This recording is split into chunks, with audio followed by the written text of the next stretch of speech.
The story begins with the protagonist of the story, the Baskerville family's hound, Victor Van Baskerville's head on a guillotine. He was a loyal hound for the family, but he had been sentenced to the guillotine for false charges of associating with the Demon Clan. As he faced his death, he made a vow that if he were to live again, he would not live as a hound again. Afterwards, Victor woke up in a cradle, disoriented and confused. He thought he might be in hell, as his surroundings were loud and his body felt heavy. It looked like Victor was currently at a nursery, as there were many children there, all of them crying. Meanwhile, the Baskerville family patriarch, Hugo Le Baskerville, was inspecting the children's cradle. He roamed around the room and noticed children crying, and he dismissed them as insignificant, and even referred to them as trash. However, when he approached Victor, he noticed that the child was quieter than the others. Hugo ordered for Victor to be moved to the Cradle of Swords, and his attendant obeyed without question. As Victor lay in the cradle, he looked up at Hugo with pure hatred in his eyes. He knew that Hugo was the main culprit behind his false charges and subsequent execution. Victor realized that he had been regressed to when he was a baby, and that he had lived his past life as a hound for the Baskerville family. Victor had been born into an illegitimate family and had received training in a poor environment. He had been raised to be a loyal hound, willing to do any dirty work that was required of him in order to make the Baskerville family the best of the 7 families. Victor had stayed loyal to the family and to Hugo because he had wanted to be acknowledged, but his loyalty had ultimately been repaid with a death sentence. The reason behind his execution was simple. He knew too much. Victor swore that he would never live that life again and that he would take his revenge. However, with his newborn body, he knew that he couldn't do anything. Being moved to the Cradle of Swords was a good opportunity for Victor to become stronger. Children born into the Baskerville family had to go through one trial called the Cradle of Swords. They were thrown into a maze of swords, and after going through that, they had to get to the Styx River to be examined for their talent. The Styx River was a legendary river that turned the bodies of children into iron. However, there was a limit to how many children it could affect, so being able to reach it faster was crucial. The only way to reach the Styx River first was to head straight out of the helix-shaped wall of blades, which was no easy feat. As Victor crawled through the Cradle of Swords maze, he couldn't help but think about his past life. He had been ousted by his siblings and couldn't receive the effect he so desperately needed. But this time, things would be different. He was determined to monopolize the Styx River's blessing for as long as he could. As he made his way through the maze, he suddenly fell into the Styx River. The water seeped deep into his body and bones through his cuts, causing him intense pain. But he knew that he had to endure it for as long as he could. He couldn't let this opportunity slip away from him. Outside the maze, Victor's attendants were shouting for him to come out. They were worried that he would die if he stayed underwater any longer. But Victor was determined to hold on for as long as possible. Meanwhile, Hugo watched with expectation in his eyes. He asked the Baskerville family head butler John Barrymore how much time had passed since Victor had gotten in the river. Barrymore responded that around 7 minutes had passed. Hugo laughed and said that Victor might die. The attendants looked at him with worry, requesting the patriarch Hugo to save Victor. Hugo called out to Victor, telling him that he could come out of the water now. But Victor was too busy absorbing the Styx River water to pay attention. He thought to himself that he couldn't give up this opportunity so easily. He needed to absorb as much as he could until the very end. But then he started to fall down as water entered his mouth. Despite the danger he was in, Victor knew that he needed to endure it. He kept repeating to himself to endure, endure, endure. It looked like Victor was about to drown, but Hugo pulled him out of the water with a smug smile on his face. He commented on how greedy Victor was, even drinking the water from the Styx River. He then noticed that Victor already had teeth, which surprised him. Hugo asked the head butler for Victor's name, and he learned that it was Victor Van Baskerville. Hugo smirked and said that a very greedy son had been born. Victor, who was still somewhat conscious, thought to himself that he needed to use this time to sharpen his canines in secret. He was determined to rip his master's head off when the time came, and he would do it with his own hands. The Baskerville family would disappear into history too by his own hands. Victor Van Baskerville was born as the bastard son of Hugo Le Baskerville, a renowned nobleman of his time. At the tender age of 8, it was apparent that Victor possessed an extraordinary intelligence that far surpassed his peers. However, within the Baskerville family, he was considered nothing but ordinary, as he did not possess the direct lineage of the family's prominent bloodline. As Victor grew older, he began to explore different fields of interest, eventually settling on the treacherous paths of assassination, espionage, and conquest. By the time he had reached the age of 20, he had already embarked on several missions that showcased his impressive skill set. But despite his achievements, Vicar still felt inadequate in comparison to those of direct lineage. At the age of 30, the gate leading to the demonic realm had opened, signaling the beginning of a terrifying invasion by the demon clans. Vicar, now a seasoned warrior, stepped up to defend his realm, engaging in battles that saw him slaughter monsters left and right. For the next 5 years, Vicar endured through the era of destruction, fighting tirelessly to protect his people. And when the long war finally came to an end, it was the humans who emerged victorious. For his unwavering loyalty and bravery, Vicar was rewarded by the kingdom. However, the reward he received was not what he expected. Instead of being praised and celebrated for his efforts, he was met with defamatory accusations and false allegations. These unfounded claims led to Vicar's eventual execution by the guillotine's blade. Vicar sat up on his bed, realizing that he was in a nursery. He looked around and came to the realization that he had successfully absorbed the Styx River. This was a major achievement, and he knew that he now had a better starting point in life than before. Suddenly, he heard the door open and a maid entered the room. The maid seemed surprised and murmured to herself, saying why Madame had asked to place this sort of thing on the bed of the young Master Vicar. Vicar was surprised to hear the maid refer to Madame, as he never expected anyone in the Baskerville family to give him, a bastard, a present. The maid left after placing a box in Vicar's bed. As Vicar saw the box opening, he was shocked to see 2 bloody mambas coming out of it. He wondered if Madame had sent them to assassinate him. Vicar knew that there were only a few people in the Baskerville family who would be referred to as Madame, and whoever it was, she was probably trying to reduce competition. As the mambas hissed at Vicar, he realized that they could kill all of the babies in the nursery. However, Vicar caught both the mambas with his bare hands. Filled with hatred, he thought that he would bring the entire Baskerville family down with his own 2 hands. The next day, the people of Baskerville were shocked to find the child sleeping peacefully next to the dead vipers. All the nannies who had been on shift that night were executed after torture, but the reason for the viper's appearance remained unknown. Only the young Hound Vicar knew the truth. 8 years later, Vicar was back in class, listening to his teacher discuss the levels of swordsmanship. The teacher explained that if one cannot yet imbue their sword with mana, they are considered a sword beginner. The next level is the sword expert, where one can infuse the blade with a little bit of mana. When the blade emits mana in liquid-like aura form, it is called sword graduator. Lastly, the level at which the aura is solid and the form can freely be changed is called sword master, which is the highest level of swordsmanship. Upon hearing that Sir Hugo, the strongest of the Baskervilles, was a sword master, all the students present exclaimed in surprise and astonishment. However, Vicar was lost in thought and felt the need to regain the power he had prior to his regression before the coming-of-age ceremony. The teacher noticed Vicar's distracted state and thought highly of him, knowing that he had earned a strong physique by diving in the Styx River for 7 minutes. The teacher believed that Vicar was much more talented than the other students and that the patriarch would be very happy to know about his progress. As Vicar was lost in thought about how many years he needed to kill Hugo, he didn't notice the triplets giving him an evil look. After class was over, they pushed him and started mocking him, calling him a garbage van, and talked about the rumors about him diving in the Styx River and strangling 2 vipers to death when he was just a baby. Vicar recognized the triplets as the ones who had stabbed him in the past when he was running away after the defamation.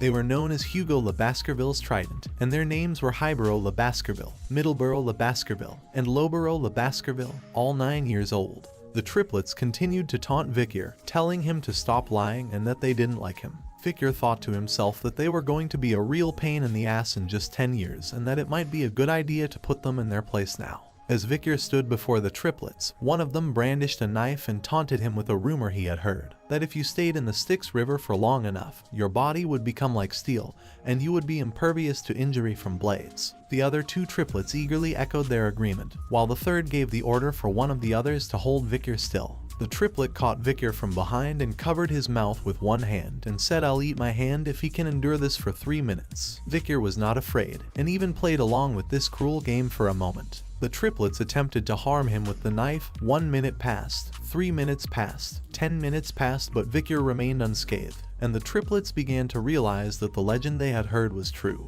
They grew bored with their game and began to release Vicar. As the triplet holding Vicar released him, he noticed blood on his hand and realized that his finger was missing. Vicar then spat out the triplet's finger from his mouth. The triplet was shocked and asked Vicar what he was doing. With an evil smile on his face, Vicar reminded the triplet of his promise to eat his own hand.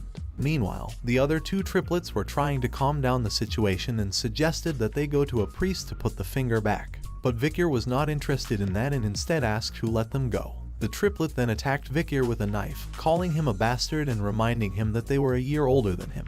Vicar did not dodge the attack and allowed the knife to stick into him, but to the triplet's surprise, it could not pierce his skin. Vicar twisted the triplet's hand and reminded them that they had forgotten that they were dealing with a Baskerville, where power and talent overcome age. With an evil look on his face, Vicar suggested that they continue playing until the end. Vicar twisted the triplet's hands mercilessly, causing him to cry out in pain.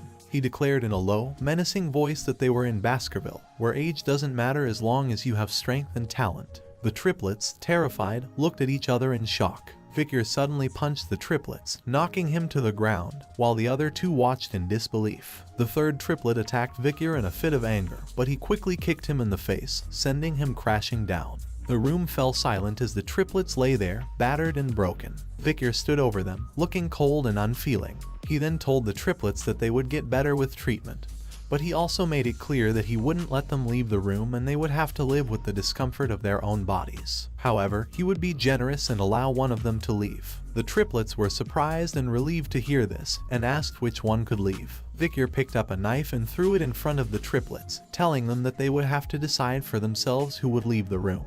He then started to leave, but not before turning back and issuing a taunting remark saying that he can't wait long, so decide quickly. At least one of you should live right. The triplets looked at the knife and then at each other, realizing that survival was their only option.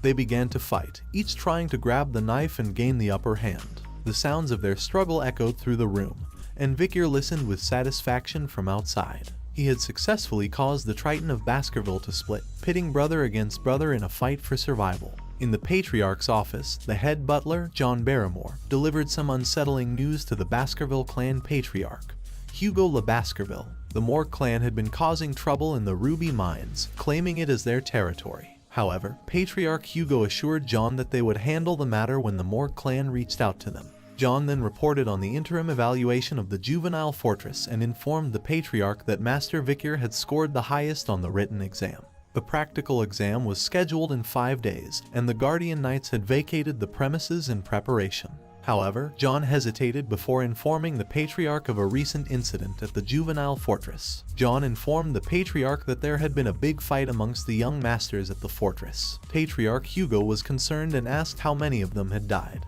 Butler John informed Hugo that there were no casualties, but Master Highborough's teeth had been completely damaged. Master Midleborough's jaw had been smashed in, and Master Lowborough's left index finger had been amputated. While they had recovered their health since being treated, the psychological damage done to them seemed significant.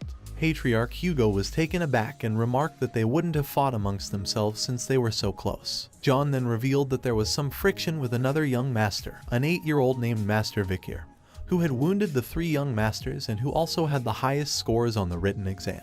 After Patriarch Hugo expressed his concern about the incident at the juvenile fortress, he summoned Vicar to his office. Vicar arrived with a smile on his face, and Patriarch Hugo commented on how much he had grown since they last met. Patriarch Hugo then brought up the issue of Vicar disabling the 9-year-old triplets in his senior class. Vicar responded that the brothers had received proper medical treatment since then. However, Patriarch Hugo pointed out that he was not talking about physical disabilities, but the disability of the heart. He explained how the incident had torn the brothers' relationship apart, and asked Vicar if he thought what he did was wrong. To this, Vicar responded with a question of his own, asking what did he do wrong. Patriarch Hugo pointed out that he had turned his brothers into a total mess. Vicar, with a confident look in his crimson eyes, replied that he was stronger, and how could the stronger person be wrong? Patriarch Hugo then revealed Vicar's brothers had forgiven him, yet he still didn't feel an ounce of guilt. Vicar seemed surprised by this news and asked they forgave me. Vicar suddenly recalled a memory before his regression. The youngest daughter of a family that was ruined by the Baskerville clan came to pay Hugo a visit. She had become a nun after many years, and she forgave Hugo despite his clan being responsible for the ruin of her family. Vicar repeated the same line that Hugo had said to the nun, that forgiveness is an excuse made by the weak who cannot seek revenge due to their lack of strength. As Vicar talked about the importance of strength, Hugo showed his approval by nodding and his eyes glowing with agreement. He then turned to the head butler, Barrymore, and instructed him to allow Vicar to take any snack he wanted from the food storage, enough for him to carry on his own. Vicar expressed his gratitude by requesting chocolates. As Vicar was leaving with head butler, Hugo addressed him as his son, urging him to perform well on the upcoming evaluation and not to lose to the direct descendants. Victor acknowledged the advice, but his face was filled with hatred. Victor and head butler made their way to the storage room. The head butler began to inform him about the chocolate. He explained that it was the highest quality chocolate that the Morgue clan had obtained with much difficulty, and that it was enjoyed by their gourmands. However, Victor quickly interrupted him and stated that he didn't want anything that was processed. The head butler was taken aback by this and asked for clarification. Victor then requested cacao beans, ones that had a rich aroma. The head butler was confused but complied and had the beans brought to Victor. As Victor put one of the beans in his mouth, the chef informed him that they were the bloody beans known for their rich aroma, and that with just one bean, he could produce 100 liters of chocolate. The head butler watched as Victor ate the bitter bean, and thought to himself that Victor must really love chocolate to eat something so bitter on its own. And this was a good method to obtain more chocolate, as after being processed he would have a huge amount of chocolate available. The chef asked Victor if he wanted them to process the beans and send them to his room, but Victor declined and said he would take them as is. The head butler was left wondering if Victor just had peculiar tastes. Victor had no interest in eating the chocolate, but he had a plan for the cacao beans. Victor planned to use the beans in the upcoming practical exam in 5 days. Little did they know, a catastrophic event would soon occur, unlike anything that had ever happened before in the Baskerville clan's history. In this world, the Baskerville family is known as the Berserker family due to the intense training and evaluation that their children undergo from a young age. The training begins when the children are able to take their first steps, and they are immediately put through a rigorous test of their stamina. They must run up a steep mountain and are not allowed to lie down or rest on their stomachs except for allocated times. As if this wasn't enough, when it's time for them to sleep, they are required to sleep alongside a monster corpse. This is to help them adjust to tough environments and become resilient in the face of danger. These extreme practices are what make the Baskerville family feared and respected throughout the land. After this period of grueling training, the children reach the age of 8, and the real test begins. The young hounds, as they are called, must undergo a deadly evaluation. This is the defining moment that has earned the Baskerville family its notorious reputation. Now, on the outskirts of the territory, there is a mountain known as the La Rougette La Noire Mountain. It is filled with monsters, and it is here that the young hounds gather to undergo their evaluation.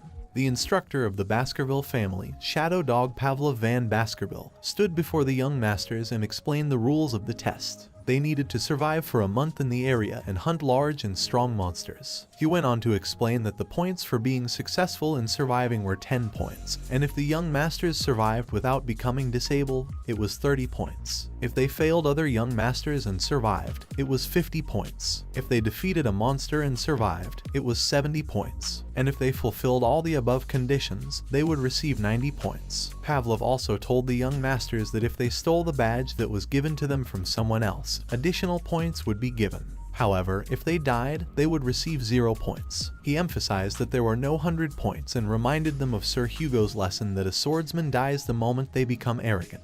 The instructor also cautioned against leaving the designated area, as La Rougette La Noire Mountain was a restricted area with many undiscovered things. He recommended that the young masters move within the given space where the monsters had already been subjugated. He informed them that during the exam, shadow dogs would be hiding and grading them. As the young masters waited for the start of the practical exam, some of them noticed Victor and began discussing his past feats. Despite their comments, Victor remained composed and thought about the La Rougette La Noire Mountain, which he had visited before. Meanwhile, the triplets standing near Victor were visibly nervous, sweating with fear. Shadow Dog Pavlov addressed the young masters, wishing them good luck before the bell rang, signaling the start of the exam. As soon as the bell rang, all the young masters started running towards different parts of the mountain to occupy advantageous areas. One of the young masters had a plan and thought about going to a place he had seen in the last year's exam, hoping to gain an edge. The young master behind him thought he could not survive alone and decided to follow him, with the intention of taking it from him. Meanwhile, the triplets were arguing amongst themselves, each wanting to do things their own way and come out on top. Shadow Dog Pavlov observed as the exam began, knowing that it was important to keep casualties to a minimum. Although killing was not prohibited, it was discouraged, and any contestant who did kill would have points deducted. Pavlov and the other shadow dogs were determined to do their best to prevent any unnecessary deaths. One of the shadow dogs that was assigned to follow Vikir was surprised to see him heading towards a restricted area. He wondered where Vikir was going and if he was the rumored genius who had distinguished himself since childhood. The shadow dog was intrigued and looked forward to seeing the skills Vikir would display. Vikir approached a large tree and wondered if this was the right spot.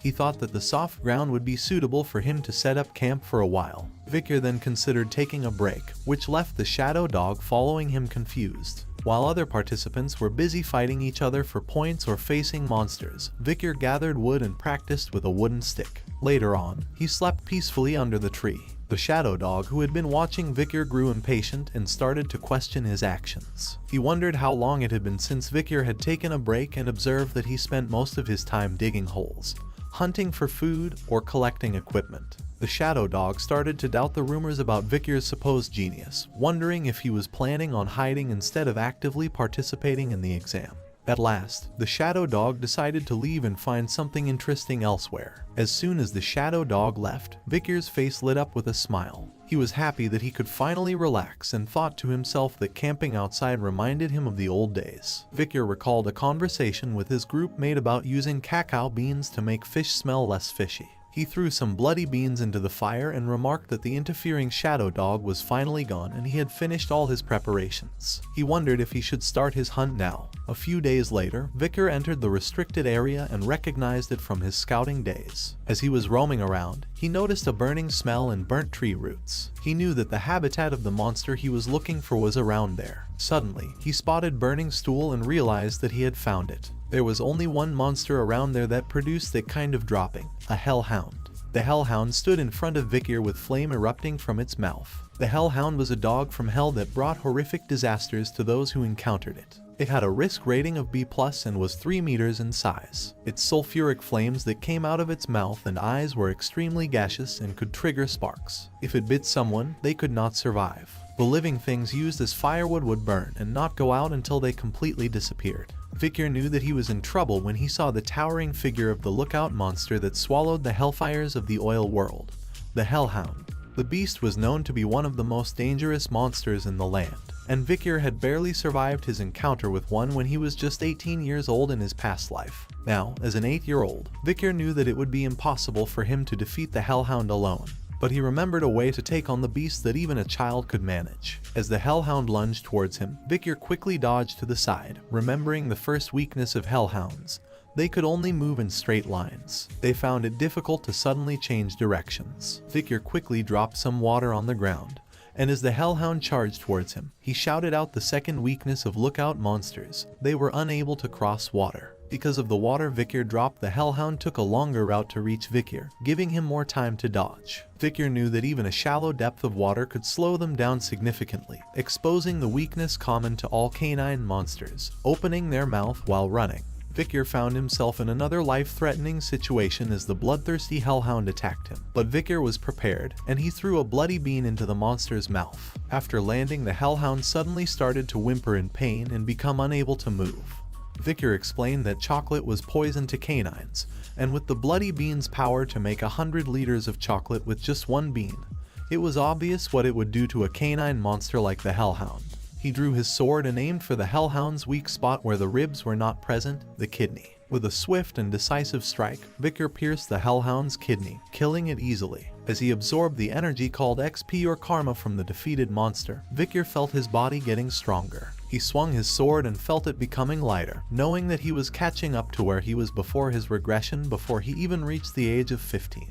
Vikir couldn't help but wonder what kind of expression Hugo would make when he brought back a monster with a risk rating of B+ as an 8-year-old child. Vikir stood there, ready to take the head of the hellhound he had just defeated, feeling confident in his abilities. He knew he had already secured first place in the practical test, and was eager to claim his reward, something he never would have dreamed of in his past life. But his moment of triumph was short-lived as a group of hellhounds approached him, likely seeking revenge for their fallen comrade. Vikir remained calm and collected, already knowing the weaknesses of these creatures and how to defeat them.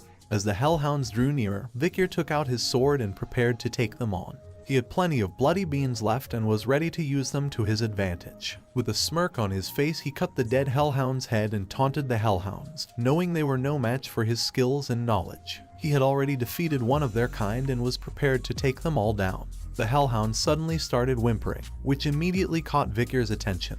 He couldn't believe that the fierce beasts were feeling scared of a mere 8-year-old's bloodthirst. Hellhounds would never submit to their prey even if they were to die. Victor thought to himself, trying to figure out what could have caused the hellhounds to feel so uneasy. As Victor turned around, he saw a monstrous creature with 3 heads standing before him. It was a Cerberus, the legendary 3-headed dog from Greek mythology. The creature was massive, measuring at least 7 meters in size, and Victor knew that a Cerberus had a risk rating of a+.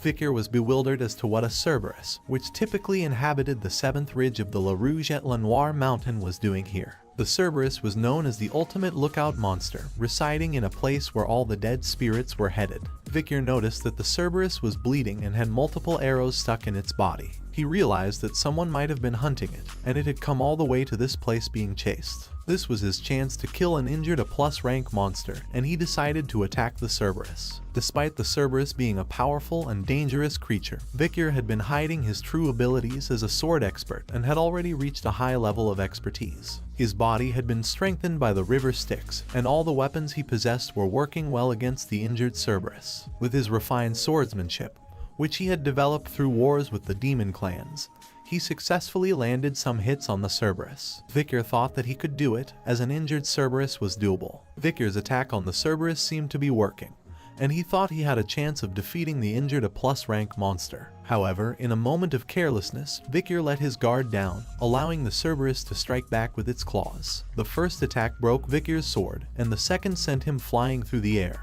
The force of the Cerberus's attack sent Victor hurtling towards a tree trunk. With a sickening thud, he smashed into the tree trunk, and blood poured from his mouth. The impact had clearly caused a serious injury, and Victor lay still, his body broken and unmoving. Victor's eyes opened slowly and a surge of panic rushed through him as he remembered the direct attack of the Cerberus and felt a sharp pain in his left arm. He wondered if the beast had ripped his arm off in the attack, but when he looked down, he saw that it was still attached to his body, with some injuries. Victor was relieved that the Cerberus was wounded and had not managed to sever his arm completely. He thought about the river Styx and how its magical properties might have played a role in protecting him from the beast's full force. He felt grateful for its protection but knew he couldn't rely on it completely. His relief was short-lived, however, as he quickly realized that the damage was still significant. He knew he wouldn't be able to take another hit from the Cerberus, and so he dodged as the beast attacked him once again. As an experienced hunter, he knew that he had to find the best way out of situations like this. The best possible decision right now was to run, with his tail tucked between his legs. As he ran, Victor's mind raced with thoughts of survival. He knew that he had to find a way out of this situation, and fast. His eyes darted around, looking for an escape route. That's when he saw it, an iron fence just a few yards away. Victor's heart leaped with hope. He knew that if he could get past that fence, he would be out of the restricted area and closer to safety. He pushed himself harder, running with all his might. With a burst of adrenaline, Victor pushed himself through the gate, his heart pounding with relief. He had made it out of the restricted area, but he knew that he was not out of danger yet. He had to reach that place, the safe haven he had prepared for himself before embarking on this dangerous mission. As he ran, he searched for something in the woods nearby, his heart racing with the fear of being caught by the hellhound. Finally, he spotted what he was looking for, a pit he had prepared beforehand.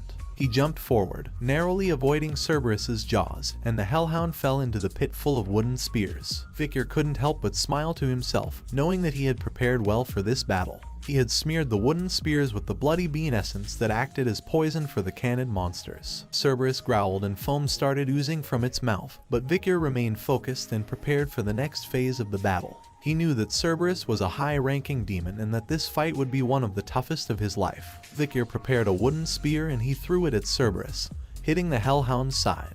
But the Cerberus was still alive and walking towards him, ready to attack. Victor counted the hellhound's steps as it approached him, one by one. As soon as Cerberus took the 7th step, it stopped abruptly, falling to the ground right in front of Victor. Victor let out a sigh of relief, realizing that the rumors were true. The wooden spear he had just thrown was not like the others. It was a spear laced with the venomous fang of the deadly bloody mamba snake that prevented its victim from walking more than 7 steps once they were bitten. Vicar had hidden it away when he was younger, knowing that it could come in handy one day. The energy emanating from Cerberus' body entered Vicar as he stood over the 3 lifeless heads of the beast. He marveled at the power he now possessed, but his mind quickly turned to the concern of how he was going to transport the massive body back. He knew that the cause of the Cerberus' death would be obvious to anyone who saw it, and he began to consider who might be his witness. Perhaps the guardian knight who had seen him carving the wooden spears could be of help.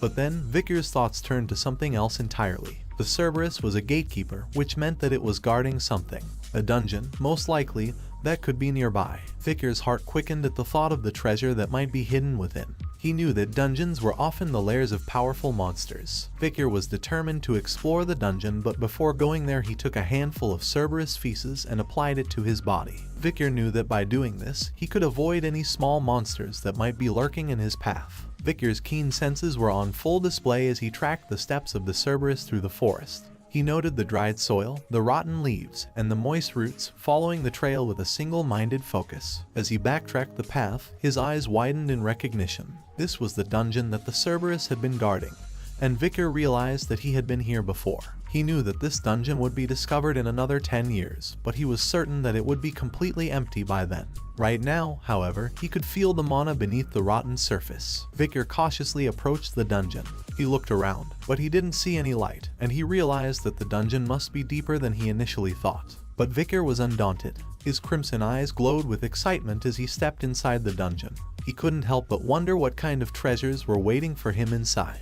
As Vicar made his way through the dark dungeon, he saw ruby minerals that were scattered throughout the area. He was certain that these veins must be connected to the nearby Red All Mountain. Suddenly, he saw a glimmer of light shining from within the dungeon, and he couldn't help but wonder if it was the entrance he had been searching for. Eager to explore further, he quickened his pace and soon found himself standing in a brightly lit room. As his eyes adjusted to the light, he was struck by the sight of a massive ruby placed on a pillar in the center of the room. He couldn't help but marvel at the beauty of the gem, and he realized that it must be infused with mana to produce such a bright glow. However, his moment of awe was interrupted when he spotted a nearby skeleton lying on the ground.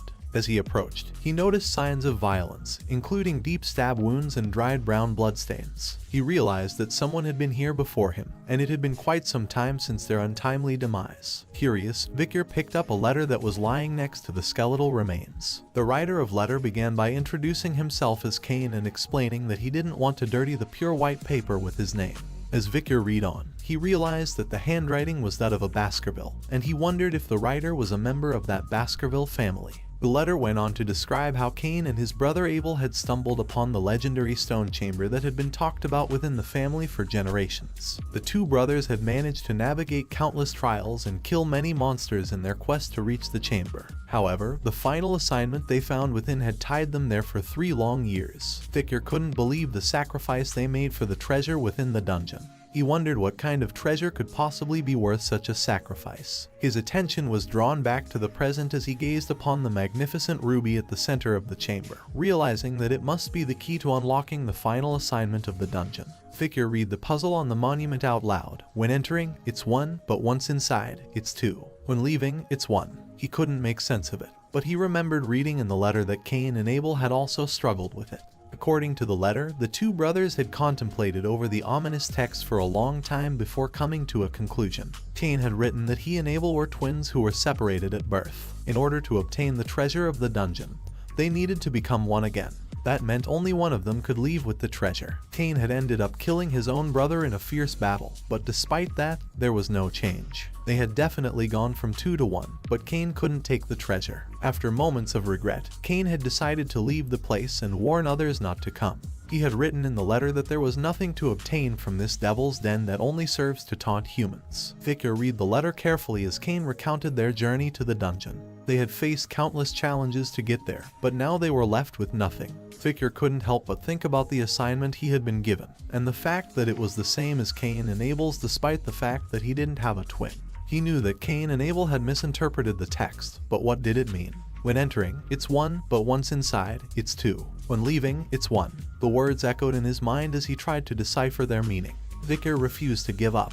He knew that there was no dungeon that could not be beaten, and he was determined to solve this puzzle. Victor examined the skeleton carefully and suddenly had a realization. He thought about Cain and Abel's failure and understood that their downfall was their fixed mindset as two individuals. As he walked towards the ruby in the middle of the room, he analyzed the dark passageway leading to a bright stone chamber and realized that the answer to the dungeon was in the riddle. I am one when entering through the dark passageway, but as soon as the ruby's light casts a shadow on me, I become two. And when darkness re-enters is when the stone chamber's final stage will open. As he broke the ruby, Victor revealed that the answer was shadow. As Victor broke the ruby, a sudden flash of light illuminated the room, revealing the treasure that had been hidden in the dungeon. Victor's eyes widened in amazement as he realized what lay before him was the cause of the two brothers' deaths. Standing in front of him was a sword that emitted an evil aura placed upon a stone. Victor was shocked at the sight of the sword and wondered if it was the relic of the Devil's Den. As he examined the sword, his eyes fell upon the text inscribed on the stone beneath it.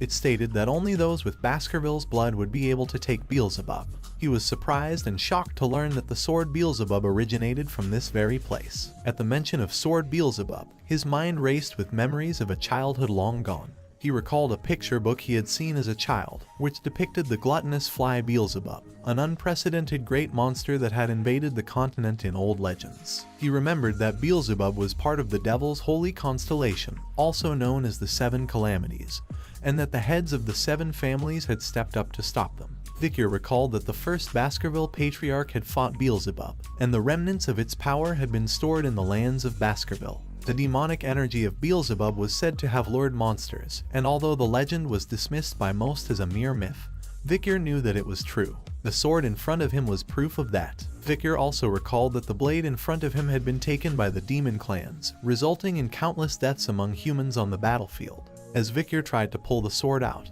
he declared that it would never fall into the demon clan's hands again because it was his now. Suddenly, he felt an energy entering his hand and he exclaimed in surprise. He held the hilt firmly in his hand, and suddenly, the sword disappeared from sight. A moment later, it reappeared, fully fused with Victor's hand.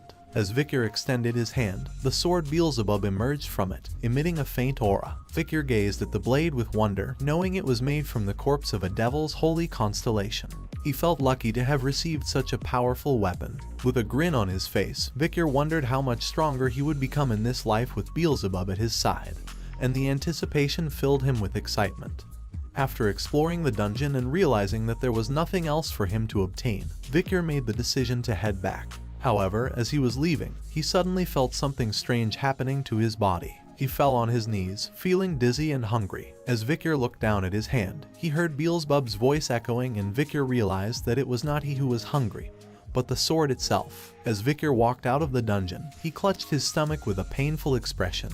The hunger that had gripped Beelzebub had taken a toll on him, and he wondered if his sense of smell had been heightened as a result. Suddenly, Beelzebub began to pull Victor towards a certain direction, tugging at his hand as if urging him to follow. Victor ran in the direction that the sword was leading him, curious about what he would find. As he reached the location, he saw that it was the corpse of the hellhound that he had killed earlier. Victor was surprised to see that Beelzebub was drawn to the corpse, and he extended the sword towards it. Victor watched as Beelzebub absorbed the blood of the hellhound, feeling his own hunger subside as the sword's voracious appetite was sated. He couldn't help but wonder if Beelzebub's hunger had caused the trees and soil in the nearby mountain to dry up. As he looked down at Beelzebub, Victor felt a sense of responsibility towards the sword and thought to himself, feeling a sense of frustration at Beelzebub's unpredictable nature. Beelzebub finished its meal, making a satisfied sound. Victor watched as the sword's hunger was finally sated, and he took the opportunity to study its abilities. He looked at the slots on the sword and saw that Beelzebub's inherent ability was called Glutton of Flies. Victor knew that this power allowed the sword to absorb the skills of its opponents, making it a formidable weapon in battle. However, the absorption amount was nearly infinite, which meant that countless people had lost their abilities and become obsolete after facing Beelzebub. Victor was aware of the hazardous nature of this power, and he knew that he could only steal up to 3 abilities for the sword. As he examined the first slot on Beelzebub, Victor saw that it was now equipped with the Hemorrhage Hellhound skill, which was rated B+. This skill allowed the sword to constantly pump out the blood of its opponent, even through the smallest of wounds. Victor suddenly got an idea and went to the dead Cerberus's body, with Beelzebub starting its work. However, Vicar tried to stop it, saying that it couldn't devour all of it, as he wouldn't be able to explain it during the autopsy if it was too damaged. Vicar lightly tapped Beelzebub on his hand and said, "Enough." Beelzebub cried out in pain like a little child. Afterward, Beelzebub now had all 3 slots full: Burn Injury Cerberus A+ rank, Hemorrhage Hellhound B+ rank, and High Speed Regeneration Norvegicus Sewer Rat F rank. Vicar was surprised to see the high speed regeneration ability, and noticed a dead rat under the Cerberus. He realized that Beelzebub had consumed the sewer rat that was crushed underneath the Cerberus. Vicar thought it was a great achievement to have acquired the burn injury skill from the Cerberus, as thermalgia is one of the worst pains a human could experience. It would be much worse than the Hellhound's hemorrhage. Now that they were done preparing the monster to submit for the practical exam, Vicar suggested waiting there until it was over. The young hounds had completed their practical examinations and returned to Baskerville, where they eagerly awaited their evaluations. As the evaluations were done, the young hounds received a shield, sword, or necklace as their reward produced from the parts of the monsters the hounds had hunted during their exams. But one young hound who had hunted one particular monster had left a lasting impression on the Baskervilles who were present. Hugo, the patriarch of the Baskerville family, sat in his office, looking surprised as he asked his head butler a question. "Who caught what?" The head butler responded, informing him that Master Vicar Van Baskerville, an 8-year-old hound, had hunted the Cerberus and a ranking monster who had accidentally crossed over to the restricted area during the practical exam. Hugo was surprised that Vicar hunted a high-ranking monster that even the family's guardian knights tended to avoid. The head butler went on to explain that the monster had been wounded by the barbarian tribe and that Master Vicar had applied poison to his wooden spear. But there was no further information on what kind of poison it was or how he obtained it. Hugo was intrigued, but the head butler could only report what was written in the hunting journal. He had planned to ask Master Vicar about it, but the young hound had returned to his dorm, stating that he was quite tired. Hugo was amused, remarking that the little brat was already so sly. He believed that information was power, and power was worth something. The head butler couldn't help but express his shock, saying that he was surprised that a hound named Van, rather than Lorelei, was so talented. Hugo responded, saying that he did not discriminate based on a hound's bloodline. He raised hounds based on their talent and spite, not their lineage. This meant that even mutts could come from royal bloodlines. The head butler was left wondering if Hugo was concerned about his second son, who was preparing for isolation training. However, he didn't voice his thoughts aloud and simply apologized. Hugo dismissed his apology, but said that he needed a mood booster, and head butler responded by saying that he will summon Master Vicar. Vicar stood in front of Patriarch Hugo, looking composed and confident. Hugo asked him about his success in catching the Cerberus during his practical exam, and Vicar calmly replied that he had used chocolate on his wooden spear, as it was a lethal poison for canid monsters. This surprised Hugo, who then realized the reason why Vicar had asked for chocolate before the hunt. The head butler, who was present in the room, was taken aback by the lack of a proper greeting between the two, wondering if this was really a conversation between a father and son. But the conversation continued, with Hugo asking Vicar why he had not responded properly when the butler had questioned him about the hunt. Vicar explained that the butler was not his master, and when Hugo asked who his master was, Vicar simply said that as he belonged to the clan, the master of the clan was his master as well. Hugo smirked as he congratulated Vicar on his successful hunt, telling him that as a reward, the monster's corpse would be his alone to claim. And as the highest scorer, he had the privilege of making a wish. Vicar's eyes lit up at the opportunity, and he knew exactly what he wanted. With a determined expression, he spoke his wish aloud, requesting access to the 10,000 Epistle Library. 10,000 Epistle Library was one of the largest libraries in the Empire, located deep within the heart of the Baskerville clan. Hugo raised an eyebrow in surprise at the request, reminding Vicar that only the patriarch and second in command, along with their direct descendants, were permitted to enter the library. Undeterred, Vicar stated that he was willing to give up if it wasn't allowed, but secretly he was already planning to sneak in. To his surprise, however, Hugo granted him permission to enter the library. Vicar was shocked, but it didn't end there. Hugo instructed him to read the Baskerville 6 technique, which was located within the 6th restricted zone deep inside the library. Vicar was taken aback as he heard that Hugo was allowing a child with the Van middle name to read the Baskerville 6 technique. It was unheard of for an illegitimate child to be allowed to go beyond the 4th technique. However, Vicar tried to stay calm and rationalize the situation. After all, it was only the 6th technique. But despite this, Vicar remained determined. He knew that Hugo was currently at the Baskerville 7th technique, and before his regression Hugo was able to bear 9 fangs. But he hadn't forgotten about the discrimination he had faced as an illegitimate child, and he was determined to rise above Hugo's level. His goal was to obtain the greatest essence of Baskerville, the textbook of swordsmanship containing the teachings of the first patriarch who was able to subjugate the 7 great disasters. He knew that this book would be the key to his success, and Hugo will be the one to hand it over to him. As Hugo smiled faintly and wished Victor good luck, Victor bowed and thanked him. He knew that Hugo had no idea of the true value of the random book he was handing over, but that didn't matter to Victor. He was confident that he would make the most of this opportunity and grow stronger beyond everyone's expectations. Victor arrived at the 10,000 epistle library for the first time and gazed around in amazement. As he browsed through the books, he read out their names to himself: severing incisors, grinding molars, piercing canines, snaggletooth that embeds twice, wisdom teeth that lay down, and other books on swordsmanship. These were the books on swordsmanship that he had desperately wanted to learn in his past life. However, Victor knew that no matter how much mana an illegitimate child of Baskerville had, they could not learn any swordsmanship that was superior to the 4th technique. The Baskerville family had implemented this as a defense mechanism to ensure that the children who became hounds did not bare their teeth towards their master. Victor eventually arrived at a place where a book was locked with chains with a lock in the middle. He wondered if this was it, the book on the 6th technique. He couldn't believe that Hugo had offered him the book on the 6th technique. Victor knew that if it was before he regressed, he never would have dreamt of this opportunity. As Victor unlocked the lock, he thought to himself that of course Hugo had allowed this, thinking that an 8-year-old child wouldn't be able to memorize the contents of the book in a day. But before Victor's regression, he had already learnt the theory behind the 1st to 4th technique until he got sick of it. He had done this in order to deduce and speculate the theory of the 5th technique. Victor had a realization that after drawing the 4th tooth, he needed to have stopped the flow of mana. Perhaps that was why he couldn't make the 5th tooth. The Baskerville swordsmanship had a unique trait where, depending on the stage of the sword, it's 1 tooth for the 1st technique, 2 teeth for the 2nd, and so on.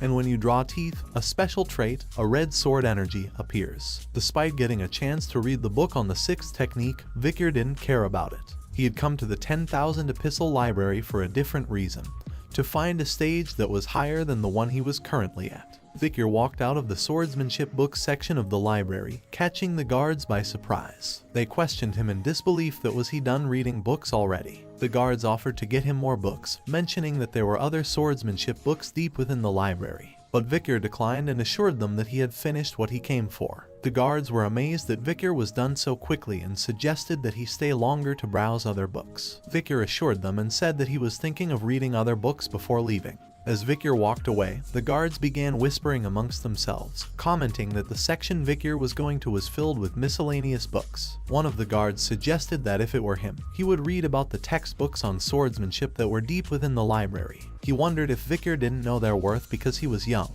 Victor overheard their conversation and thought to himself that he would leave them to their thoughts. He knew that among the dusty miscellaneous books lay a hidden treasure. As Victor looked around the library, suddenly his eyes lit up as he spotted a book titled A Lurking Ambush. He reached for it and held it in his hands, knowing that it was the book he had been searching for. He examined it and noted that it was a useless miscellaneous book with ripped pages, but he knew its true worth. He remembered a time before his regression when he was affiliated with the Hound squad.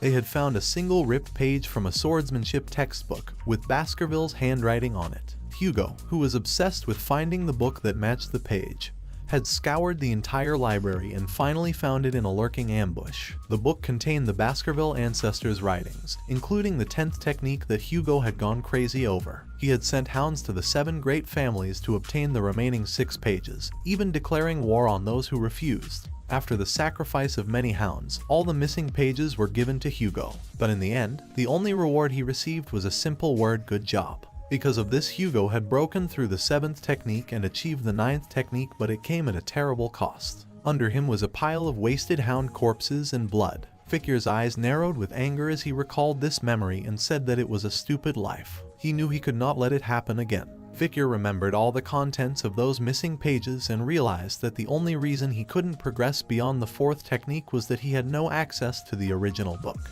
He knew that those missing pages held the key to mastering the techniques. Without them, the book was nothing but a collection of random and useless techniques. After reading the book for a while, he said aloud that if other people read this book, it would seem like a miscellaneous book that didn't make any sense. But the moment you use the missing pages and fill in the blanks, the false and misleading information turns into an amazing masterpiece of a book. Victor had reached the highest level of graduator aura and the highest level of the fourth technique before he regressed. He knew he could do it again, but this time, he wouldn't make the same mistake. He made a vow to himself that before he turned 15, he would reclaim the power he had lost. Victor was deeply engrossed in reading the book, and time seemed to pass quickly. When he finally closed the book, he realized that the night had turned into day. He was amazed at how much he had achieved during this time and felt proud of himself for memorizing the entire book's contents. As Victor stood up, he took notice of his surroundings and realized that the Guardian Knights were nowhere to be seen. He knew that he could not draw 10 teeth with a young body, but he was confident that currently he had the potential to achieve the fifth technique that he couldn't reach in his previous life. Victor entered a focused and determined state with the statue before him.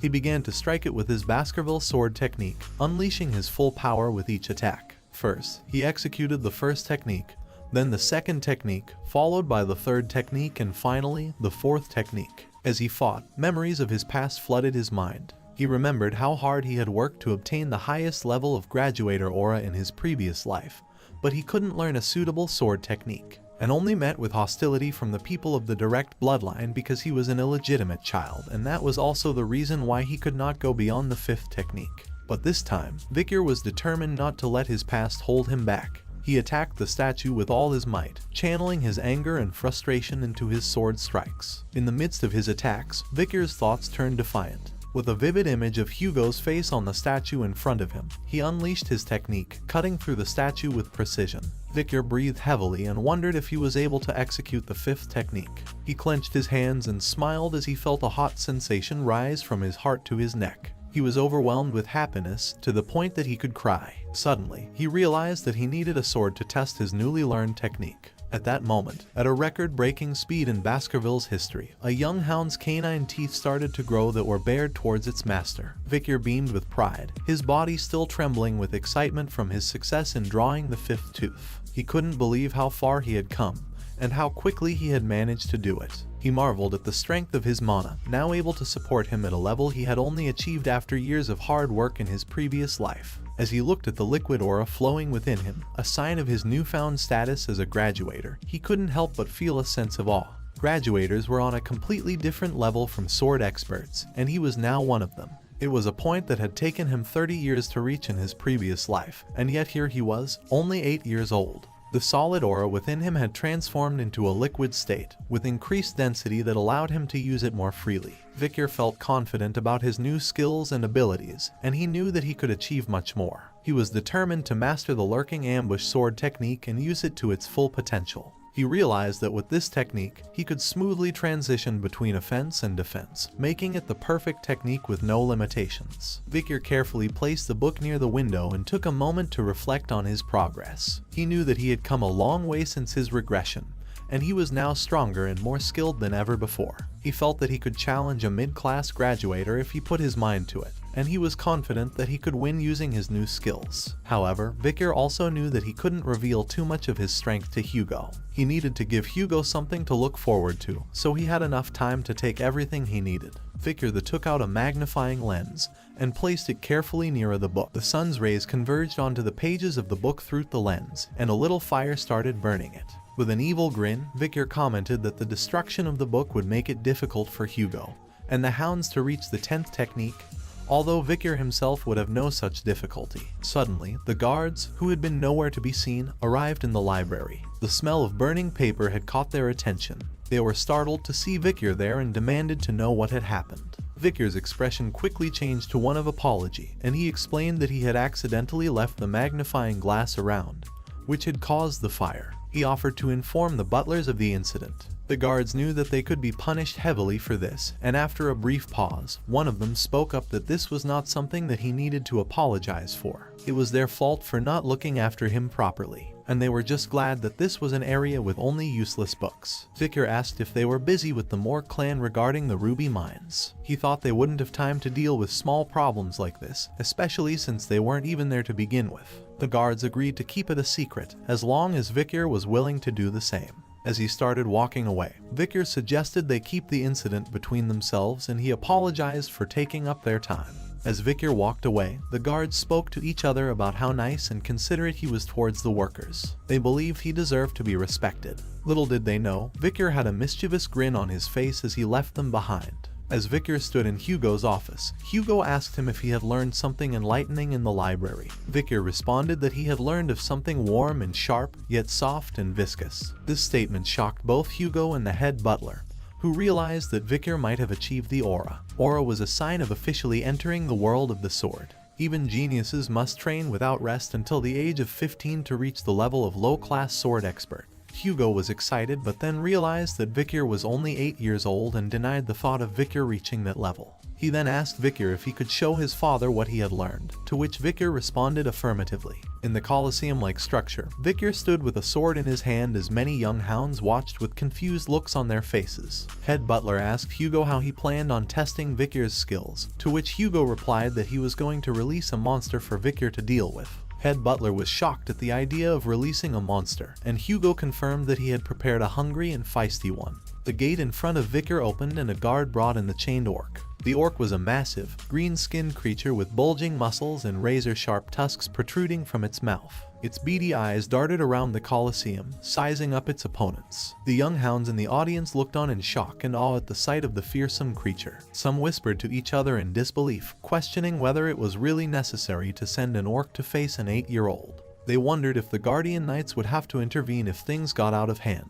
Despite the audience's doubts, Vicar remained calm and collected, ready to face the orc with his sword. Hugo gave permission and the guard opened the orc's chains. The orc let out a loud roar and charged towards Vicar. However, Vicar remained calm and waited for the right moment to strike. As the orc approached him, Vicar swung his sword with lightning speed, cutting off the orc's arm in a swift motion. The audience, as well as the orc, were shocked by Vicar's sudden display of strength. But Vicar didn't waste any time and quickly swung his sword again, cutting off the orc's leg cleanly. The orc fell to the ground, growling in pain. Vicar, on the other hand, remained composed and analyzed the situation. He realized that the orc must be surprised that it was bleeding for the first time and that its distinctive skill, high-speed regeneration, won't activate either. Vicar knew that C-class monsters won't be able to stop the hemorrhage caused by a B-class hellhound. The audience was in disbelief at what they had just witnessed. They couldn't believe that an 8-year-old could be that strong. Some wondered if it was even possible to do that without collecting mana. Vicar looked at Hugo, but the latter's face remained calm and collected, and no expression could be seen on his face. Vicar knew that Hugo was still trying to determine what he had learned inside the library, and decided to show him what he wanted to see. Suddenly, Hugo's eyes began to glow, and the head butler exclaimed in shock, questioning if that was Aura Blade. Vicar's sword began to glow with a bright red light as he charged towards the orc, who was attempting to stand up. With a swift strike, the Aura Blade sliced through the air and blasted off the orc's head. Hugo, who was seated on a nearby chair, couldn't believe what he had just witnessed. The head butler immediately recognized the glow emanating from Vicar's sword as the aura of a low-class sword expert. He congratulated Hugo, exclaiming that they had just witnessed the birth of a genius, and that there would never be another like him in all the families of the Empire. However, Hugo's attention was drawn to the orc's blood, which continued to flow despite its reputation for rapid regeneration. He told the head butler that Vicar had only won because the orc was weak. But just then, Vicar's voice reached Hugo's ears, and he turned to face his son. With an innocent smile on his face, Vicar asked, "Is there anything stronger than this orc?"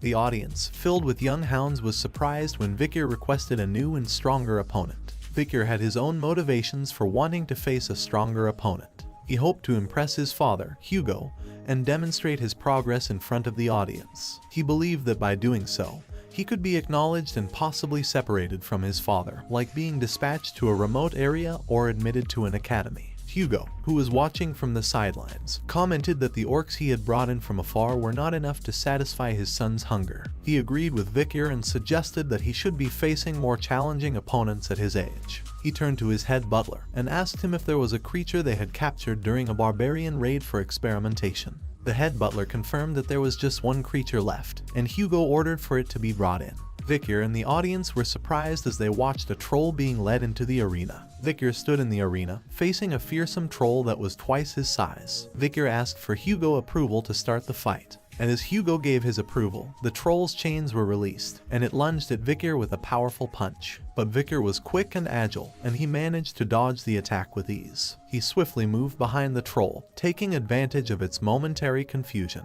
In the audience, someone exclaimed that this was the perfect moment to attack and questioned why did Vikir missed it. Hugo on the other hand nodded and explained that trolls had excellent regenerative power, so only fatal attacks were worth it. And that's why a plan was needed in order to hunt a troll. As the troll charged towards Vikir, he gracefully dodged each of its attacks with ease. The audience watched in amazement as they saw Vikir evading the troll's attacks effortlessly. However, they couldn't help but wonder why Vikir wasn't fighting back. They speculated that maybe he was trying to tire the troll out or that he was a genius who had a plan up his sleeve. After a while, Vikir realized that the fight was becoming tedious and decided to take action. He knew that if he used his full strength, he could easily kill the troll, but that would put him in a tough spot. He needed to make it seem plausible, and so he decided to use the troll's power against it. As the troll attacked again, Vikir seized the opportunity and swiftly attacked its arm, almost detaching it from the troll's shoulder. The audience gasped in amazement as they saw Vikir's quick and decisive move. They thought he had slayed the troll, but they soon realized that it would recover in an instant unless the wound was fatal. The troll's wounds began to heal at an alarming rate. Vikir realized that the only way to kill it was with Beelzebub's hemorrhage skill. However, he also knew that using such a technique would be meaningless. Hugo advised Vikir to stop before things got out of hand, but Vikir ignored the advice and replied that he was almost done. He continued and told that he was near an epiphany, and if he could not kill Troll with his next attack he will give up. As the troll growled menacingly at Vikir, he couldn't help but ponder over how much of his true power he should reveal. He knew that he had already decided on an answer. He wanted to show a scenario where he had leveled up from an epiphany during the fight. However, he was also curious to see how Hugo would react to this. His sword glowed red as he prepared for a powerful attack. As his sword struck the troll's head, it was cleanly sliced off without any resistance. Everyone, including the head butler and the audience, was shocked by what they had just witnessed. It was unprecedented for an 8-year-old to achieve the second technique of the Baskerville clan, which was normally attained at 18 years of age. Vikir was overjoyed by his victory and had an innocent smile on his face as he declared that he had done it. However, Hugo was left in shock and couldn't believe what he had just seen. A week had passed since Vikir's impressive display of power against the troll, and he found himself sitting in the Baskerville clan's dining area, staring down at a bowl of unappetizing miscellaneous meat porridge. While eating his food, Vikir noticed that everyone was avoiding him, which didn't come as a surprise to him since power was everything in their family. But he was pleased when he saw that even Hugo was taken aback by his recent display of power. Vikir reflected on what he had revealed about himself so far, including his Baskerville second technique and mid-rank sword expertise. However, he also knew the truth that he was in fact a low-rank graduator who could weakly perform the Baskerville fifth technique. With the skill he obtained from the troll, he believed he was now stronger than the average graduator. He then remembered that he had been eating a lot more since obtaining the skill for Beelzebub's third slot, which now had a super speed regeneration troll with a C+ rating. Suddenly, the triplets appeared behind Vikir, causing him to be surprised and cautious. He thought to himself that he didn't want to deal with them again, so he turned back to his food and resumed eating. The triplets quickly explained that they just wanted to tell him that he was so cool when he defeated Cerberus and the troll. Vikir was so surprised that he spat out his porridge. The triplets asked him if he was okay, but Vikir was suspicious of their motives. He thought to himself that it might be some kind of two-faced technique or deceitful policy. He considered beating them up before thinking about it more, but before he could act, the head butler, Barrymore, appeared behind him and called out his name.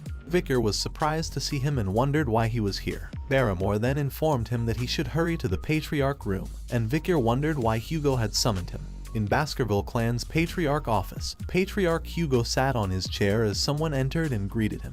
It was Morg clan Patriarch by proxy Adolf Morg. Hugo acknowledged that it had been a while, and Adolf noted that he hoped the annual event would go smoothly. Hugo assured him that the joint training had always gone without a hitch. Adolf brought up the incident from last year when 2 children were seriously injured, one from each family. Hugo tried to downplay it, saying it was but a scratch and that Morg's children seemed to be quite dramatic. Adolf retorted that it was because the Morgs were noble and dignified. The Baskervilles and the Morgs were once on good terms, as they were a renowned mage clan and iron-blooded sword clan respectively. The past emperor had once said that magic and swords are a complementary pair, and because of this they began joint training sessions for children between the ages of 8 and 15, which was carried out annually in a good atmosphere. However, a problem arose when a ruby mine was discovered between their territories, and blood was spilt over the conflict. As a result, the 2 patriarchs came to be on bad terms, but they had to continue with the joint training as per the emperor's command. Adolf had come in his brother's stead to ensure that the event went smoothly. Adolf mentioned to Hugo that he had heard news about a supernova appearing in the Baskerville family, which was a great blessing to the empire. He explained that a rare genius, who was perhaps only born once a century, had been born to the Baskervilles. However, Hugo responded with pride, saying that it was not that big of a deal. Adolf noticed Hugo's reaction and was surprised that Hugo actually received the compliment. But then, Adolf mentioned that the Morgs also had a genius in their hands and called for his sister's daughter, Camus, to come into the room. Camus, a girl with red hair, entered the room and Adolf introduced her to Hugo as Rispani's daughter. Adolf turned to Camus and asked her if she was going to greet the patriarch. But instead of answering the question, Camus accused Hugo for being the thief who stole their ruby mine and demanded that he give it back. This accusation didn't sit well with Hugo, who gave Adolf an angry stare and questioned the accusation. Camus then explained that Adolf had referred to the annoying chin beard as the thief who stole the ruby mine. Adolf denied ever saying such a thing, but Camus insisted that he had said it an hour and 42 minutes ago, right before getting off the carriage. Hugo, still trying to control his anger, asked for clarification, but Adolf tried to defuse the situation by suggesting that there was a misunderstanding. However, Hugo said that there was no need for Adolf to explain the Morg clan's problems with children's education to him. Camus persisted in her demand for her rubies to be returned, complaining that she couldn't even do research without them. Adolf tried to calm her down by calling out her name, but to no avail. Hugo was losing his patience and commented in anger that it seemed like the Morgs didn't teach manners at all. Adolf defended Camus, questioning what Hugo planned on doing to a child and if he was threatening an 8-year-old girl. This left Hugo speechless, as he couldn't bring himself to act in such a way that would hurt his pride. Suddenly, a new voice entered the room, remarking that the Morgs don't teach their children not to envy what belongs to others. The speaker of this voice was none other than Vikir, and the head butler informed Hugo that he had brought the young master. Adolf was taken aback by the sudden appearance of Vikir and couldn't help but wonder if he was the Baskerville supernova. However, his thoughts were interrupted when he realized that Camus, who was sitting right next to him, had disappeared. Camus, on the other hand, had approached Vikir and demanded to know what he had just said.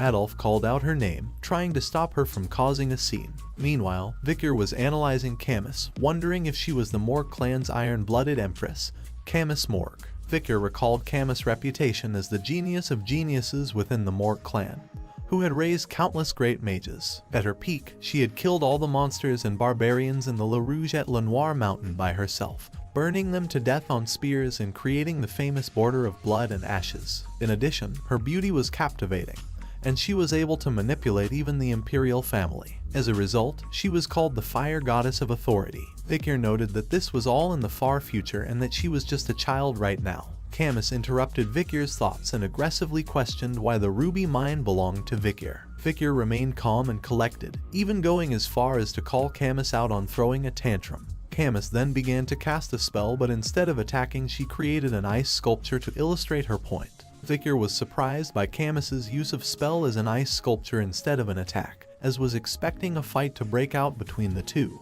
As Camus pointed to her creation and began to explain, Camus pointed to a nearby cave and began to explain the situation regarding the ruby mine. She stated that the mine was situated on the border between Morg and Baskerville territories and was called the Joint Security Area. Camus continued, saying that while the entrance to the mine was on Morg territory, the mine itself ran underneath Baskerville territory, preventing the Baskervilles from claiming it all for themselves. Camus emphasized that the ruby mineral vein belonged to the Morg clan, but the Baskervilles were claiming that it was trespassing and interrupting their mining activities. activities. Camus further explained that the Morgues had offered to pay rent for the territory, but the Baskervilles had rejected the offer. Adolf seemed pleased with this explanation, but Hugo was becoming annoyed with the situation. Victor then mentioned that rubies were commonly used for magic ingredients and that the Baskervilles didn't need to mine them. However, he also pointed out that it was unfortunate that the Baskervilles weren't fools who would open their territories just for few pennies. Camus was surprised and confused by this statement, pointing out that if the Baskervilles didn't need rubies, then why not rent their land? Victor explained that the Baskervilles were only interested in their land and didn't want anyone else to profit from it. He warned Camus not to come into their territory, as they were the only ones who would lose out in the situation. Camus, however, was not satisfied with this explanation and decided to take matters into her own hands. She claimed that she had possession over the ruby mineral vein, and she placed her arm over the sculpture in the Baskerville territory, asking whose arm it was. Victor caught her arm and responded with a smile, saying that it was his arm, as it was in his land. Camus felt her face flush with embarrassment as Victor's words made her feel flustered. She couldn't believe what she was hearing and responded with a stutter, asking him what was he talking about. How could she belong to him? Victor, who seemed amused by Camus's reaction, replied with a mischievous grin, "Who said you're mine?" Camus was confused by Victor's response, and suddenly, Victor pulled out a knife from his back, which surprised not only Camus but also Adolf and the head butler. Victor's evil grin sent chills down everyone's spine as he said, "I'm saying your arm's mine." Camus was taken aback by Victor's sudden change in demeanor and said in a shaky voice, "What?" Hugo, who was sitting nearby, was sweating profusely, and the only sound that could be heard in the room was a hiccup.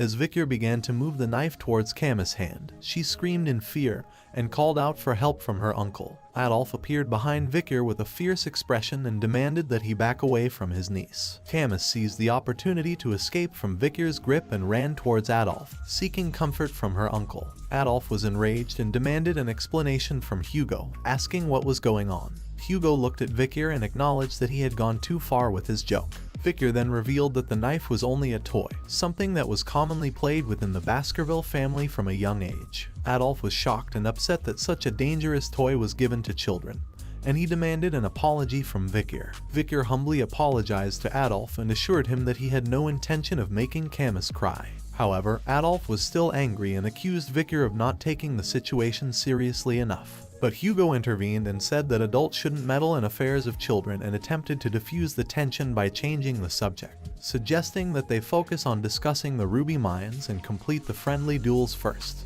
Adolf was hesitant at first, but eventually agreed to hear Hugo out. Camus, still upset and tearful, warned Victor that she would not forget what had happened. Victor simply smiled faintly in response, seemingly unfazed by the situation. The day of the friendly duels had arrived, where all the children between the ages of 8 to 15 had gathered to show off their skills. While the younger children engaged in theoretical battles or displayed their mana sensitivity, the older children stole the show with their live battles. But this year all eyes were focused on the battle between two renowned clans, the Morgue clan and the Baskerville clan.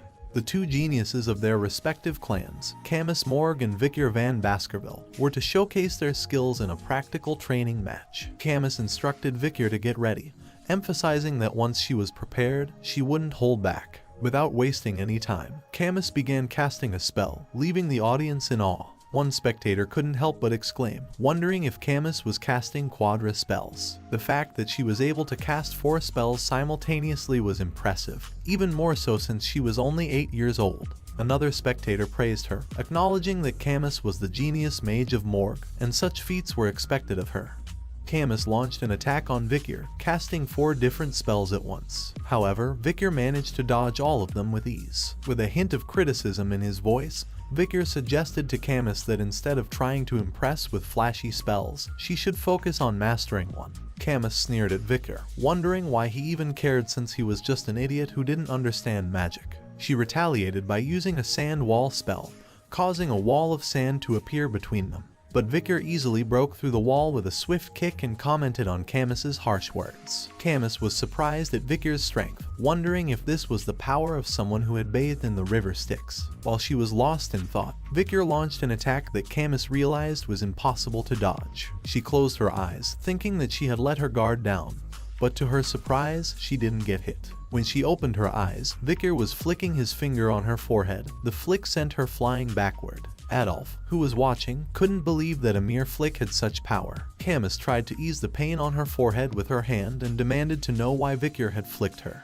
She accused him of going easy on her and vowed not to let him get away with it. However, Victor just smiled and pointed to his forehead, suggesting that they should end things before they got out of hand. Camus, with almost tears in her eyes, refused to give up and casted another sand wall spell. This time, she created 2 walls and proudly exclaimed that Victor wouldn't be able to get through them.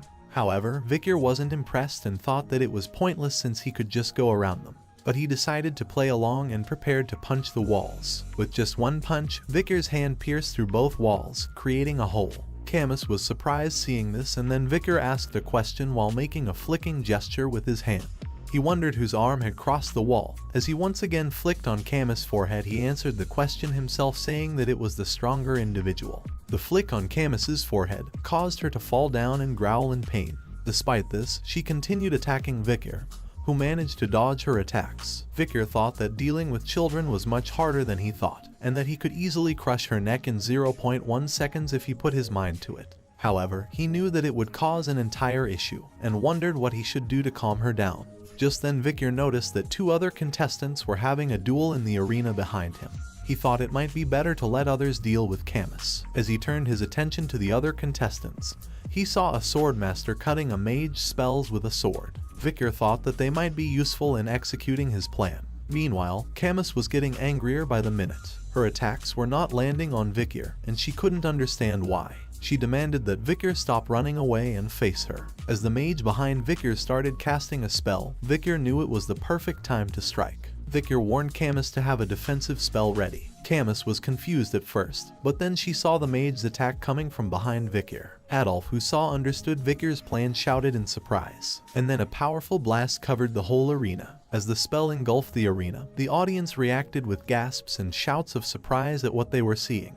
Lady Camus heard her uncle Adolf's voice in the chaos and wondered what she should do. She had avoided injuries with the help of a defensive spell, but the flame spell had burned her clothes. Tears welled up in her eyes as she imagined the shame of being seen after the smoke cleared. Suddenly, Victor appeared before her and offered his jacket to cover herself. Camus was shocked by his kindness, unable to understand why he was helping her despite being her enemy. She protested weakly as Victor insisted on giving her his jacket. Camus anxiously said that he would be exposed if he gave her his only jacket, but Victor seemed unconcerned about his own well-being.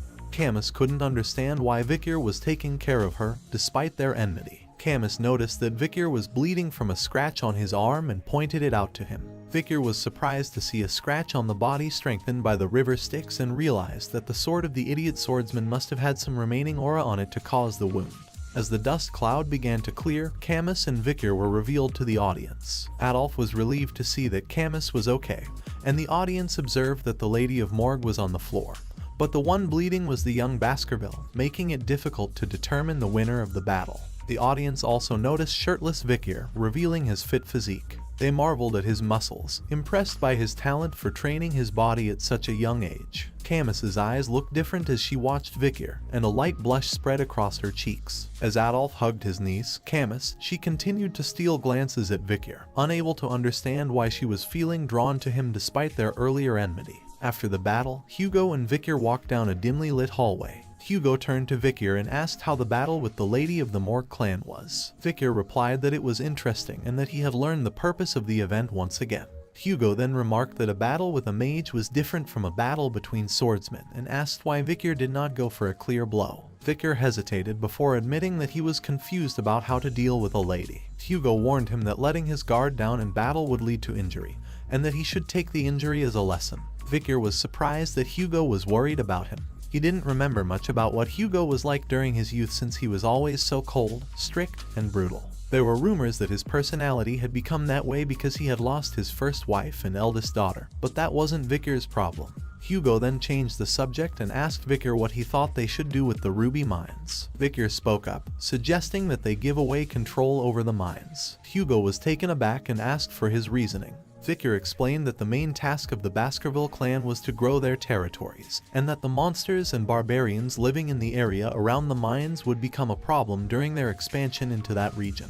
He suggested that if they could utilize the Morgue clan well, they may be able to minimize the losses incurred during their expansion. Hugo agreed with Victor's reasoning and explained his plan. Once the Morgue clan receives control over the ruby mines, they will assign a great number of people there, and all they need to do is push the monsters and barbarians into that region. They would then be able to take care of all the problems at once, and the rubies would be bathed in the blood of their enemies. Hugo was confident that if that happened, the Morgue clan would have to think twice before entering their territory. Hugo placed his hand on Victor's head and acknowledged that Victor's idea was about 90% in line with what he had in mind. Victor, on the other hand, couldn't help but think that it was not a surprise, as the idea was originally Hugo's, as Victor had executed the same plan in his past life on Hugo's orders. Victor then suggested that they should keep an eye on the Morgue's movements, but Hugo did not think it was necessary, as he had already increased the number of hounds scouting the area. As Hugo and Victor were walking, Adolf's voice interrupted them, calling out to Hugo. Hugo and Victor turned their attention to Adolf as he mentioned that he had something to discuss with them before he left. They took seats in a nearby room, and Hugo asked what Adolf wanted to talk about. Adolf suggested that they peacefully resolve the issues regarding the ruby mines, and mentioned that fees for its usage was just one of many suggestions. He then proposed the idea of an engagement between the Morgue and Baskerville children. While Hugo and Adolf discussed the details, Camus was looking at Victor with a blush on her face. Hugo then asked Adolf which child he had in mind for the engagement. Adolf suggested a union between the eldest son of the Baskervilles and the eldest daughter of the Morgues, his niece Camus. He spoke highly of his niece, stating that she was an incredible child with both beauty and knowledge, lacking nothing. Adolf suggested that Camus would be a great fit for the child known as the small son of the Baskerville clan. But Hugo expressed concern about the significant age gap between his son and Camus, informing Adolf that his eldest son was 25 years old this year.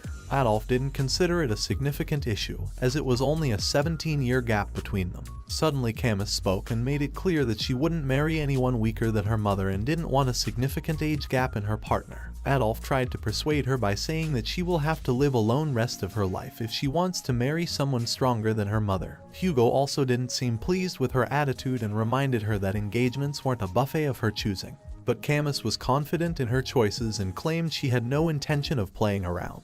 Suddenly, her face turned red, and she looked to the side, catching the attention of Adolf and Hugo. Adolf was shocked when he realized that Camus was looking at Victor, and started cursing him in his mind. Adolf couldn't believe what he was witnessing. He whispered to Camus, urging her not to even think about it, as Victor was from the Van surname and not from the La descent. Adolf believed that no matter what happens, Victor would merely be a small fish in a big pond. Hugo, on the other hand, was getting increasingly frustrated with the situation, so he decided to intervene and reminded everyone that the most important thing in engagements was what the people involved had in mind. He then turned to Victor and asked him for his thoughts. Camus looked at Victor, waiting for his answer. Camus and Victor exchanged looks, and then Victor spoke up and said, "I accept." Adolf became visibly upset at Victor's response, but before Adolf could say anything, Victor continued his sentence and added that "I accept to do as I'm told." Adolf was even more outraged at this, wondering how someone could have such an attitude towards the daughter of the Morgue clan. On the other hand, Camus was blushing from head to toe, wondering what Victor's response meant. She couldn't help but wonder if he was shyer than he portrayed himself to be and if he wasn't opposed to the idea of their engagement. Hugo stated that names and titles had no meaning in the Baskerville household, and that great people come from those of Van descent, not just those of La descent. However, Adolf seemed skeptical about this statement, especially when it came to Victor. Adolf stood in front of Victor, examining him closely. Victor, in turn, looked back at Adolf and thought about his reputation as a sixth circle master and one of the strongest mage within the renowned clan and supporter of his niece. Adolf then spoke up, saying that he didn't think it's quite wise to tell Victor this, but they couldn't have just anyone become Camus' husband. Victor thought about how engagement was merely a suggestion between clans and wondered if Adolf was not satisfied with even the genius of the Baskerville clan.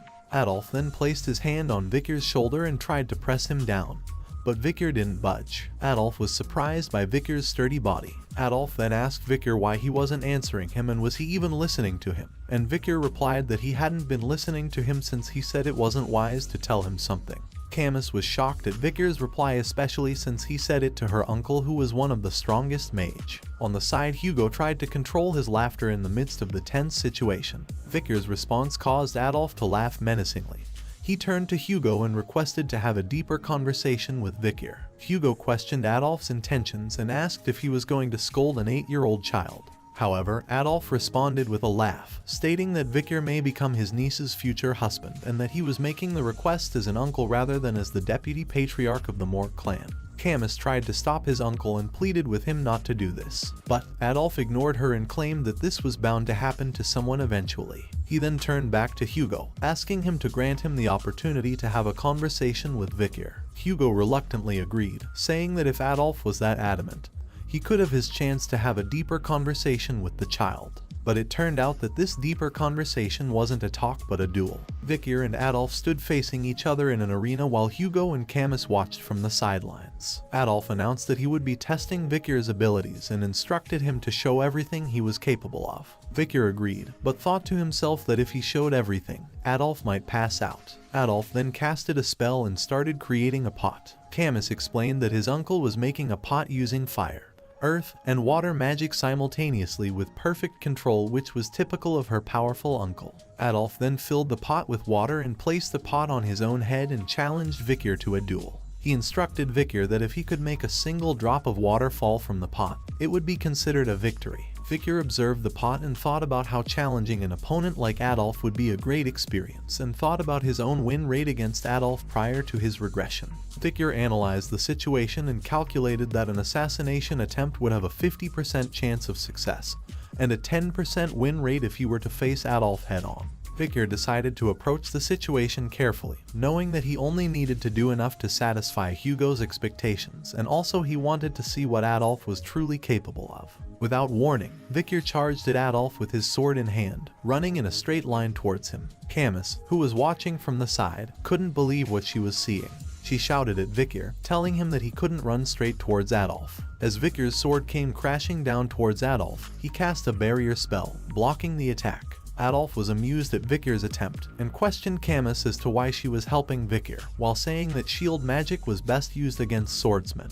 Adolf knew that it would be difficult for Victor to pierce through with most aura swords. Victor was frustrated with the failed attack and clicked his tongue in annoyance. Adolf decided to take the offensive and started casting spells towards Victor. Victor, being nimble and quick, started dodging the spells effortlessly. Camus interjected, exclaiming that it was unfair as Adolf never used this level of magic against her in their duels. Adolf was taken aback by Camus' support of Victor and asked her whose side she was on. He then turned to Victor with a crying face, calling him a bastard and promising not to forgive him. Hugo watched the battle unfold, analyzing the two combatants. He noted that Victor was attacking at a speed that was difficult but not impossible to dodge, and decided there was no need to intervene. He wanted to see what Victor was capable of, and show the old man what a young hound could do. As Victor dodged Adolf's spells, he analyzed his opponent's abilities. He knew that he could use his knowledge from before his regression and his current age to gain an advantage. Adolf smirked at Victor, claiming that his sword would never pierce through his shield. However, Victor's attacks began to break the shield, catching Adolf off guard. Adolf noticed that Victor was attacking at the same point on the shield with his sword and was impressed by Victor's machine-like movements and swordsmanship. As Victor was attacking with his sword, it suddenly broke into pieces, causing Adolf to smirk and taunt him about his lack of consideration for the durability of his sword and the strength of his shield. However, Hugo and Camus, who were watching from the sidelines, had shocked expressions on their faces. Adolf continued to speak, unaware of the surprised reactions of those around him. Suddenly, water started pouring on his face, completely covering his head in a matter of seconds. Adolf shouted in surprise, wondering how a piece of the broken sword had managed to pierce the pot and drench him with water. Victor, with a smile on his face, commented that the pot seemed to be full. Camus, who witnessed the unexpected turn of events, blushed and exclaimed in disbelief that Victor had won against her uncle and started thinking about the possibility of marriage. Meanwhile, Hugo, who was standing beside Camus, realized that the incident with the broken sword was not just a coincidence, but a sign of Victor's exceptional talent and strength. He couldn't help but wonder if he was raising a much stronger hound than he had initially anticipated. 7 years had passed since the young hounds first stepped foot in the Baskerville training grounds. Today, they faced a fierce monster that resembled a bear with horns. As the monster charged at them, the young hounds attacked it with their swords, one after another. Watching from the sidelines was Baskerville clan shadow hound Staffordshire Baskerville, the instructor of the young hounds. He knew that facing opponents stronger than them was a daunting task, so he shouted out instructions to the young hounds, telling them to aim for the hind leg to slow down the monster instead of targeting the vital points from the beginning.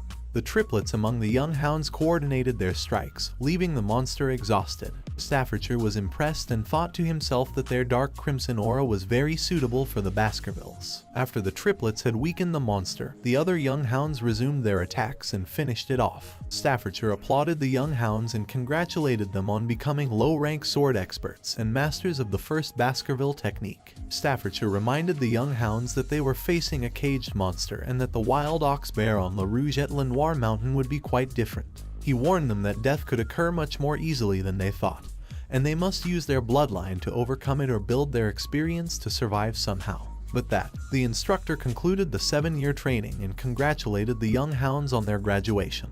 He wished them good luck in their future endeavors. After the successful completion of their training, the young hounds started chatting among themselves. 2 hounds were discussing their preferences for the various night orders within the Baskerville clan.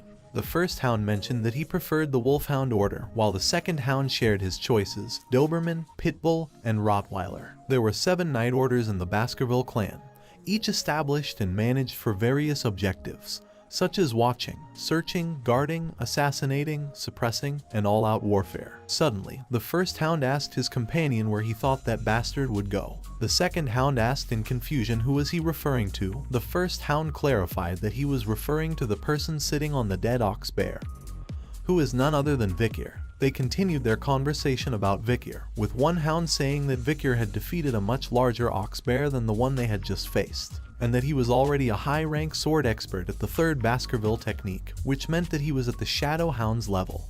Vickir sat on the dead ox bear, lost in thought. He knew it had taken longer than he had anticipated to reach his current level, which was graduate intermediate rank at the 5th Baskerville technique. While his swordsmanship had improved greatly, he felt his growth was much slower than he had hoped for. Suddenly, head butler Barrymore appeared behind Vickir and addressed him as Master Vickir. The butler informed Vickir that the Patriarch was looking for him and that his assignment had been decided. Vickir, with a serious expression on his face, replied with a simple "all right." Vickir entered the Patriarch's office and greeted Hugo. However, he only received a grunt in response. Vickir noticed a cut on Hugo's nose and asked him what had happened. Hugo replied that he had been subjugating barbarians on La Rouge-et-Lenoir mountain, and that one of the archers had gotten the better of him. Vickir asked if he had captured them, but Hugo replied that he had not. However, he did manage to give the archer the same scar on her face. After a moment of silence, Hugo congratulated Vickir on graduating. However, his tone was ominous when he added that it was only going to get harder. Vickir wondered if Hugo was going to talk about the assignment now as he reminisced about his past before his regression.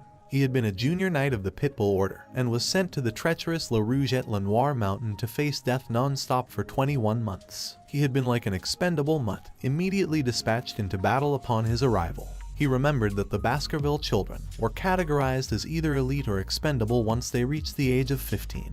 The expendables were sent to die in battle, while the elite were educated about politics and administration. Through numerous brushes with death, the experienced expendables eventually became guards to the elite, while the elite matured over time through practicing politics and administration. Vickir knew that the 5th Baskerville technique existed to let the elite catch up to the expendables' long hours and experiences with real-life battles. However, his swordsmanship had not been able to surpass the 4th technique prior to his regression.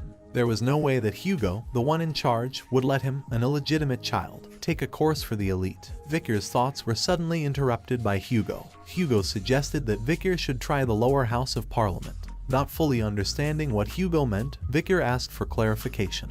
Hugo explained that the lower house of Parliament assisted the Baskerville clan's regional administration, legislature, and law enforcement, as well as inviting businesses and looking after the region as necessary. Simply put, they managed both small and large matters of the clan. Vickir was surprised that Hugo had selected him, an illegitimate child, to take the elite course. Hugo continued, saying that Vickir's achievements were greater than any child who was referred to as a genius by 10 years. So, he would treat Vickir as such. The position that Vickir would be taking was the deputy consul of the underdog city. Currently, both the consul and deputy consul positions were vacant. Hugo asked Vickir if he would like to try it. After considering Hugo's proposal, Vickir decided to accept the position of deputy consul of the underdog city. However, before proceeding, he wanted to discuss an incident involving the Mork clan and the Ruby Mines. Hugo seemed to know about it already and referred to how Vickir screwed over Adolf Mork. Vicar confirmed this and asked if he could borrow his reward once. Even though what Vicar wanted to borrow was still not revealed yet, the head butler, who had an idea about it, was shocked at Vicar's bold request. But Hugo didn't seem to mind. He stamped a paper and assured Vicar that he trusted him not to do anything foolish. With confidence, Vicar promised he wouldn't make Hugo worry, but he couldn't help but think how strange it was to be called son by Hugo, something that would have been unimaginable before his regression. As head butler and Vicar walked down the hallway, the head butler spoke in a serious tone. He emphasized the patriarch's high regard for Vicar, as evidenced by his appointment as a consul prior to being dispatched into battle. The head butler referred to this as the disciplines of kingship, suggesting that Vicar was being groomed for greater responsibilities in the future. However, Vicar was not complacent about his new role. He acknowledged that success was not guaranteed and that he would have to work hard to manage his responsibilities as deputy consul. Vicar thought to himself that this was an opportunity for him to hone his skills more safely. He wasn't particularly interested in current events, but his memories from his previous life were still vivid. He remembered the sensation of his head being severed from his body by the guillotine. Vicar decided at that moment that he will let Hugo Le Baskerville feel the same sensation. In the Baskerville territory, Underdog, in a large villa, a bald man gave orders to 2 workers, instructing them to ensure that the place is perfectly clean by the next day, as a new deputy consul from the Baskerville family was coming. The workers acknowledged his orders and said yes, sir. Later on, one of the workers wondered what kind of person the new deputy consul would be and hoped that he would have experience in business. However, the other worker told him that the new deputy consul was only 15 years old. While they were talking, a young boy was approaching the villa, and the second worker noticed him. He placed his hand on the kid's shoulder and wondered whose child he was and if any employee had brought him. The worker then told the boy that he couldn't just enter the villa freely. It turned out, the young boy who had approached the villa was none other than Vicar. With an angry look on his face, he ordered the worker to remove his hand from his shoulder. Then, he pulled out a paper and showed it to the worker, who was surprised to see that it was the document verifying Vicar's position as the new deputy consul. The workers were confused as to why he had come a day early,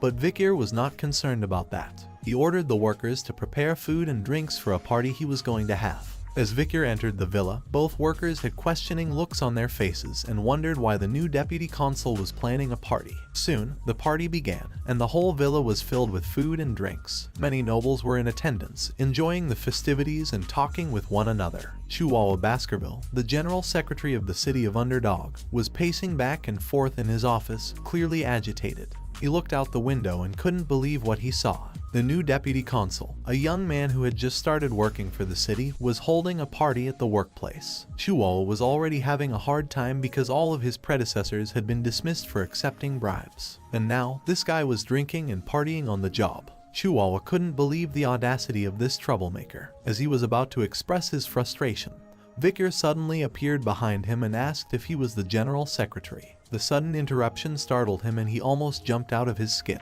He was surprised to see Vicar and wondered how long he had been standing there. Vicar introduced himself as Vicar Van Baskerville, the new deputy consul, and Chihuahua introduced himself as Chihuahua Baskerville. Vicar repeated Chihuahua's name, noting that he didn't have a middle name. Chihuahua thought to himself that it was going to happen again.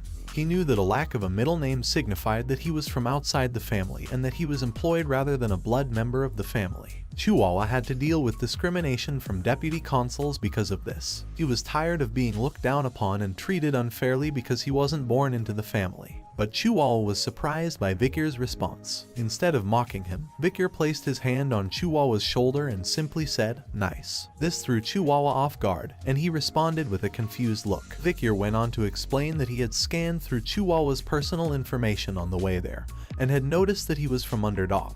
Chihuahua agreed with him, saying that he was born and raised in the current place they were in.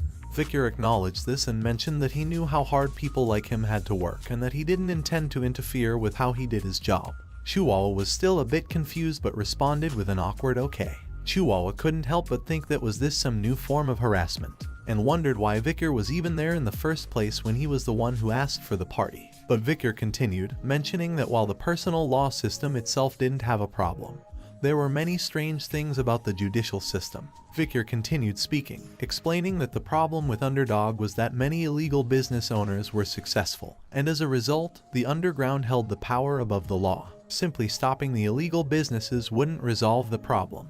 The heads of the underground businesses needed to be removed. As a deputy consul, his job was to make laws and execute them, and while he respected all the laws that were already in place, he intended to add a new one. Chihuahua exclaimed in surprise as he heard the word new law. Victor nodded and explained that he would make sure the underground economy was in shambles within a week. However, he needed a cause in order to make and execute this law. Chihuahua couldn't understand why Victor needed a cause for getting rid of illegal businesses. Victor explained that he was still young and a newly appointed deputy consul. He needed a performance in order to make it more convincing. Chihuahua still didn't fully understand Victor's plan.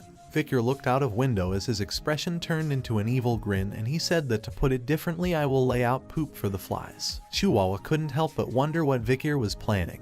The next day, Victor arrived at Doorsmile Street in downtown Underdog. A huge crowd had already gathered there and people were chatting among themselves. Victor stood on the stage with a stake in his hand. Chihuahua and his companions wondered what the deputy consul was planning to do. They commented that there were a lot of people there, and that the deputy consul had been standing there since the crack of dawn. Suddenly, Victor stepped forward and announced that he was the newly appointed deputy consul. The crowd was surprised to see such a young man as the deputy consul, and wondered what he was going to do. Some of them murmured that he was cute, while some questioned what a young man like him could do. Victor ignored the crowd and said, I believe you have all seen this notice. These are laws that have been in place for a while. Even if the deputy consul has changed, the Baskerville family's laws are still strict as before and will continue to be upheld. However, the crowd did not seem to have any faith in Victor's words. They muttered among themselves, questioning his ability to carry out laws at such a young age. Some even commented on the corruption of the higher-ups and thought that Victor would soon fall victim to it. Chihuahua, who stood by Victor's side, could no longer remain silent. He shouted at the crowd, demanding that they show respect to the new deputy consul. The crowd fell silent, but some still doubted Victor's ability to uphold the laws, and they thought that Chihuahua might be a better choice for the position of deputy consul. Suddenly, Victor's actions had the entire crowd in a state of shock. As he pulled up the stake, whole crowd fell silent, and all eyes were fixed on him. With immense power, Victor then plunged the stake into the ground with such force that the earth around it seemed to shake. The crowd could hardly believe what they were seeing. They were amazed at the sheer strength that Victor had displayed. But then, Victor announced something that took everyone by surprise. He said that he would announce a special law, with his authority as a deputy consul known as the Victor Special Law, which would award 100 million gold to anyone who could remove the stake from the ground. The entire crowd looked at Victor and the stake in disbelief, trying to analyze what was happening. Suddenly, the crowd erupted into a loud chorus of disbelief, shouting, 100 million. As the crowd gathered around him, Deputy Consul Victor Van Baskerville announced his new laws. The first law, known as the Victor Special Law, Paragraph 1, Article 1, stipulated that whoever pulled out an appointed stake, henceforth referred to as the stake, would be paid 100 million gold immediately by Victor himself. The crowd was stunned by the announcement and exclaimed in shock. They couldn't believe that they could get such a huge amount of money just by pulling out a stake. One person in the crowd asked if it was really that easy, and everyone murmured about it in disbelief. Despite the excitement, nobody came forward to pull out the stake. Victor saw that no one was willing to take the risk, so he asked if there was no one who wanted to get 100 million gold. When no one stepped forward, Victor declared a new law. The Victor Special Law, Paragraph 1, Article 2, stated that the person who pulled out this stake would be paid 1 billion gold immediately by Victor himself. This time, the offer was too tempting to resist. Suddenly, Victor heard someone laugh, and he saw a fat old man in the crowd with an angry voice. The man exclaimed that it was ridiculous and asked if Victor was making fun of them. He questioned who would attempt it, and the crowd began to murmur in agreement. But someone in the crowd pointed out that 1 billion gold was not chump change, and the mood shifted slightly. General Secretary Chihuahua, who was on stage behind Victor, wondered why they were getting embarrassed instead. But Victor ignored all the comments and asked if there was no one willing to take the challenge. With no one stepping forward, Victor surprised the crowd once again by declaring a new law. This time, the reward was even higher, 10 billion gold. The crowd was stunned by the offer, and Victor confidently stated that the person who pulled out the stake would be rewarded with the sum. As Victor repeated his offer, the crowd was in a state of shock and confusion. Some wondered if it was all just a joke, while others were tempted to try their luck. However, others warned them of the potential consequences, saying that just look at the sword on his waist and the potential danger of being perceived as greedy by the deputy consul. Despite Victor's repeated offers, no one came forward to pull the stake. As he was about to speak again, he was interrupted by Chihuahua, who whispered to him that there was not enough money in the city to fulfill his offer. Suddenly, a small hand shot up from within the crowd. The hand belonged to a little girl who had a flower basket on her other hand. She timidly asked if she could try. The crowd was shocked that this little girl was trying to pull out the stake from the ground. An old man recognized her as Judy, the flower girl, and tried to stop her. But Judy explained that her mother was sick and she had to try something. Despite the old man's warnings, Judy approached the stake and stood in front of it. She looked at the man behind the stake with fear and hesitation. Judy thought to herself, hoping to calm her nerves. She wondered if she would receive any payment for this act of bravado. She had volunteered to pull out the stake, hoping to earn a few coins for her efforts. She was hoped that at least she would be able to sell the basket full of flowers she had brought with her to the event. Without a word, Vickers simply said, "Pull it out." His voice was devoid of emotion, and Judy couldn't tell if he was angry or bored. She took a deep breath, grabbed the stake with both hands and pulled with all her might. To her surprise, the stake came out of the ground easily, as if it had never been stuck there in the first place. The crowd gasped in shock and disbelief, staring at Judy in amazement. They couldn't believe that such a small and frail girl had managed to pull out the stake so effortlessly. Judy looked at Vickers, who had been watching her intently, with the stake in her hand. Judy wondered if she had done something wrong, as Vickers made a motion as if he was about to pull out his sword. Her heart sank as she closed her eyes in fear, tears threatening to spill down her cheeks. She thought of her mother and wondered who would take care of her after she was gone. But instead of the sword, a hand with a bag appeared in front of her. As Judy opened her eyes, she saw Vickers on one knee, holding a bag filled with gold. Vickers, while giving the bag to Judy, said that for now, here is 100 million gold. Judy stood there, still in shock, holding the bag of gold tightly in her hand. Vickers looked at her and asked her where her home was, since 10 billion gold will be heavy, so he will have it shipped to her home.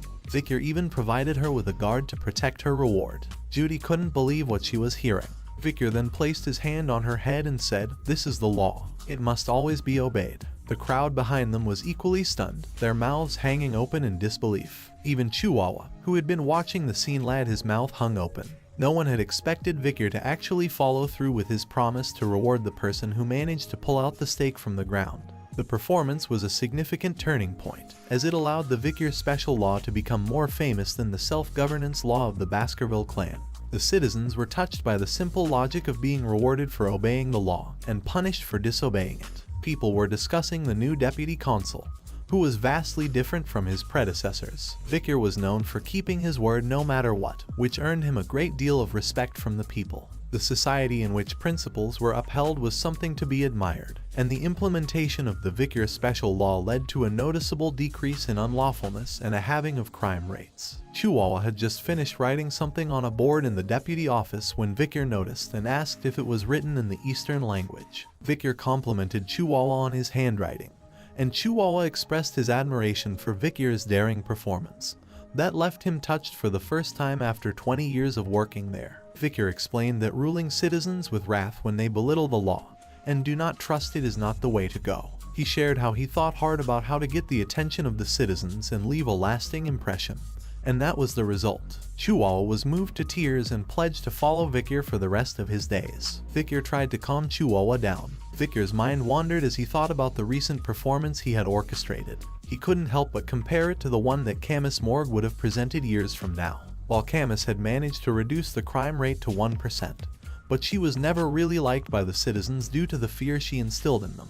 Looking down at the map on the table, Vickers noted that the problems were only just beginning, since the reward of 10 billion gold had been used, and they needed to find a way to get it back. After marking some locations on the map, he explained that the locations marked on the map were where there were potential illegal groups, or where they may hide in the future. Vickers was determined to maintain these locations and confiscate their dirty money. Chihuahua looked at the map in surprise and asked Vickers how he knew where the criminal businesses were located. Vickers pointed to his nose and claimed that he could smell them. In reality, he had already surveyed those regions before his regression and knew them like the back of his hand. Chihuahua was impressed by Vickers' flawless investigation skills and wondered just how much he had already investigated. Suddenly, a staff member burst into the room, interrupting the conversation between Chihuahua and Vickers. The staff member addressed Deputy Consul Vickers, informing him that the Village Hall's Youth Autonomy Association had requested a meeting.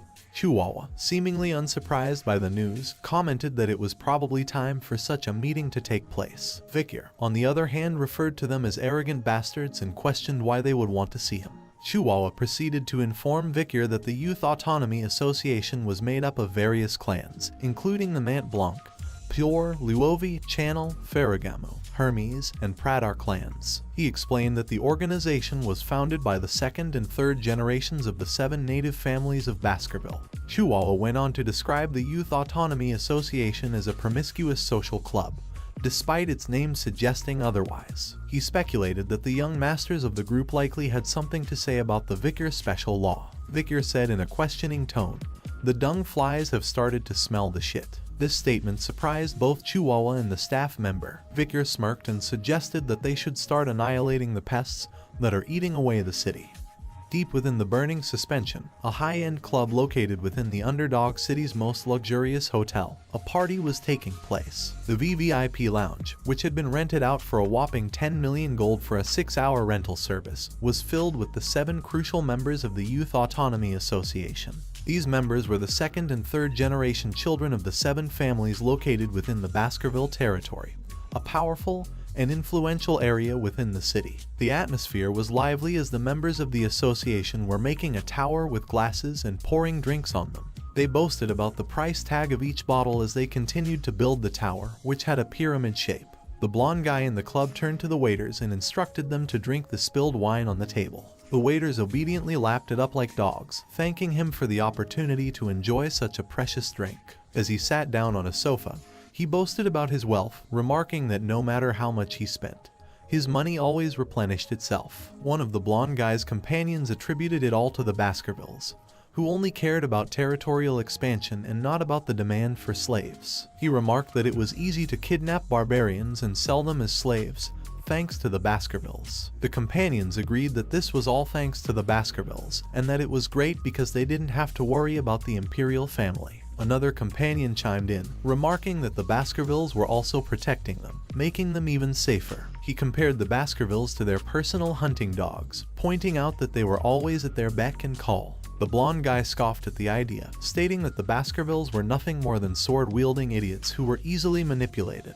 He mentioned the incident with the Mesimaginero clan, where they were able to push the blame onto the Mesimaginero clan, which was one of the most loyal clan, and watch as the Baskervilles decided to massacre them personally. As the group continued to talk, one of the companions mentioned a new deputy consul named Vicar, who was of Van descent.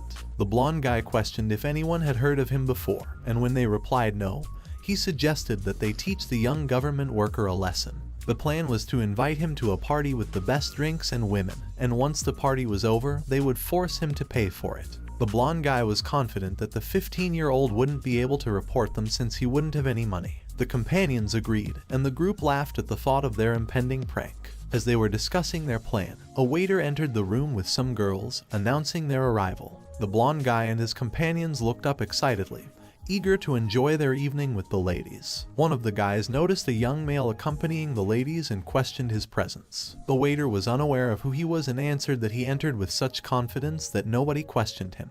The young male was none other than Vicar. The waiter grabbed Vicar by his hair and, in an angry tone, demanded to know why he was there. However, Vicar's eyes glowed with anger, and suddenly the room fell silent as the group had shocked expression on their faces. As Vicar approached the group, the waiter noticed that his arm was bent at an impossible angle, causing him to shout in pain. One of the guys who had initially pointed out Vicar expressed his surprise at the sight. Vicar introduced himself as Vicar Van Baskerville, and the guy repeated his name and recognized him as the deputy consul, and questioned why he was there. Vicar simply replied that they have invited him here. The blonde guy realized that the situation was getting out of hand and tried to calm down the situation and exclaimed with laughter, saying that it was amazing that he had come to the party. Vicar watched the blonde guy whisper with one of his companions, discussing something. The blonde guy asked if they should enact their plans, and his companion agreed, suggesting they see how Vicar deals with paying for everything. The blonde guy agreed and suggested they keep Vicar there and force him to pay once the party was over. Vicar couldn't take it any longer. He placed his hand on the table, interrupting their conversation, and demanded that they stop the pointless chatter. Suddenly, the whole table exploded, and glasses filled with drinks crashed to the floor, causing the people in the room to look on in surprise. As the drinks fell down, the blonde guy watched in disbelief as the table exploded, and his thoughts immediately went to Victor's potential abilities. He thought, could he have used mana manipulation to make the champagne tower explode just by touching the table? The blonde guy realized that Victor was a graduator. The blonde guy's companion was equally shocked and whispered in anger that they had thought Victor was just a 15-year-old kid. The blonde guy snapped back, telling his companion that they were a middle-class expert and should do something.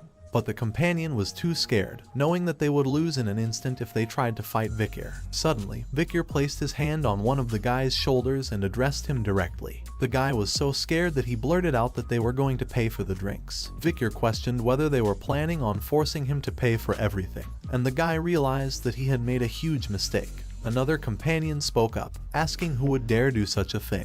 The blonde guy tried to calm the situation, saying that they only wanted to test Victor, as Underdog City had become corrupt. They wanted to ensure that Victor wouldn't be enticed by the city's offers. The blonde guy's companion agreed, saying that it seemed like Victor had what it takes to lead them, and they would be sure to follow. Victor suddenly attacked the guy sitting closest to him with a palm strike that was more like a claw attack. He clutched the guy's stomach tightly and delivered a stern message. An owner can test their dog, but a dog should never test their owner, no matter the situation. As he looked at the rest of the group, Victor questioned whether they were unmoved by his actions because they had money and power. He warned them that they had never seen anything truly frightening before. Victor threw the guy he had been holding to the ground and stepped on his face. He then looked at the rest of the group and asked if they knew why he had done this. If they didn't, it seemed like they would meet the same fate. The blonde guy's face was stricken with fear as he stuttered out a response, saying that they were well aware of why Victor had taken such actions. But Victor kicked the man's head on which he was stepping on, and told them that if they really knew, they would understand what he would do next. The group became angry seeing this, and blonde guy called Victor a bastard, while another questioned if he thought he could get away with it.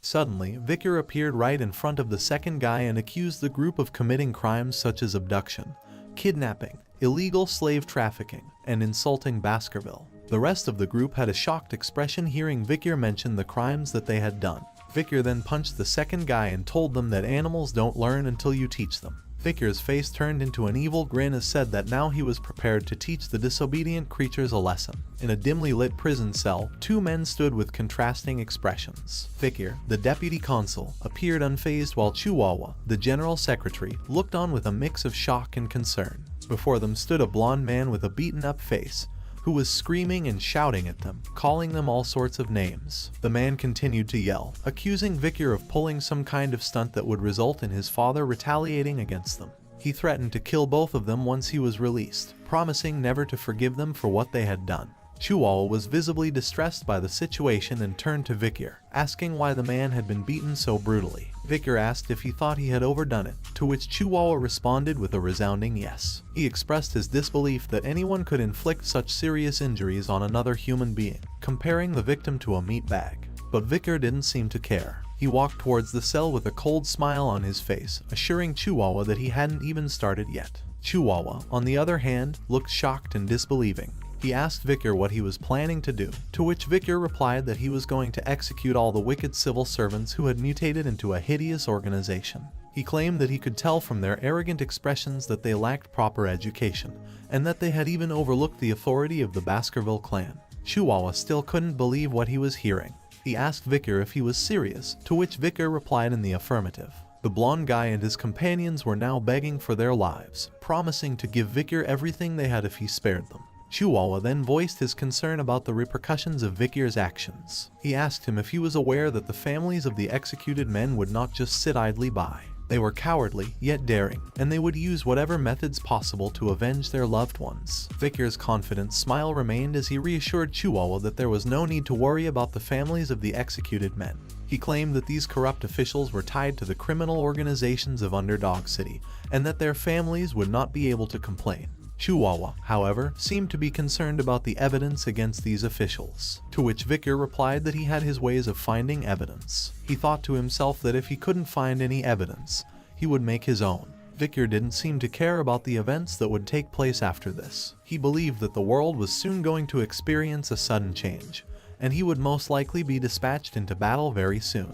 Even if that wasn't the case, he knew that he would have to leave this place once he enrolled at the academy. Victor stood in front of the prisoners, his eyes cold and unfeeling as he gazed at them. Victor listed out their crimes, his voice flat and monotone: human trafficking, kidnapping, bribery, blackmail, threatening, assault through a third party, and murder. The blonde guy immediately denied their involvement in any of those crimes and asked for evidence. However, Victor just smirked and asked if they would accept punishment if there was evidence. After hearing this, the blonde guy looked down, his guilt written all over his face. It was like he was saying, "I'll never cause damage to the family, even if I were to die here." Suddenly, a man appeared to be walking towards him, carrying a bag. The man had a bald head, called out to Victor. Victor turned around, not surprised to see the man there. The bald guy placed the bag in front of Victor and informed him that his custom order was ready. Victor expressed his gratitude for the timely delivery of his order, and the bald guy just chuckled in response. Victor opened the bag to reveal an assortment of tools, which he arranged carefully on a cloth.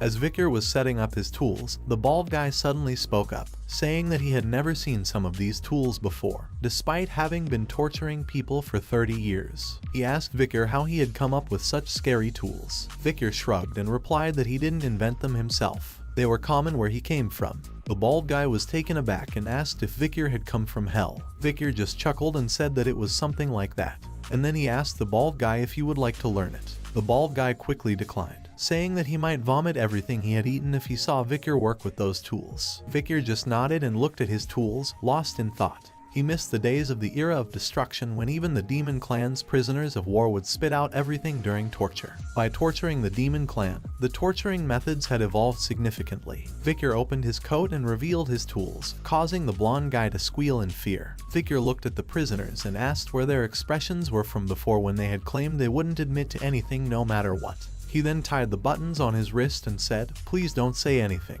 I want to cherish the memories of my past for once." The blonde guy couldn't hold back the flood of tears that streamed down his face. Rumors of the arrest of the 7 wicked gangs quickly spread throughout Underdog City. As long as there was a gathering of more than 3 citizens, that rumor continued to circulate. In a nearby tavern, patrons were discussing the incident. One of them expressed relief that the arrested gangs were the ones who treated civilians like pests. Another patron doubted that the new deputy consul would release them anytime soon, considering their history. A third person chimed in, noting that the 7 arrested individuals were the 2nd generation of native families, and that the deputy consul would likely just embarrass them before releasing them. However, another individual added that the charges against the 7 suggested that they may be executed.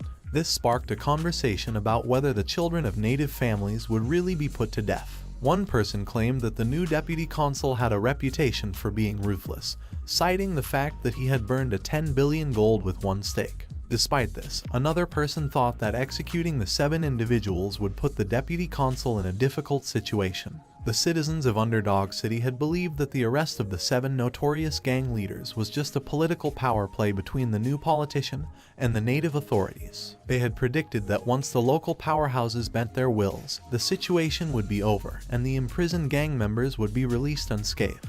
As expected, the Mont Blanc clan, Pure clan, Luovi clan, Channel clan, Ferragamu clan, Hermes clan, and the Pradar clan delivered an apology to the new deputy consul. But things didn't go as predicted. The 7 heads of the gang leaders were hung in the middle of the center square, preserved with salt and displaying expressions of agony as if they had experienced excruciating pain until their last breaths. The public notice above the heads explained the punishments they received prior to their executions in detail. The Baskerville family autonomy constitution was known for its strict laws and harsh punishments. The first clause was about the banning of illegal brothels. The penalty for this offense was a tattoo on the face of the criminal, with the symbol for sex being tattooed all over the face. The punishment was executed according to the governing law above. The second clause was about the banning of illegal gambling, and the penalty for this offense was wrist amputation. The punishment was carried out according to the law, with both wrists being amputated, taking into account the number of times the law was disobeyed.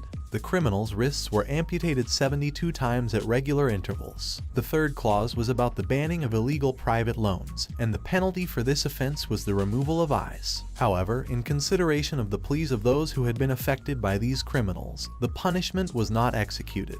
The fourth and final clause was about the banning of illegal lobbying, and the penalty for this offense was exile. Since the criminals were already dead, their bodies, excluding their heads, were thrown outside the castle walls. The crowd was in shock as they read the notice and saw the scene in front of them. Vicar in his office explained that there was no reason to be surprised as the laws were already in place. However, this was the first time that the infamous native families would be serving the sentences. He believed that this would bring forth change and that once the destruction of either parties began, Underdog City would go through a bloodbath. Vicar turned to Chihuahua and warned him to brace himself, as he would join him in the next strategy. Chihuahua was surprised and clearly taken aback by Vicar's words. The scene changes and Chihuahua was standing in the same pose with a mask on his face. Chihuahua turned back and whispered to the occupant inside the cage, who was none other than the deputy consul, asking if this was really the right strategy. Vicar simply asked Chihuahua if he didn't trust him. As Chihuahua stood there, the place began to fill up with people. They all wore masks to conceal their identities, and slaves were also being transported, their hands bound in iron chains. Amidst the chaos, Chihuahua's thoughts turned to Vicar, who sat quietly in one of the slave cages. Chihuahua wondered if Deputy Consul being sold as a slave was a good strategy. Underdog City, located in the outskirts, was known for its unlawful events, and one such event was the slave auction. In the middle of nowhere, a huge tent was set up, and luxurious carriages started to gather around it. The products being sold were kidnapped barbarians, nobles, and commoners, all waiting to be auctioned off to the highest bidder. The Baskerville family was unaware of this unlawful event. The auctioneer, standing in front of the crowd, greeted them and welcomed them to the circus. The auctioneer noticed the arrival of Chihuahua's group. He greeted them with a smile, recognizing their signature trait as an exclusive feature of the Mont Blanc clan. He looked at their identification paper and saw that they were there as sellers. He expressed his concern that the Mont Blanc clan did not like the slaves they had purchased in the last auction, as they were precious customers who always purchased a large number of slaves. Chihuahua replied that they were satisfied with the quality of the slaves sold here. The auctioneer's attention was drawn to Vicar, who was in a cage with black hair and red eyes, a rare product. He promised to take responsibility and sell it at a good price. Chihuahua agreed and left it to him. The auctioneer bid farewell to Chihuahua Mont Blanc, hoping that he would enjoy his time at the circus. Inside the tent, the auctioneer stood on the stage as the crowd murmured amongst themselves. Some discussed the trend of mysterious-looking slaves, while others preferred pretty and good-looking slaves. Some were attracted to the tragic backstories of fallen nobles or kidnapped nobles, but everyone agreed that they hoped for many good products that day. The auctioneer then introduced the first item, a secret embezzlement by the Baskerville family's knights. It was an rank monster known as the Merciel, a cow species found in the depths of hell and said to inhabit another world. It was said to possess 19 hearts and keep attacking until all of them stop. The auctioneer listed its uses, from leather to meat, bones, and intestines, stating that nothing goes to waste. The bidding started at 100 million gold, and bidders quickly raised the price to 140 million. Then 200 million, and finally 250 million gold. The auctioneer announced that they had hit 250 million gold and asked if anyone else wanted to bid. When no one else spoke up, he slammed the hammer and declared the item sold. The auction continued with more items, each with their own unique qualities and uses. The crowd eagerly bid on each product, hoping to score a valuable purchase. And so, the slave auction at the circus continued, a dark and unlawful event that remained hidden from the eyes of the law. As the bidding for various products continued, the auctioneer urged the bidders to move on to the next product. However, a worker whispered something in his ear, and the auctioneer appeared surprised. He announced to the crowd that a rare item had arrived, picked up by the slave businessmen from a deep jungle, from a warrior tribe in the La Rouge-et-Lenoir Mountains jungles, the Barbarian of Balak. A girl who appeared fierce was brought onto the stage, and the auctioneer encouraged the bidders to try and tame a wild slave, as it would be a chance to put their training techniques to the test. However, despite the auctioneer's efforts to start the bidding at 5 million, nobody placed a bid. After some time, the auctioneer lowered the initial bidding price to 3 million, but still nobody placed a bid. Eventually, the auctioneer was forced to give up and offered the girl for just 1 million gold, but still nobody wanted to buy her. The crowd began to lose interest, and the auctioneer realized that the girl was not going to sell. He asked the guard to take her away and bring out the guaranteed products instead. Suddenly, the girl tried to break free, but the guard knocked her unconscious with a punch to the stomach and took her backstage. The auctioneer then apologized for the minor incident and promised to bring out the best product of the day as compensation for the unsatisfactory auction. The best product of the day was none other than Victor. The auctioneer introduced Victor, describing him as a purebred boy with black hair and red eyes who only required minimal restraints. A lady in the crowd was clearly impressed by Victor's beauty and physique and immediately placed a bid of 600 million. The auctioneer was surprised and amused by her eagerness to bid without even announcing the starting price. Another bidder, a man, placed a bid of 800 million, which angered the lady, who questioned why a male would want to take Victor. The man replied that it was none of her business and that he wanted to use Victor as a gladiator. Suddenly, another bidder placed a bid of 900 million.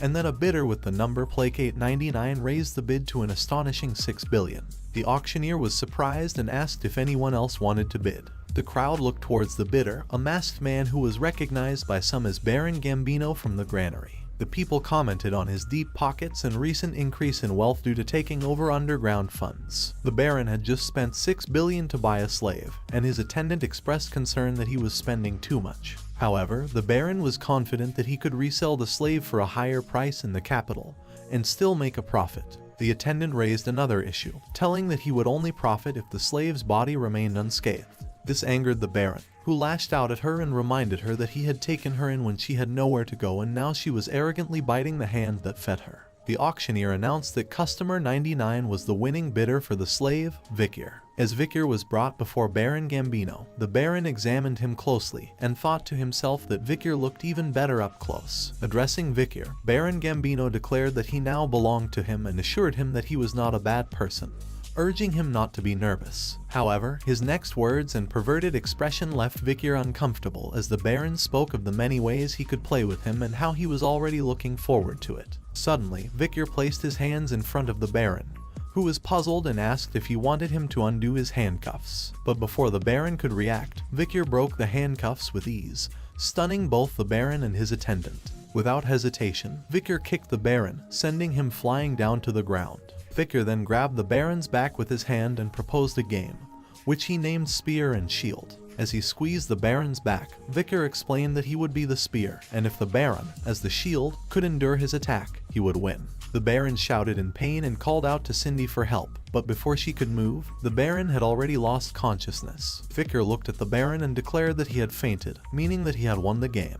He then took off the fake hair he was wearing, revealing his true identity as Victor van Baskerville. Cindy Windy, the Baron's attendant, instantly recognized him and exclaimed his name. However, Victor ignored her and instead turned to the Baron, asking if he was dead. The crowd was shocked to see Victor there and started murmuring amongst themselves, wondering if Victor was here then, who was the underdog city's new deputy consul. Someone even questioned why a Baskerville hound was present here. Meanwhile, Chihuahua, who was among the crowd, thought to himself how the deputy consul had turned the situation into something big. Victor then looked at the crowd and remarked that the circus was a suitable name for this place. His eyes and smile turned menacing as he warned everyone not to think they could leave in one piece. Victor stood in the middle of the auction room, unarmed and surrounded by guards. The atmosphere was tense as everyone watched in worry, unsure of what would happen next. The auctioneer was clearly unhappy with the situation and shouted at the guards to just kill Victor, not caring about his status as the deputy consul. The guards started attacking Victor. However, before they could reach him, Beelzebub emerged from Victor's hands and his sword reached them first and sliced through them with ease. The auctioneer was terrified by the red and horrific aura emanating from Victor and realized that Victor was no ordinary person. As one of the guards prepared to swing a metal ball attached to a chain towards Victor, he quickly ran towards him and sliced through both the ball and the guard effortlessly. The auctioneer's thoughts were racing as he tried to make sense of what was happening. He couldn't believe that Victor was a graduator, that too at such a young age. Graduators were the ultimate weapons that represented a nation's strength. He knew that they didn't stand a chance at winning if Victor was their opponent. Suddenly, Chihuahua spoke up, revealing that he had never expected the deputy consul's swordsmanship skills to be so irregular. However, he was soon shocked by something he saw. As Victor continued to fight, he suddenly heard a laugh coming from behind him. He turned around to see the auctioneer holding a knife to Chihuahua's throat. The auctioneer demanded that Victor drop his weapon and surrender, threatening to kill Chihuahua if he didn't comply. Victor remained calm and stood his ground, causing the auctioneer to become even more agitated. Chihuahua, whose throat was still being held by the knife, reassured Victor that he was alright and urged him to look after himself. The auctioneer was angry at Chihuahua's words and tried to stop him from talking, but Chihuahua remained steadfast in his loyalty to his superior. Victor laughed at Chihuahua's words, impressed by his dedication, and assured him that he had received a trump card from the patriarch Hugo. Victor revealed a flute attached to his leg, causing the auctioneer to become confused and ask what he was planning to do with it. Chihuahua also saw the whistle and thought about its significance. Victor, with the flute in his hand, stepped forward in front of the crowd. Without any warning, he put the flute in his mouth and blew it with all his might. The sound was so loud that it echoed throughout the entire room. The people in the crowd covered their ears with their hands and shouted in pain, trying to protect themselves from the deafening noise. When Victor finished playing the flute, everyone looked at him in silence, trying to understand what had just happened. The auctioneer, who was in charge of the event, realized that everything was fine. He seemed to be relieved that nothing had happened and laughed it off as a scare tactic and said that even a graduator can't do anything here. However, the situation took a deadly turn as the auctioneer's throat was pierced by a sword from behind.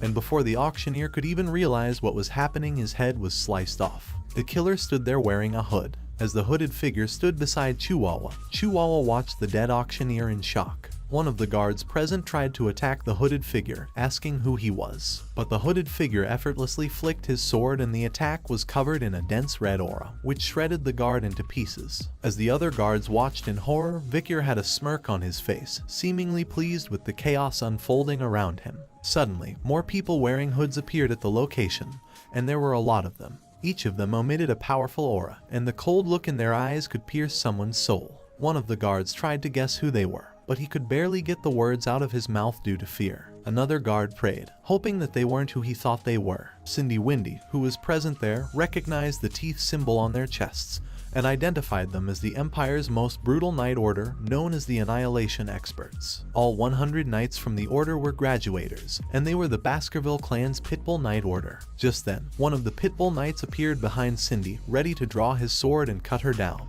She was filled with fear, thinking that she couldn't die in a place like this. But suddenly, Victor appeared in front of her and stopped the knight, commanding him to leave her alive. The knight backed off and knelt down, showing respect to Victor. Victor ordered the knight to rip the rest of them to shreds and kill them, but he told the knight not to kill those who were lying down obediently. However, if they moved even a little, he ordered the knight to kill them relentlessly. The knight disappeared, saying that he heard and obeyed. Victor was relieved that he was able to take the pit bulls without any trouble, knowing that Hugo was very sensitive about military power. The chance to order the Pitbull Order was the reward that Victor had asked for before leaving for Underdog City. The cries of people being cut down by the Pitbull Order could be heard throughout the area. One guy, lying on the ground in fear, thought to himself that he should just stay down and run away when things quietened down. However, a Pitbull Knight suddenly appeared in front of him, causing him to squeal in terror. He begged the knight, saying that he would obediently wear the cuffs. The Pitbull Knight responded by saying that they don't carry things like cuffs around. The guy was confused and asked what would happen to him then. Suddenly, the Pitbull Knight sliced off his legs, causing him to scream in pain. The knight coldly stated that those who were going to be executed didn't need their legs. A man with a cigar in his mouth stood beside Victor. He was the commander of the Pitbull Knights, Bostonier Le Baskerville. He asked Victor how he felt about using the Pitbull Knights and if he was satisfied with their performance. Victor replied that he was satisfied, and Bostonier offered to help him with anything else he needed. Bostonier took a good look at Victor and thought to himself that he understood why brother Hugo was so interested in him. He was already fierce and cruel at the young age of 15. Bostonier placed his hand on Victor's head and invited him to come to the Pitbull Knights later, promising to raise him properly. Victor hesitated and said he would think about it. As he started to leave, he mentioned an urgent matter that he needed to attend to. Bostonier watched Victor leave and couldn't help but feel ignored. He thought to himself that he wanted Victor even more now. As Victor left, he thought to himself that Bostonier was burdensome. Victor stepped into the dimly lit storeroom, his eyes scanning and searching for something as he muttered to himself. He was sure that what he was looking for was around here. As he looked around, his gaze fell upon a large safe in the corner of the room. He wondered if this was the safe where the noble's payment was stored. He thought about giving all this money to City Hall for taxation, but quickly pushed those thoughts aside, realizing that they weren't important at the moment. Turning away from the safe, he noticed a cage nearby that was covered with a cloth. His expression turned to one of determination as he muttered to himself that the reason he came to the storeroom wasn't for money but something else. With a sense of purpose, Victor walked over to the cage and removed the cloth covering it, revealing a battered and bruised girl lying inside crying out in pain. as tears silently streamed down her cheeks. Vicar gazed at the girl who lay in the cage, tears streaming down her face. From the bruises and injury marks on her body, it was apparent that she had been tormented before being brought here. With a disapproving click of his tongue, Vicar took out a potion from his pack and said that the girl was fortunate enough to receive it.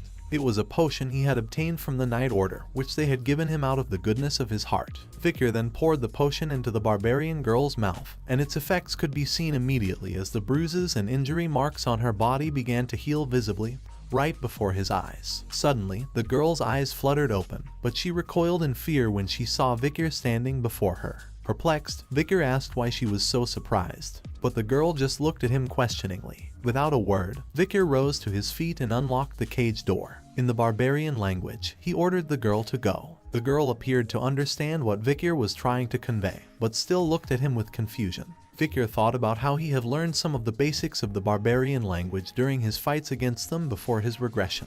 Pointing towards the exit, Vicar spoke again in the barbarian language, this time instructing the girl to run away. In response, the girl spoke something in her native tongue, but Vicar was unable to comprehend it. He admitted to the girl that he wasn't very fluent in the barbarian language. Just before departing, the barbarian girl looked back and said something to Vicar in her native language, and even though he couldn't understand her words, Vicar concluded that she was probably thanking him. Vicar then took out another cloth, revealing the reason he had come to the storage area. As Vicar stood with the cloth in his hand, he looked at what he had been searching for, Merciel's corpse. He approached the corpse and examined it closely, relieved to find that it was still intact. Suddenly, Vicar's hand began to emit a red aura, and Beelzebub emerged from it. With a grin on his face, Vicar told Beelzebub that it had been a while since Beelzebub had feasted on an Arank monster, but it would be allowed to eat it soon. He reminded Beelzebub that the Pitbull order was due to arrive shortly, and therefore it needed to finish its meal quickly. In response, Beelzebub made a pleased noise, expressing gratitude to Vicar for this incredible feast. The news of the new deputy consul's actions against the criminal organization spread like wildfire. As the sun rose, rumors circulated that the nobles and others involved in the illegal slave auction were now prisoners in the Underdog City prison with their limbs torn off. The den of the large demon in Underdog City, Burning Suspension, burned down and vanished completely. The heads of the club's VIPs were put on display, creating more awareness of criminal activities. The 7 original clans, who lost their children, sent written protests to the administrative office, but Vicar's reply was firm. He stated that the death penalty was the only punishment for those involved in the imperial family's most forbidden act of illegal slave trading. Bank drafts, ledger books, and information about the criminals' cash transactions were all taken into custody. The Baskerville clan was currently investigating the incident, and was going to report its findings to the imperial family. After hearing that, the written protests from the 7 families eventually came to a halt. The patriarchs of each of the 7 families personally came to the administrative office, marking an unprecedented situation where they had to plead with their enemy who had killed their sons. Vicar's response was simple. The black ledgers that were inside Burning Suspension had already been investigated. In accordance with the Baskerville self-governing dominion, the 7 families' assets would be confiscated, and, on the charge of treason, 3 generations would be destroyed. Due to the new deputy consul being appointed, the floors of the execution ground were filled with the dirty blood of the city's corrupt vermin. As a result of this, public officials and related subcontractors needed manpower, which led to a decrease in unemployment rates in the Underdog City. The collapse of the illegal underground auction led to a surge in tax revenue, and the welfare of the Underdog City was restored. Vicar's stock price increased daily because of the citizens of the Underdog City. Chihuahua stood holding a coffee cup as he approached Vicar, the consul, and said that he had brought coffee. Vicar responded by telling Chihuahua that he didn't need to bring him coffee since he was the office manager. However, Chihuahua insisted that it was his way of thanking Vicar for saving him from a potential stabbing by the clown during the slave auctions. Vicar smiled and joked that Chihuahua was being stingy by giving him coffee in exchange for saving his life. Chihuahua responded by explaining that he had put 2 spoons of sugar, creamer, and a little bit of water in the coffee. Chihuahua then changed the topic and asked about Vicar's transcribing training. Vicar handed over a paper sheet and asked Chihuahua to take a look at it for him. Chihuahua was surprised at how good Vicar's writing was despite not having learned how to write for very long. Vicar humbly stated that he still had a lot to learn and praised Chihuahua's abilities as the office manager. Chihuahua thought to himself that Vicar was an amazing person, having the ability to create new laws and comprehend knowledge of the law.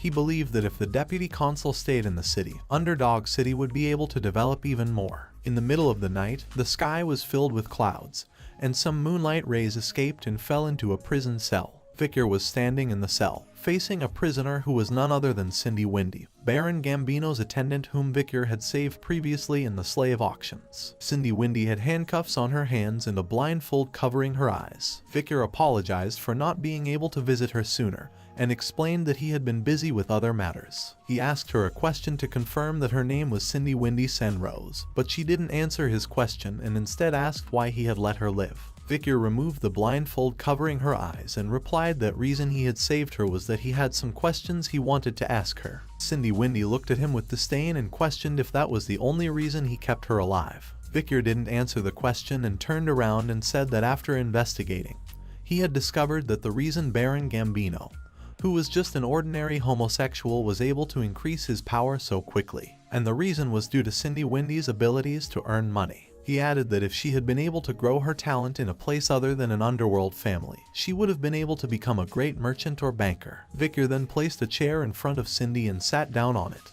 He made her an offer, promising to let her go if she answered his questions but warning of consequences if she refused. Cindy bit her lips in anger but eventually agreed to answer if she could. Victor looked at Cindy and asked about his performance as a law enforcer. Cindy responded with a mocking smile, saying that a reputable magistrate has graced the city with his presence. Victor was not satisfied with her response and expressed his concern that he cannot uphold his promise if she doesn't take him seriously. Cindy sighed in annoyance and finally gave in, admitting that she thinks he was doing well. Victor gazed at Cindy with a cold, calculating look in his eyes. Suddenly, his expression changed and a grin spread across his face. He rose from his chair and strode towards Cindy, grabbing her chin and bringing his face closer to hers. With a deep voice, he asked her why she thought he was doing well as a law enforcer. Cindy's face was covered in cold sweat as she looked at Victor's red eyes. Victor released her chin and walked towards a nearby chair. He turned to Cindy and asked her to speak her mind. Cindy gritted her teeth in anger and began to explain her perspective. She reminded Victor that, as a consul, the concept of virtue had always been considered one of the most important factors. While Victor's laws might take care of street criminals and raise his own dignity, they would ultimately result in the deaths and suffering of many citizens. In the long term, such laws would only fuel hatred and rage among the people. Cindy then looked directly at Victor and warned him that the Baskervilles would not welcome him once he gained more power than the clan leader in Underdog City. Victor concluded from Cindy's explanation that if he continued down this path, he would be hated by the people and become a target of the Baskervilles. He asked for Cindy's advice on what he should do next. Cindy replied that Victor should return all his authority to the Baskerville clan, along with the glory of the events that happened here. She suggested that he give them to the clan leader. In order to avoid further attention, she advised him to go to either the La Rouge et La Noire mountain or the academy in the center of the empire. These were places where people of his age and status were common, allowing him to hide his powers and wash his identity. Cindy assured Victor that when the time comes, the Baskerville clan leader would be the one who suffers in his stead.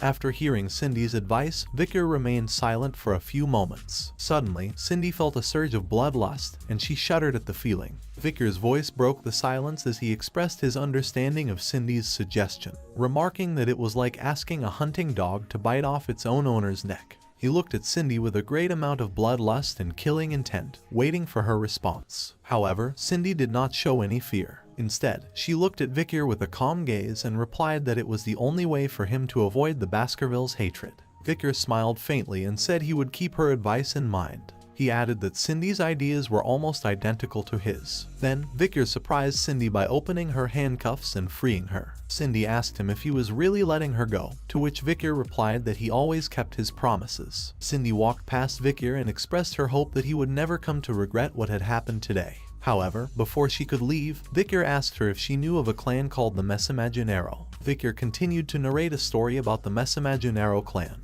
He explained that there were more than just the well-known 7 clans among the founding clans of the Underdog City. The Mesimaginero clan was a prosperous merchant clan and was the 8th clan. However, their prosperity came to an end due to an unfortunate event. During a birthday celebration, the youngest son of the Mesimaginero clan showed off his newly learned sword skills, and the people of Baskerville couldn't believe what they saw. The sword technique that the young child had learned was none other than the secret Baskerville sword techniques, which only members of the family knew. The news soon reached the leader of the Baskerville clan, and they believed that top-secret military information had been leaked. The Baskerville clan released the hunting dogs, causing the Mesimaginero clan to go extinct. However, there was someone behind the scenes pulling the strings. The young demons of the 7 clans had stolen the sword techniques from the Baskerville clan and allowed the young child of the Mesimaginero clan to learn them. Cindy looked at Vicar and forced a smile, asking what the story of the 8th clan had to do with her. Vicar didn't answer her question and went on to reveal that there was actually a survivor from the Mesimaginero clan massacre. The girl was only 1 year old when she was taken from the devastation and subjected to cruel and unusual torture simply because she was beautiful. The acts they committed were too foul for even Vicar to talk about. Cindy couldn't bear it and started to walk away with an angry expression, telling Vicar she didn't want to hear his story anymore. But Vicar continued, saying that there was more to the story. A new deputy consul was appointed to the city and he managed to bring the old problems to light, punishing the 7 idiots who committed the heinous crime. They were thoroughly tortured and made to admit their crimes before they met their end. In their last moments, they expressed remorse for their actions, and their last words were, "I'm sorry for committing such a heinous crime." Cindy turned back and tears streamed down her face. She asked Vicar who the 7 young masters were apologizing. Vicar looked at her calmly and replied that they should apologize to the young girl who had used the fake name Cindy Wendy Senrose and was the sole survivor of the Mesimaginero clan.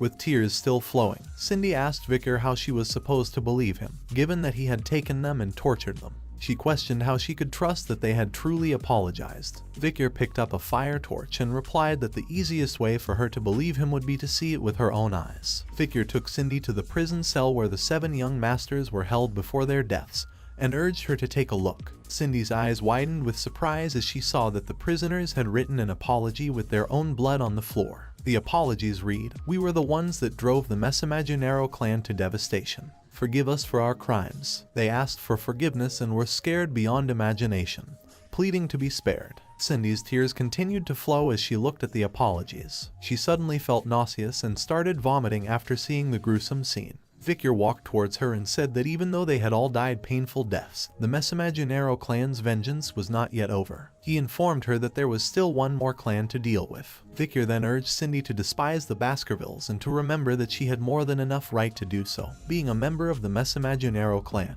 Cindy wiped her mouth and tears continued to stream down her face. She asked Vicar why he was helping her, given that he was a part of the Baskerville clan. Vicar looked at her with a smirk and replied that she was asking the wrong question. As Cindy got up and started to walk away, she stated that she understood what he was trying to say. She then turned back and addressed Vicar by his full name, Vicar Van Baskerville, and promised to repay this debt. As she walked away, she promised that no matter what he did with the rest of his life, she will ensure that he would never have to worry about money again.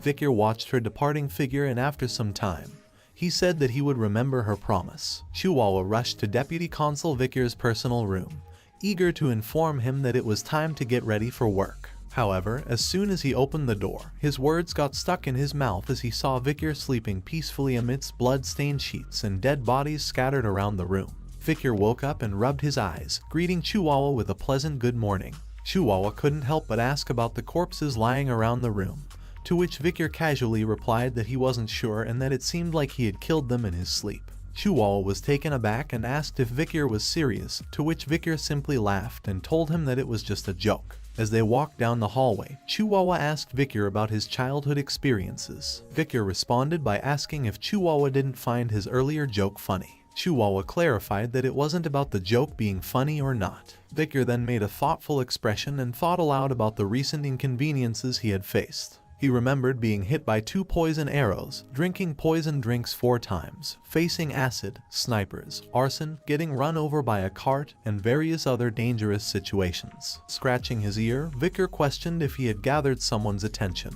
Chihuahua responded by saying that he thought Vicar had gone insane. Vicar contemplated the skills stored in Beelzebub, the sword summoned from his arm. He couldn't help but be impressed with the effectiveness of the Hellish Buffalo's Tough Life skill, which he had obtained during the last illegal auction. The skill had a risk rating of A, but it had proven to be even more effective than he had initially thought. All 3 of Beelzebub's slots were filled with skills: Burn Injury Cerberus, Hemorrhage Hellhound, and Tough Life Hellish Buffalo. With the enhancements of the River Styx and Tough Life enhancing his body, even Graduator Class Assassin has been unable to pierce his skin.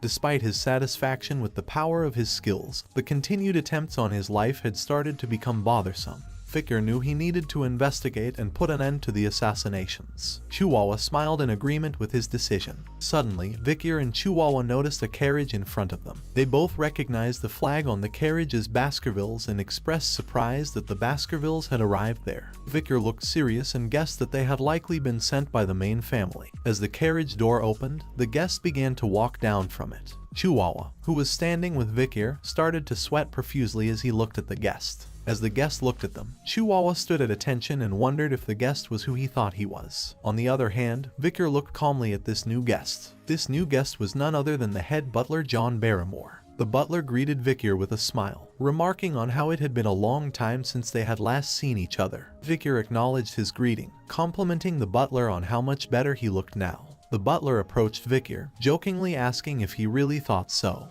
He then remarked that he had believed Vicar would do well ever since he had left the main residence. Vicar replied modestly, saying that he had just been lucky. As General Secretary Chihuahua stood by, he observed the head butler John Barrymore with a sense of awe. He recognized him as the best head butler of the Barrymore family, who had been serving the notoriously scary Baskerville family for 4 generations. He couldn't believe he was in the presence of his role model. Vicar interrupted Chihuahua's thoughts as he asked head butler what had brought him all the way to their location. The head butler replied that the patriarch had praised Vicar's progress and had ordered him to return to the main residence, seeming very happy about it. Vicar couldn't believe that Hugo could be happy, and he imagined his smiling face in disbelief. The patriarch of the Baskerville clan, Hugo, was reading an article with the title "The Most Beloved Figure of the Underdog Citizens, Vicar." The article detailed how Vicar had won multiple awards, including being the most trusted among merchants, most loved among farmers, most respected among children and scholars, and the most targeted by assassins. Hugo then looked up at Vicar and commented that the Baskervilles were only known for using weapons and not their brains. However, with Vicar's actions, they could change that image. Hugo praised Vicar, telling him that he had done well. Vicar humbly bowed his head and placed his hand on his chest, saying that he had just done what he was supposed to do. However, he couldn't help but wonder if the face Hugo was making was supposed to be a happy face. Hugo declared that one must reward and punish according to the situation. He then announced that Vicar would be the one to attend the academy that year. Upon hearing this, Vicar remained calm and thought to himself that this was expected.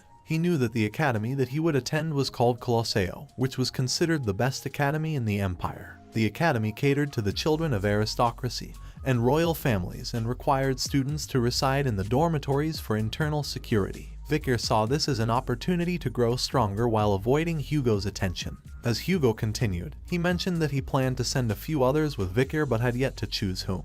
He then asked Vicar if he had any siblings whom he would like to attend with. Vicar replied that he was closest to Highborough, Middleborough, and Lowborough, all of whom he internally thought of as his potential sandbags. Hugo agreed with Vicar's decision and offered to send those 3 with him. Hugo then asked Vicar if he remembered the plan he had thought of when he was 8 years old. Vicar guessed that Hugo was referring to the plan they had come up with during the joint training with the Morgs. Vicar recalled that the plan was to lend the ruby mines to the Morg family and use them to get rid of the barbarians. With a smirk, Hugo confirmed that the plan had worked. Vicar asked him to clarify, to which Hugo explained that the Morgs had suggested a joint raid and they had been very humble about it. Hugo then suggested that Vicar should go on a territory inspection before entering the academy to check whether the laws he had altered were being upheld. He added that it would be a good experience for Vicar. Vicar bowed his head in agreement and said that he would follow Hugo's orders. Soon Vicar and Chihuahua walked out of the gates as Vicar got ready to depart. Chihuahua waved goodbye to Vicar with tears in his eyes. He addressed Vicar as deputy consul and promised to do his best with the administrative work in the meantime.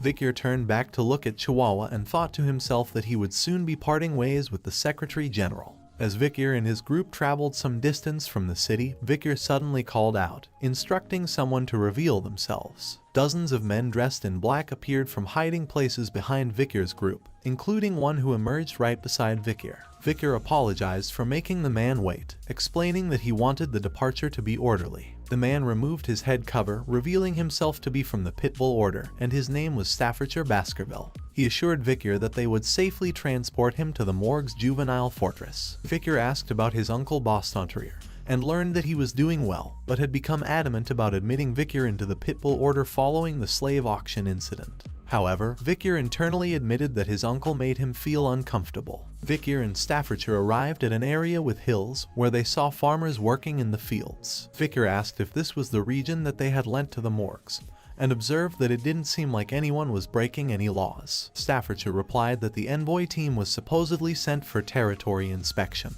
but Vicar knew that their real mission was to get rid of the barbarians. Staffordshire informed Vicar that the Morgue family had formed a large group consisting of 3 delegates, 30 lower house parliament members, and about 100 mages who weren't legislative members. Vicar noted that the Morgues seemed to be taking the matter seriously. However, he thought to himself that the Baskervilles had only brought a dozen knights, and himself, a member of the lower house parliament, while the elites were on standby on the other side of the mountain range. He remembered Hugo's advice that it wouldn't be a bad idea to look into the barbarians' lifestyle. As Vicar and Staffordshire continued on their path, they soon spotted a fortress in the distance. Surrounding the fortress were many dead trees, and skeletons hung from their branches. Vicar explained to Staffordshire that a mage must have done this, and this must be a message to the barbarians from the morgues. Staffordshire remarked that it was a scary warning, while Vicar found himself reminiscing about Camus Morgue. He wondered how much she had grown since they last met. As they approached the fortress gate, 3 figures appeared above it, and a voice demanded to know who they were. Vicar and Staffordshire looked up in surprise and saw 3 identical girls standing there, one of whom declared that no one could pass without their permission, while the other 2 repeated her statement in unison. Vicar recognized the 3 girls and realized that they were the Morgue's 3 flowers, the triplets Hysis, Middleseas, and Losis. Their reputation for insanity was well known, and their combined madness was said to reach the heavens. Vicar introduced himself as part of the envoy team from the Baskervilles, who had come to inspect the territory and improve friendly relations. He demanded that the fortress gates be opened for them. However, Hysis refused and said that she needed to report to the person in charge before they could enter. She suggested that they would get a response about tomorrow. Vicar questioned their right to stop him from entering his own land, but the triplets just smirked. Hysis reminded him about the tenant protection law and mocked him for looking down on them because they were paying rent there. She continued to mock him, saying that the tenant protection law was made by his family. Vicar began to feel a headache and his hands started to glow with a red aura as he became increasingly annoyed by the persistent questions. However, he managed to control his anger and explained that he had made changes to the law to allow him to chase away tenants he didn't like. He reiterated his demand for the gates to be opened one final time, and a wave of killing intent and bloodlust emanated from Vicar, aimed directly at the Morgue's 3 flowers, causing them to look upon Vicar with fear. Amidst this tension, Losis broke out in anger and cast a spell towards Vicar. She stated that she had heard that some psycho kid had taken charge of the underdog city, but they had dealt with enough of such individuals before and knew how to handle him. The spell landed near Vicar, causing his horse to jump to the side in fear. From high above the gate, Losis shouted at the group, demanding that they wait and not enter the Morgue's land without permission. She insulted them, calling them stupid swordsmen. She even threatened to test the strength of the rising star of the Baskerville family. In response, Staffordshire started drawing his sword and said to Vicar that he didn't think the situation could be resolved with words. Vicar agreed with Staffordshire's words, indicating that he was prepared for a fight. As Vicar and Staffordshire were about to react, one of Vicar's group members shouted that the girls didn't even know their place, calling their words absurd. 2 other members echoed his sentiment, saying the words were absurd. Vicar heard the voices and thought that he had heard these voices before. The 3 sisters then spoke, with Hysis saying that the group members were just mere underlings, Middleseas questioning if they thought their ranks were higher than theirs, and Losis saying that they didn't even know their place. The 3 members of Vicar's group stepped forward to confront Morgue's 3 flowers, denying their accusations by saying "not us" repeatedly. The 3 members removed their hoods to reveal their faces, and they were none other than the Baskerville triplets, Highborough, Middleborough, and Lowborough. They stood with confidence and pointed at Vicar while declaring in unison that he was the symbol of Baskerville. The triplets then turned to Vicar and smiled while saying "leave this to us," assuring him that they would handle the situation. Upon hearing their words, Vicar made a strange expression and exclaimed that his annoyance had increased to the power of 2. Vicar found himself questioning the identity and intentions of the individuals before him. Their strange behavior left him bewildered and curious. Highborough glanced back at Vicar, expressing his gratitude for recommending them to the academy. He indicated that Vicar should leave this situation in their capable hands. Vicar's thoughts raced as he began to piece together the situation. It became clear to him that their actions were motivated by their connection to the academy. However, he couldn't help but see them as mere sandbags. Vicar was aware that in the future, the triplets would become murderous soldiers. They lacked the intelligence to make independent judgments but could effectively carry out orders. Vicar believed that with his training, they would prove to be useful. Vicar smiled and expressed his intention to place his trust in the triplets while referring to them as his older brothers. Upon receiving Vicar's affirmation, the Baskerville triplets displayed signs of joy and satisfaction. Morg's three flowers, who had observed this exchange, expressed their disdain for the Baskerville triplets' close bond, labeling them as ignorant fools who relied solely on each other. Unfazed by the taunts, the Baskerville triplets responded defiantly, while showing their middle fingers, and asserted that it was Morg's three flowers who were the real fools. Morg's three flowers were fueled by anger and vowed to discipline the Baskerville triplets for their insolence. Vicar's thoughts shifted as he recalled his past knowledge. Before his regression, he had known the Morg triplets as powerful mages who possessed the attributes of water, earth, and nature. Their combination of highly compatible magic attributes exponentially enhanced the effects of their spells, earning them the title of the Morg's Three Flowers. As the Morg's Three Flowers combined their magical abilities, a colossal vine made of soil and plants emerged, forming a formidable barrier. Hysis, positioned atop the wall, burst into laughter, mocking the Baskerville triplets with her taunts. Middleseas and Losis turned to their adversaries, questioning if they could overcome the obstacle. Undeterred, Hybero readied his sword, dismissing the plant barrier as insignificant. With precision and skill, Hybero executed the Baskerville first technique, effortlessly slicing through the massive vines. Staffordshire marveled at his perfect execution of the first technique. However, before Hybero could fully recover, he sensed an incoming attack. He managed to block a whip-like strike from the vines with his sword, although the force behind it pushed him backward. Middleborough and Lowborough called out in worry as they witnessed Hybero's predicament. Losis wore a smug expression, mocking the Baskerville triplets and asserting that their swords were incapable of reaching them. The Baskerville triplets responded with intense anger, their expressions resembling hounds ready to hunt their prey. Staffordshire turned to Vicar and asked him if he found the situation enjoyable. Perplexed, Vicar questioned what Staffordshire was referring to. Staffordshire explained the ongoing clash between magic and swordsmanship, highlighting the long-standing debate about which is stronger. Magic utilizes surrounding mana to amplify and reproduce elemental powers, while swordsmanship channels the user's energy and mana for explosive and enduring strength. Staffordshire found pleasure in observing the potential and talents of the clans of mages and swordsmen who would shape the future. Vicar said that if viewed from that perspective, he was also a part of them. Staffordshire commented that Vicar had already surpassed others his age. Vicar, uninterested in the ongoing fight, expressed his frustration and wished for all of them to perish. He felt that it was a waste of time, as he had important tasks to attend to, having recently found a supervisor with a significant workload. Just then, someone arrived at the scene and began casting a fiery spell. Anger infused her voice as she questioned what the others were doing in front of her territory. Hybero, who was busy fighting, took the opportunity to attack Hysis, believing he had the upper hand. However, the situation quickly changed as they noticed a massive fire approaching them. They were taken aback and shocked by the unexpected turn of events. A tremendous explosion of fire engulfed the area, causing tension in Staffordshire but eliciting a smile from Vicar, who wondered if everyone had perished. To Vicar's annoyance, he realized that the Baskerville triplets had survived the attack. He looked at them with a displeased expression, uttering a disapproving sound. Hybero, in a state of shock, questioned the sudden appearance of fire magic. Middleborough shouted at the figures behind the smoke wall, expressing frustration at the near-death experience they had just encountered. Behind the dissipating smoke, the three flowers of the Morg clan were in tears. Middleseas, still shaken from the near-death experience, expressed her relief at having survived. Hysis chimed in, acknowledging that if she had dodged the attack even slightly later, she might not have been so fortunate. Losis, scared and seeking comfort, voiced her fears to her older sisters. The person responsible for the powerful fire spell questioned the situation and asked what was going on here. Vicar looked up at the figure who had unleashed the attack.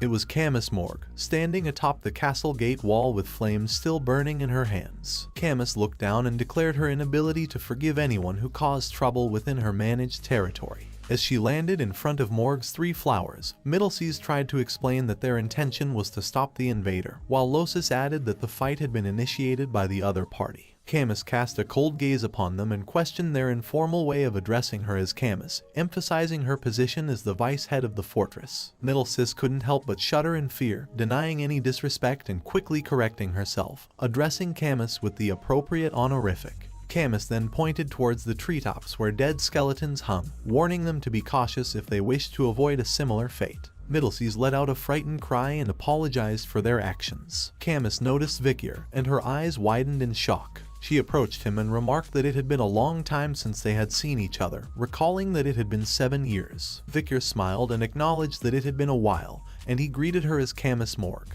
Vikier wondered if Camus's more mature appearance was the reason for her increased attractiveness. He pondered the beauty of Camus Morgue, who had captivated the hearts of many men in high society. In his previous life, there had been scandals and rumors surrounding her, as she allured even married men. However, he found it strange that there were no such rumors in this lifetime. Nevertheless, he brushed off those thoughts. Vikier straightforwardly requested Camus to open the door, stating that words wouldn't work on the triplets. Camus was taken aback by his blunt words. She looked angry and questioned if that was all he had to say after such a long time. Vikier gazed at her with a look of curiosity and inquired about what he should say instead. Camus's anger flared, and she exclaimed in frustration. Staffordshire observed Camus's escalating anger and wondered if the next fight would be between the superstars of the two clans. Camus pointed her finger at Vikier.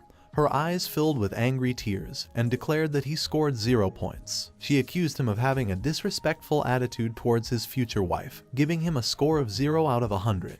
The Morgue's 3 flowers, the Baskerville triplets, Vikier, and Staffordshire all looked at Camus Morgue in disbelief. Camus averted her gaze to the side, her face blushing, and muttered a huff. Everyone present was left with the same question in their minds. Whose wife? Vikier and Camus rode their horses together, making their way toward the fortress. Camus remarked that the Baskerville clan seemed to have little knowledge about the barbarians. Vikier confidently replied that they were well aware of the barbarians and fought against them frequently. He claimed that they knew more about the barbarians than Morgues did. Camus questioned why Vikier had sent the idiots then, referring to the Baskerville triplets, whom she considered young and foolish hounds. Vikier explained that it had already been agreed with the Morgue clan that the main force would be positioned on the other side of the mountain range. He questioned why Camus was asking when she already knew the arrangement. Camus smiled and remarked that she believed Vikier might not be well informed about barbarians. Vikier retorted, asserting that as the person in charge of the delegation, he naturally possessed extensive knowledge. Camus said that despite being someone whom the clan might have wanted to discard, he seemed to be quite trusted within the clan. The topic shifted to which of the barbaric tribes was the most annoying. Vikier looked at Camus and thought to himself that she kept asking questions. He then mentioned the warrior tribe called Balak and the sorcerer tribe known as Rococo. He emphasized the exceptional archery skills of the Balaks, which surpassed those of the Empire. He also mentioned that this information was not widely known.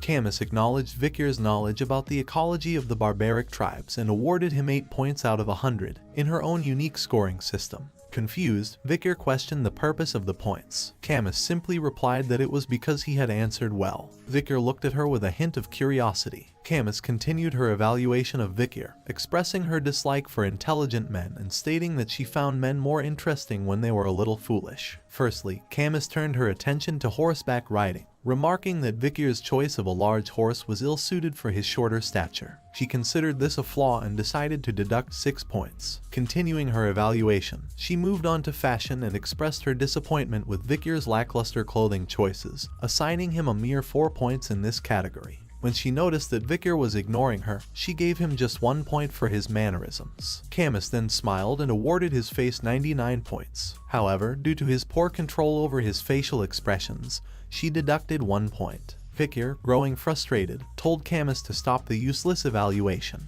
Camus questioned why it was useless, asserting that she needed to be stern with her future husband. Vikier, perplexed, asked why he was considered her future husband. Camus reminded him of a test he had passed previously, which was conducted by her uncle. Vikier realized she was referring to an incident that happened 7 years ago when he had dueled Camus' uncle to test his abilities as a potential husband. Camus became angry, expressing her dissatisfaction with her uncle's decision and how it had obstructed her path to marriage. She reluctantly acknowledged the promise that had been made and decided to follow through with it, although she resented the situation. While Camus was venting her frustrations, Vicar observed her and acknowledged her prowess as a great fire mage. Interrupting her, Vicar declared that he had forgotten about what happened that day, and that he would make it as if it never occurred. Camus's face flushed red after hearing this, and she threw a jacket at Vicar. She exclaimed that he couldn't simply reverse something that had happened and called him a dummy. She referred to herself as a genius and boasted that once she witnessed something, she never forgot it. Vicar looked at the jacket that Camus had thrown at him and realized that it was the same jacket he had given her during their duel 7 years ago when her clothes had burnt.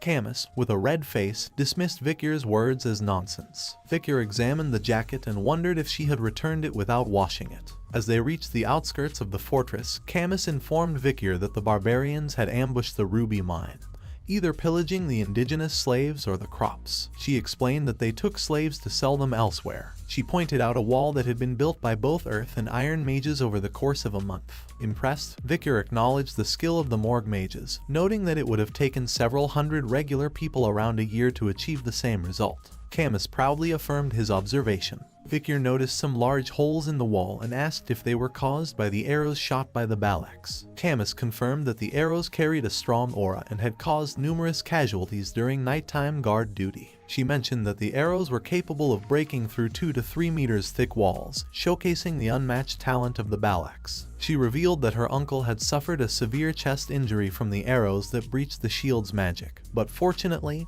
he survived, albeit with wounded pride. Vicar recalled that the patriarch of his clan had a similar experience and had injured his nose bridge. Curious, Vicar inquired about the talented individual among the barbarians, to which Camus responded that she believed it was a female. Due to their black painted faces, it was challenging to discern their physical traits. Vicar and Camus turned around as a mage approached them, addressing Camus as the vice head of the fortress. The mage reported that a recon member of the barbarians had been captured and urged them to come quickly. Curious and concerned, Camus and Vicar followed the mage to a tent where the captive barbarian was being held. Vicar observed the barbarian and identified him as a member of the Rococo sorcerer tribe. Camus inquired if any information had been extracted from him. The mage informed them that the barbarian remained uncooperative and resistant to psychic magic due to his strong sorcery, making it impossible to read his mind. Camus then questioned the barbarian about the recent ambush on the Mork clan's fortress and asked him if he remembered how many people they had kidnapped.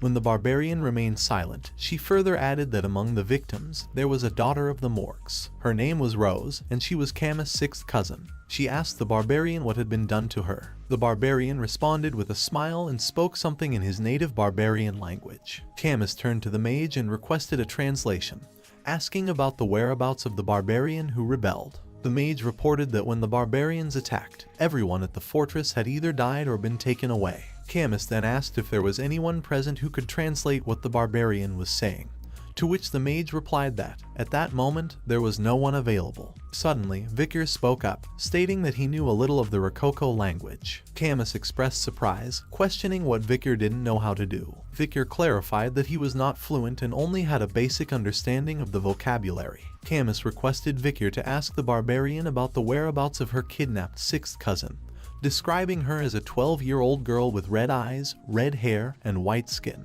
Vicar posed the question to the barbarian in the barbarian language, and the barbarian responded with an evil smile and gave him a short reply. Vicar closed his eyes and relayed the grim news to Camus: her cousin was dead. Camus's face filled with anger upon hearing this. She declared that since the senator of the audience hall was currently being treated and the senator of the temple was away on an inspection, the decision would be made by her, Camus Morgue, a member of the middle house and the vice head of the fortress. She declared the verdict: immediate execution. A spike pierced the barbarian's body, and soon he was consumed by fire. As the barbarian burned, he uttered something, but Camus dismissed his words, saying that after the war, the language he spoke would only be used in hell. The barbarian's companion watched in horror as he met his fiery demise. Camus, still filled with anger, turned around and urged Vicar to follow her. Vicar silently observed her departing figure. As Vicar exited the tent, he was greeted by the sight of Camus crying out loud. He walked towards her, recognizing that despite her tough exterior, she was still only 15 years old.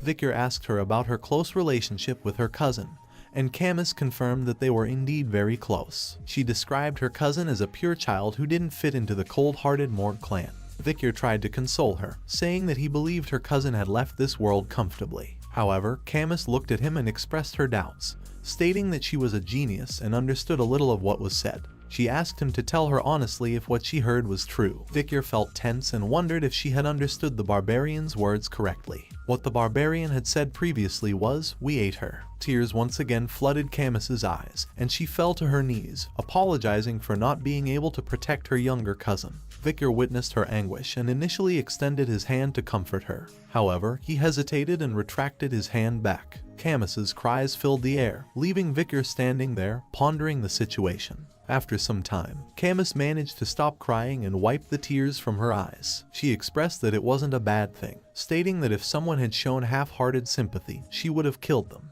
Looking at Victor, she declared that it was not the time to mourn and that she needed to quickly regain her composure and seek revenge. Victor observed her strength and determination, acknowledging that heroines were indeed different. He extended his hand toward Camus, agreeing with her sentiment. However, before she could take his hand, a loud voice sounded, resembling a bell-like sound. Victor questioned the source of the sound, and Camus stood up, explaining that it was the signal that notified them of a barbarian attack. Victor remarked that her time for revenge had come rather quickly. Somewhere outside the fortress, a group of barbarian girls sat on white wolves, armed with arrows and bows in their hands. Their leader prepared an arrow and shot it toward the guards standing on the fortress walls. Caught off guard, the guards were unable to react in time, and the arrow caused a devastating explosion in their vicinity. The barbarian girl then ordered her companions to begin attacking. The barbarian, along with her wolves, engaged in a fierce battle against the soldiers of the Morgue clan. The wolves attacked with ferocity, while the barbarians slashed at their enemies. They used ropes to tie the soldiers' necks, incapacitating them. Just as the chaotic scene unfolded, Victor arrived and witnessed the gruesome sight. He wondered if he had arrived too quickly, observing the intense fight between the Morgue soldiers and the barbarians. Suddenly, a rope flew toward him and wrapped tightly around his neck. Victor looked ahead with a questioning gaze and realized that two barbarian girls had skillfully used ropes to secure it around his neck. They spoke in their native language, mentioning something about catching a good one and the hunt for husbands going well. Victor realized their intention and thought to himself about the barbarians hunting for husbands. He deduced that they were capturing people to become suitors, aiming to breed a superior race for their tribe. Swiftly, Victor caught hold of the rope and swung it, causing the girls who held the leash to be flung into the air. Victor simply said that he couldn't be their husband and that he might already be engaged. As the two barbarian girls slammed into the ground, the male barbarians watched in shock. They began preparing for an arrow attack, uncertain of Victor's affiliation. One of them questioned his companion if Victor was part of the enemy forces. Undeterred by the situation, Victor didn't back down. He boldly moved forward, heading straight toward the incoming arrows. In his mind, he recalled Hugo's eager request for him to avoid initiating a battle before joining up with the main force. He contemplated whether he should wait for the main force to arrive. With determination, Victor drew his sword and swiftly cut down the incoming arrows with precise strikes, showcasing his skill and agility. The barbarians were shocked by Victor's display of skill and expressed their disbelief. However, their surprise was short-lived as a sudden fire attack engulfed them, causing them to cry out in pain. Camus, who had used the fire spell, appeared behind Victor and expressed her anger towards the barbarians, declaring their demise. Victor observed Camus with surprise as he realized that she had turned the entire area into a sea of fire. Camus questioned Victor, asking if he had used liquid aura, implying that she recognized his abilities as a graduator. She stated that she knew he was the only man she could acknowledge. Victor confirmed that he had received an order from the Patriarch to avoid battles until regrouping with the main force. Undeterred, Camus began casting multiple spells and questioned if it was an order from Baskerville's Patriarch. She then asserted that a Baskerville should refrain from intervening, as she intended to eliminate all the barbarians. Camus unleashed a series of powerful attacks, burning a vast area in front of them. Victor looked in shock and recognized the spell as burn. He also noticed that she was employing a quadra casting technique for burning spells, and he observed an increase in the lethality of her attacks. Camus, driven by the desire to avenge her younger cousin, continued to cast spells, determined to carry out her revenge. Suddenly, a barbarian used a dart blower and blew a needle that landed on Camus' neck. She felt the sting and realized she had been poisoned. Camus noticed a barbarian sitting on a wolf's back who had attacked her. She fell to the ground, unable to move due to the numbing poison. Vicar observed her condition and thought to himself that she was quite a handful. The barbarian then threw a rope toward Camus, but Vicar swiftly caught it before it could reach her. Camus acknowledged his catch and complimented him. Vicar looked at her and suggested that it would be better for them to retreat. Camus questioned what would happen to the farmlands and the captives. Vicar replied that it would be wiser to avoid engaging in battles until the main force from Baskerville arrived. Camus, determined to avenge her cousin who had been taken away by the barbarians, refused to retreat. Vicar looked at her and urged her to make a rational decision.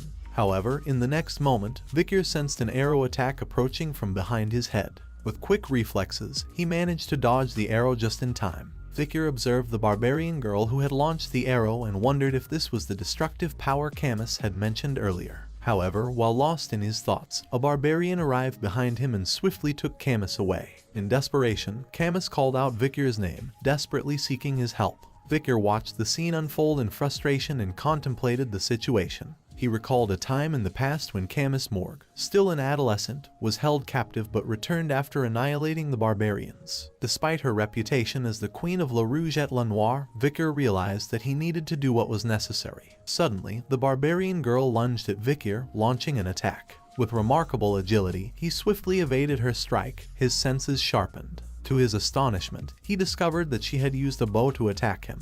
The barbarian girl immediately followed up with a kick that sent Vicar sliding back. Vicar assessed the situation and thought that her movements were different from the other barbarians. He wondered if he needed to go all out against her. However, to his surprise, the barbarian girl attempted to speak in his language. She said, "You, me, we meet again." Vicar looked at her and realized that this barbarian girl was the one he had freed during the slave auctions. He couldn't help but call her a bastard in his mind. The barbarian girl looked at Vicar with a smirk and said, "We meet again." Vicar's memory flashed back to the slave auction where he had liberated her from her cage. He hesitated for a moment, then asked her if she intended to repay his act of kindness with revenge. The barbarian girl clarified that her vengeance was directed towards the Morgue clan, as they had captured her and enslaved her. She emphasized that Morgue clan had no direct connection to Vicar. She mounted her wolf and declared that she would repay what she had received. She declared her intention to exact revenge and take Camus, the next leader of the Morgue clan, as payment for what she had endured. If Vicar desired to rescue his girl, he was to follow them. Vicar considered whether he needed to reveal his power in this situation. Just then, Camus' uncle, Adolphe, arrived and called out to Camus. Vicar looked at Adolphe Morgue and wondered if he had come after learning about the ambush. Adolphe immediately began casting a spell and called the barbarians bastard. Adolphe launched the spell, causing the ground to break, and demanded the barbarians to return his niece. But the barbarians swiftly maneuvered over the surface with the aid of their wolves. They deftly leaped between the shattered rocks and managed to escape. Adolphe witnessed this with frustration and uttered his displeasure. Vicar thought about Balak and how the ambush had concluded merely 3 minutes after the warning bell had rung. The situation had escalated due to Camus' carelessness and lack of practical experience overlapping with it. Vicar then noticed a mage who informed Adolphe that they believed the barbarians had fled to the restricted area of La Rouge et La Noire mountain. Adolphe exclaimed angrily upon hearing the news, fully aware of the perils associated with the restricted area. He understood that the restricted area was an uncharted and hazardous place. His mind was concerned about the idea of venturing there at night, knowing well the risks it posed. Despite his niece being captured, Adolphe found himself questioning if there was any action he could take in this predicament. Just then, Vicar spoke up, stating that they could still pursue the barbarians. Adolphe was taken aback and questioned Vicar's suggestion, as entering the forest at night was considered dangerous. However, before Adolphe could inquire further, Vicar interrupted him and confidently stated that he had extensive experience navigating the dense forest since his childhood. Vicar reflected on his past, realizing that before his regression, he had gained valuable knowledge and skills through reconnaissance and subjugation experiences in various dense forests. Adolphe grabbed Vicar by the shoulders, eager to confirm his seriousness. He asked if Vicar was truly committed to the task at hand. The mage from the Morgue clan advised Adolphe, referring to him as the Grand Senator, that venturing to La Rouge et La Noire mountain would be a suicide mission. However, Adolphe disregarded the warning, asserting that those who didn't want to go were free to abstain from the mission and he wouldn't hold it against them later. Adolphe looked at Vicar and acknowledged that he already knew the extraordinary nature of this young individual. Reluctantly, he realized that he had no other choice but to rely on Victor's abilities. Addressing Victor directly, Adolphe entrusted him with the responsibility of saving his niece. The dense forest of the La Rouge-et-la-Noire mountain within the Baskerville territory was described as a treacherous habitat filled with bone-sucking mosquitoes, poisonous thorny vines, silent spiders, and other dangerous creatures. It was known as the life-engulfing forest because a normal person wouldn't be able to survive there for more than an hour. However, Morgue and Baskerville's troops closely followed Victor through the dangerous forest. Victor swiftly ran through the forest, impressing Adolphe. Unable to contain his curiosity, Adolphe asked if all boys from the Baskerville clan were like Victor. Staffordshire Baskerville stated that not all individuals were like that. However, he acknowledged that young Master Victor was an exception. As Victor came across two poisonous bees obstructing their path, he effortlessly eliminated them with his remarkable skills. The Baskerville triplets observed Victor's impressive demonstration of expertise and couldn't help but feel a sense of awe, finding him truly cool. Suddenly, Victor stopped behind a tree and instructed the group to halt. He noticed some light ahead and informed the group that he believed the barbarians hadn't fled too far. Victor then shared a rumor he had heard about the Balak hunters scattering dry leaves to listen for the sounds of their pursuers. He emphasized the need for extra caution from that point forward. Unexpectedly, Adolphe approached Victor and cast a spell called Silence on him. Victor looked at him with a questioning expression, and Adolphe quickly explained that the magic would prevent Victor from making any noise as he walked. Adolphe smiled and declared that he would take over from that point onward, expressing his gratitude for Victor's assistance. He referred to Victor as his nephew-in-law, leaving Victor puzzled as he wondered about the meaning behind this familial term. Not far from their location, the barbarians had set up their camp in the forest, with a fire burning in the middle. Camus, who was tied to a tree trunk with ropes, shouted at the barbarians, threatening to burn them all to death once she escaped. She boasted about her special fireball and warned them to prepare themselves. However, the barbarians paid no attention to her, most likely because they couldn't understand her language. The barbarian girls standing before Camus engaged in conversation. One of them expressed her liking for the guy they had encountered earlier, while her companion mentioned her failure in husband hunting. Camus observed their interaction and thought to herself, frustrated that they weren't even listening to her. She concluded that they had been discussing husband hunting and wife hunting since earlier. She wondered if this was the reason they had been ambushing their group. Just then, the barbarian male who had captured her approached Camus. He spoke to her in the barbarian language with a smirk, suggesting that since they had captured such an excellent female, all the males within their tribe would desire her. Camus shouted back, calling him a perverted bastard and questioning his intentions. She pleaded for him to kill her instead. The barbarian scratched his ear and remarked that he didn't understand what she was saying. He caught her face by her chin and he claimed that he could tell she was talking back just by looking into her eyes. With an evil expression, he licked the arrowhead in his hand, suggesting that he believed this arrogant slave needed to be disciplined. Just as the argument was about to escalate, the barbarian girl, who had been saved by Victor from the slave auction, arrived at the scene. She referred to the barbarian male as Ahun and firmly told him to stay away from her slave. Ahun was taken aback and called out to her as Commander Ayan, proudly stating that he was the one who had captured her. But Ayan called his words bullshit and told him to keep his voice down. Ahun tried to defend himself, questioning her defiance and insisting that he had shot a paralyzing arrow and set a trap to capture their target. In response, she pointed out that it was thanks to her intervention that Ahun's life had been saved, as she had stopped the boy who was good with the sword. If it weren't for her intervention, he would have been dead by now. Ahun questioned whether Camus had become the commander's booty, to which Ayan confirmed.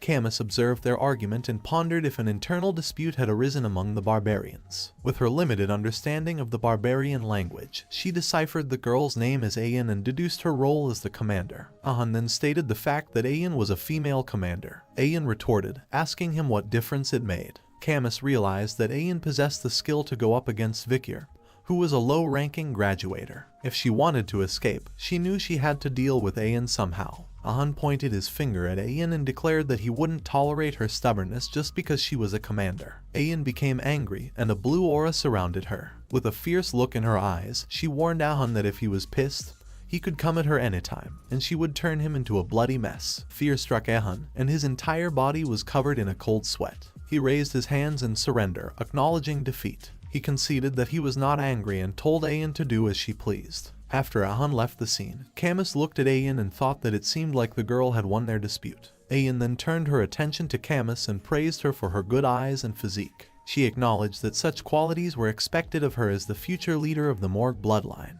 However, Ayan kicked Camus and revealed that she had been captured by the Morgue bastards and sold into slavery. She was lucky enough and had managed to escape that fate with some kindness, but she warned Camus that she wouldn't be as lucky. Ayan vowed to tame Camus to the point where she would feel it in her bones and soul. She ominously mentioned that performing menial tasks, such as licking the space between her toes, would become a daily routine for Camus. Just then, a loud scream came from behind Ayan, and as she turned back, she saw a large fire. She questioned if it was an explosion. One of the barbarians was engulfed in flames and screaming in pain. Meanwhile, the other barbarians prepared their weapons and shouted that it was an ambush. A figure emerged before the fire and condemned the barbarians, vowing to repay them for what they had done. Camus's face lit up with a smile as she recognized the voice and shouted, "Uncle." Adolf Morgue, who was responsible for the massive explosion, stood there with flames still burning in his hands, and in a stern voice, he demanded the immediate return of his niece. The barbarians were taken aback as the Baskerville and Morgue clan members began hunting them down. Vicar, perched on a tree branch, observed the scene and found it strange. He couldn't understand why the Balak hunters, who had ambushed them systematically, were in such disarray. The barbarian girls rode their wolves and expressed their frustration at the chaotic uproar caused by the Baskerville and Morgue clan members within the forest in the middle of the night. Adolf witnessed the barbarians attempting to flee, and he vehemently declared that they should not be allowed to escape. He insisted on eliminating every single one of them. Camus, who was tied to a tree, smiled at the chaotic scene, feeling satisfied and thinking that the barbarians deserved it. Just then, Camus heard some sounds coming from behind and became shocked. She turned around and saw Vicar. He placed his finger on his mouth, signaling her to be silent, but she couldn't contain her excitement and shouted his name. Vicar quickly cut the ropes that had tied Camus to the tree and offered his support to help her up. Camus was filled with happiness and asked him if he had come to save her. Vicar was slightly annoyed and questioned her lack of understanding of the gesture of silence. As they began to walk away, Ayan suddenly appeared before them. She recognized Vicar's exceptional knife-wielding skills and expressed her anticipation of his arrival. Ayan praised Vicar's strong physique, which allowed him to cover long distances in a short period, his level-headedness that guided him through the darkness of the forest, and his passionate and pure love that made him risk his life for Camus. With a smile, Ayan conveyed that she wouldn't inquire about Vicar's past and mentioned that he had passed. Vicar was left perplexed by Ayan's statement, questioning what exactly he had passed. Camus and Ayan locked eyes and engaged in a silent battle, conveying their intent through their intense gaze. Vicar tightened his grip around Camus and realized that it might be difficult to conceal his own abilities in this situation. He couldn't help but wonder why he couldn't recall anyone like her from his previous life. Vicar questioned himself whether Ayan was the one who scarred Hugo's nose bridge, the Balak archer known as the Night Fox. However, he concluded that she was still too young and inexperienced to be that person. He also considered the possibility of her belonging to the same bloodline as the Night Fox. Suddenly, a barbarian launched a surprise attack on Vicar with a dart, but Vicar managed to block the attack with his hand, causing the dart to break upon contact. It was the same barbarian who had kidnapped Camus, and he was shocked by how Vicar knew about the attack. Vicar then took Camus in his arms and informed her that things had become troublesome, and that he would take her to her uncle. Blushing, Camus agreed to accompany him. She was surprised by his use of formal language and concluded that it might be due to the effects of the poison. Moving swiftly from their current location, Vicar headed toward Adolf. Ayan looked disappointed and expressed her desire for Vicar to return obediently with her. Meanwhile, as Vicar carried Camus, he asked her if she was severely poisoned. Camus replied uncertainly, stating that she believed she might be. As they made their way, two barbarians fired arrows at Vicar, but he skillfully blocked both attacks, ensuring their safety. Ayan, on the other hand, prepared her bow and arrow, taking aim at Camus. With a cold tone, she questioned whether she should eliminate the girl from Morgue. Without hesitation, she released the arrow, which left a bluish aura trail as it traveled toward them.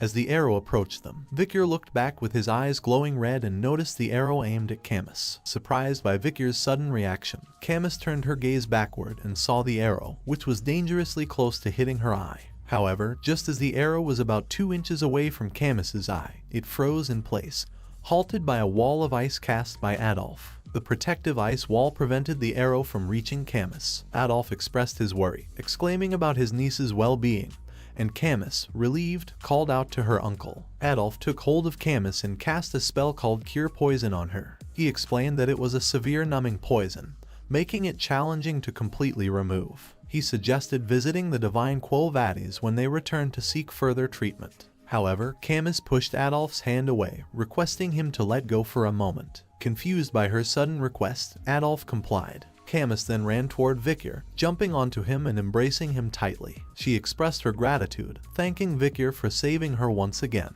Adolf was taken aback by this unexpected scene, and in disbelief, he shouted Camus's name. He looked at Camus with teary eyes and attempted to explain that he had also done his best. However, Camus, with an angry expression, questioned why her uncle had only arrived at that moment. She declared her intention to tell everything to her mother, expressing her dissatisfaction. Just as they were moving forward, a rope suddenly flew towards Victor and wrapped around his neck. It was Ayan who had thrown the rope, attempting to pull Victor towards her. However, despite her efforts, Victor remained steadfast and didn't budge. Ayan couldn't understand why Victor was so strong, not yielding even an inch. Ayan expressed to Victor that it would be best if he obediently allowed himself to be captured, as she claimed she didn't have much time. Camus, witnessing this exchange, recognized Ayan and exclaimed her disbelief at encountering her once again. Victor broke the rope around his neck and pondered Ayan's words about there being no time. He wondered if there was a specific reason for the Balak to be in such a hurry. Suddenly, a wave of killing intent engulfed the entire forest. Birds took flight in a panic, and a sense of dread permeated the area.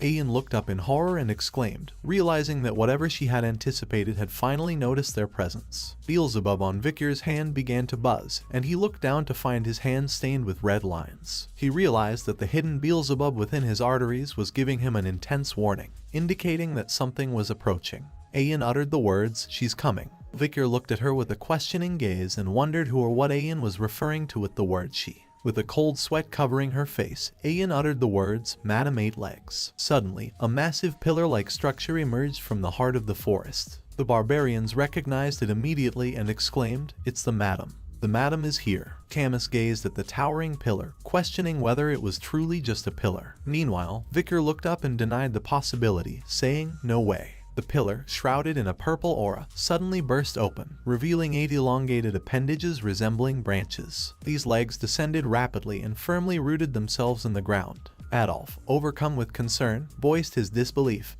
finding it impossible for such a monstrous creature to be concealed within this forest. Victor's face grew anxious as he had never thought he would encounter this monster in a place like this. He realized that the creature he was facing was none other than Madam Eight Legs, a notorious entity with an S risk rating. The gigantic spider stood tall on its 8 legs and emitted a piercing scream that resonated throughout the entire forest, instilling fear in everyone present.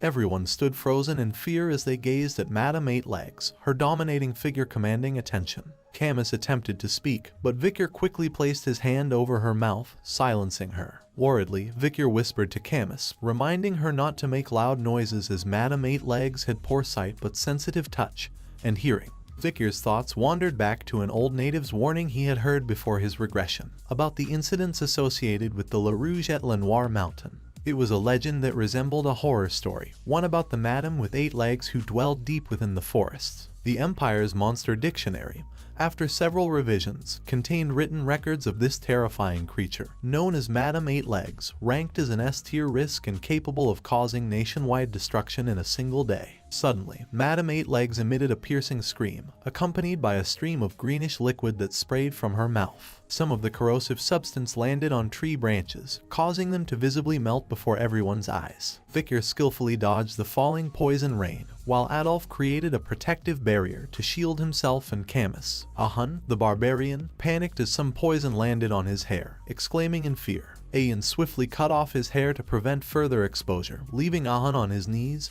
panting in terror. In a low voice filled with anger, Ayan whispered to him, berating him for screaming in front of Madam Eight Legs. She then glanced at Madam Eight Legs and warned Ahun that if he weren't the shaman's grandchild, she would have killed him. Ayan turned around and in a low voice gave an order to the barbarians, commanding them to retreat. Adolf, carrying Camus, also issued a hushed command to make a run for it. Madame Eight Legs responded with playful noises, seemingly amused by the chaos unfolding before her. Among the fleeing groups, the Balacs scattered in smaller clusters, while the Baskervilles and Morgs retreated together. There was a slight difference in how both groups retreated, but it helped the Madame decide whom to chase after. As Madame Eight Legs charged toward the Baskerville and Morg groups, Adolf expressed his frustration, questioning why the creature was heading their way. A Morg mage stepped forward confidently and told Adolf to leave the monster to him. He began casting a fire spell and proclaimed that fire attacks would be the bug's weakness. With a surge of power, he unleashed the fiery spell upon Madame Eight Legs, resulting in a colossal explosion that engulfed the area.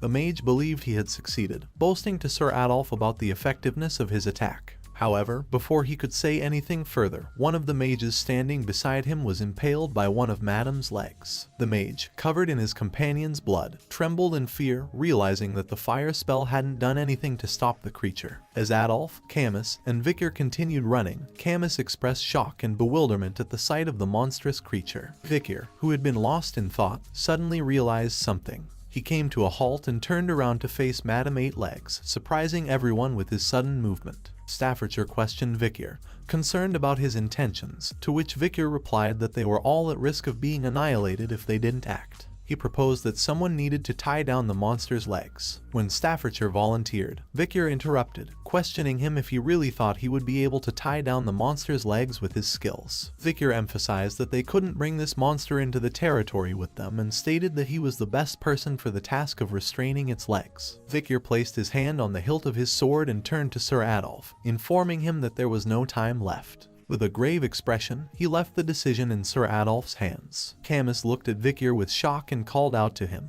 but Vicar pressed on, urging them to hurry and go. Adolf expressed frustration and made the decision to run away, not allowing Vicar's sacrifice to be in vain. Camus, with teary eyes, pleaded for Vicar to return, but Adolf instructed her not to move. The situation grew tense as Vicar prepared to face Madame Eight Legs alone. His hand was tightly clenched around the hilt of his sword at first, but eventually he loosened his grip and let out a sigh. He contemplated his situation, realizing that he had no personal interest in the destruction of the Baskerville territory. Furthermore, he believed that the Allied forces would be unable to stop the growing power of Madame Eight Legs. However, Vicar saw this as an opportunity for himself. If he could fake his death, he could create distance between himself and Hugo's surveillance. This would allow him to buy some time to master the 10th technique that resided in his mind. Once he became skilled enough to stand against Hugo or perfected his ability to hide and control his power, he planned to return to the clan. A red aura began to glow on Vicar's hand, and soon Beelzebub emerged from his hand. Vicar realized that if he didn't use everything he had, he would die. With unwavering determination, he made the decision to utilize every resource at his disposal, including a large amount of mana he had received from the River Styx's blessing, and the ethereal aura that was reserved for the high-ranking Baskerville swordsmanship techniques. Moreover, he wielded the formidable demonic sword known as Beelzebub. Covered in a red aura, Vicar's eyes glowed with a fierce red light. He resolved to utilize all his power and launch an attack. With swift movements, he darted toward Madame Eight Legs and then leaped high into the air. Vicar, hovering in the air, directed his gaze down at Madame Eight Legs. The monstrous creature let out a scream as she locked eyes with Vicar. His hand continued to emit a powerful red glow, with the aura intensifying until it reached its limit. With incredible speed, Vicar shot toward Madame Eight Legs, utilizing the Baskerville 5th technique. As he closed in on her, Madame Eight Legs found herself unable to move her legs, which began to press firmly into the ground. At the same time, Vicar's attack struck Madame Eight Legs' head, causing it to be forced to the ground. From a distance, a radiant red light became visible, rapidly increasing in size. Adolf ran while holding Camus, the Baskerville triplets ran with teary eyes, and a massive beam of light shot up from the location where Vicar and Madame Eight Legs clashed. Camus, watching the scene unfold, was struck with shock. Soon a tear welled up in her eyes. She couldn't contain herself and shouted Vicar's name. Only a bright red glow remained in the now silent forest, marking the aftermath of the powerful encounter. Vicar Van Baskerville's head was on a guillotine. He looked ahead with cold eyes and saw Hugo Le Baskerville standing under the moonlight. Hugo extended his hand and signaled the guillotine to be dropped. As his head rolled on the ground, he saw people looking at him with cold gazes. Soon, Hugo turned around and started to leave. Vicar looked at his departing figure and thought that in the end, Hugo did it. But before he could think further, his eyes opened, and he found himself in an unfamiliar room with a different roof. He was lying on a mattress covered in bandages, with one of his eyes also bandaged. His body was covered in scars and a rope was tied around his neck. Confused by his surroundings, Vicar wondered where he was. He tried to recall the recent events, questioning how many days had passed since the battle against Madame Eightlegs. He remembered the crucial moment when Madame had been shocked by the explosion's light, which had possibly saved his life. Attempting to get up, Vicar felt excruciating pain coursing through his entire body. He quickly realized that his muscles, veins, and even his bones had been grievously injured.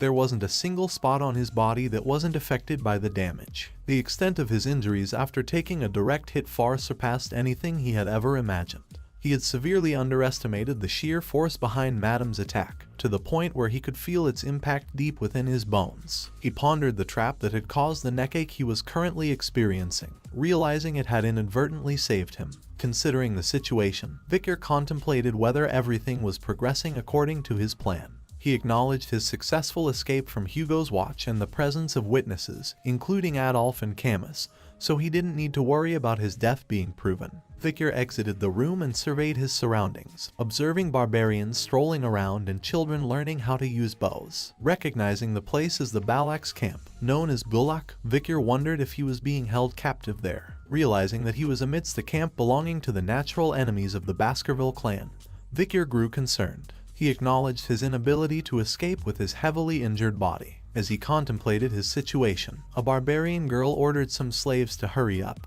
warning them about the danger of a wolf's bite. Vicar looked at the slaves and recognized some soldiers from the Baskerville and more clans among them. Perplexed, he wondered why he was not being executed like the others. Just then, a barbarian named Ahun approached him, mentioning his ability to speak Balak. Vicar recognized Ahun as someone from the past, one who had kidnapped Camus. Ahun informed Vicar that he should be thankful for not meeting the same fate as the others. With an evil smirk, he taunted Vicar, highlighting his despair due to his crippled body. Ahun sneered even further, asserting that if Vicar weren't the commander's pet dog, he would have boiled him without delay. Vicar repeated the phrase pet dog in his mind. The mention of being someone's pet dog triggered an image of Hugo attempting to chain him down, and a surge of anger boiled within him. Suddenly, Ahun was taken aback as an immense amount of killing intent radiated from Vicar, unsettling him. He looked at Vicar and was taken aback by the intensity in his eyes. Fueled by his emotions, Ahun threw a punch at Vicar's face, expressing his frustration and calling him an arrogant bastard. Vicar fell to the ground, and Ahun walked away in anger, instructing him to find his owner at the end of the rope. Vicar, lying on the ground, watched Ahun leave and vowed to remember his face. He resolved to make him pay once his body recovered. As Vicar followed the rope, he questioned the length of it, expressing his frustration as he walked without reaching the end.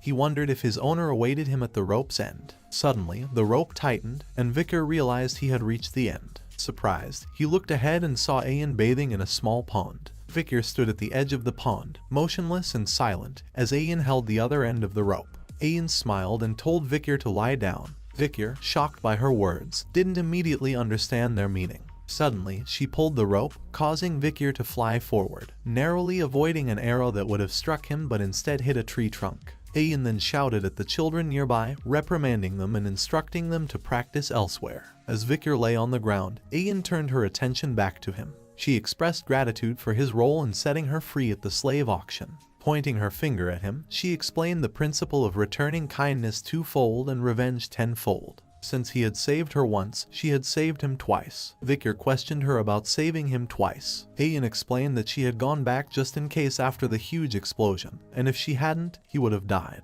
She told him to be thankful that she was tenacious. Confused, Vicar questioned her about the rope and her reason for keeping him alive. Ian responded, implying that he held a high position within his party. This revelation startled Vicar. Ian continued, suggesting that she wondered how much his party would pay for his return. Vicar was taken aback by her statement, realizing that he was in trouble. If hostage negotiations were initiated with the Baskerville clan, his plan to escape Hugo's watch would become meaningless. He pondered his options in this difficult situation. With a mischievous grin, Ayan looked at Vikir and revealed her intentions. She told him not to hope for a return to his party because he would become her slave. Ayan proceeded to take out her dagger and cut the rope around his neck. Vikir internally heaved a sigh of relief, thinking that his plan had not failed. She then pointed her dagger at Vikir and suggested that they decide on their titles, with her preferring to be called master. Vikir stood with an emotionless face, remaining silent in response. Ayan, seemingly amused, complimented his rebellious eyes and expressed her anticipation of taming him. Before they continued, Ayan mentioned that there was a place they had to stop by. She urged Vikir to start moving, prompting him to ask where they were going. With a smile, Ayan replied with a rhetorical question, implying that it should be obvious. She explained that it was customary to offer greetings when stepping into someone else's land. They were going to visit the village head, the matriarch. Inside the matriarch's tent, a throne adorned with the heads of bears, jaguars, alligators, and other dangerous animals could be seen. Each head had an arrow stuck in it. Atop this throne sat a woman who exuded a sense of pride. Vikir and Ayan walked together, side by side, as they made their way toward the matriarch's tent. Ayan turned to Vikir and spoke, sharing some insights about their way of life. She mentioned that if Vikir didn't have a place to sleep, he could use a friend's hammock, and if he felt hungry, he could rely on the generosity of those who were more affluent. Ayan emphasized that this was the way the Balaks lived, creating a sense of familiarity and homeliness within their community. However, Vikir expressed his observation, noting that it seemed the Balaks didn't prioritize private assets. Soon, they arrived outside a grand tent, and Ayan pointed out that they had reached the matriarch's dwelling. Ayan entered the tent and announced their arrival, addressing the matriarch as mother. This revelation startled Vikir, causing him to contemplate the connection between Ayan and the matriarch. The matriarch rose from her seat and acknowledged their presence, remarking that she had brought the young boy who had been a topic of discussion. This statement surprised Ayan, who exclaimed her confusion, denying any involvement in such conversations. Meanwhile, Vikir realized that Ayan was the matriarch's daughter and made connections in his mind.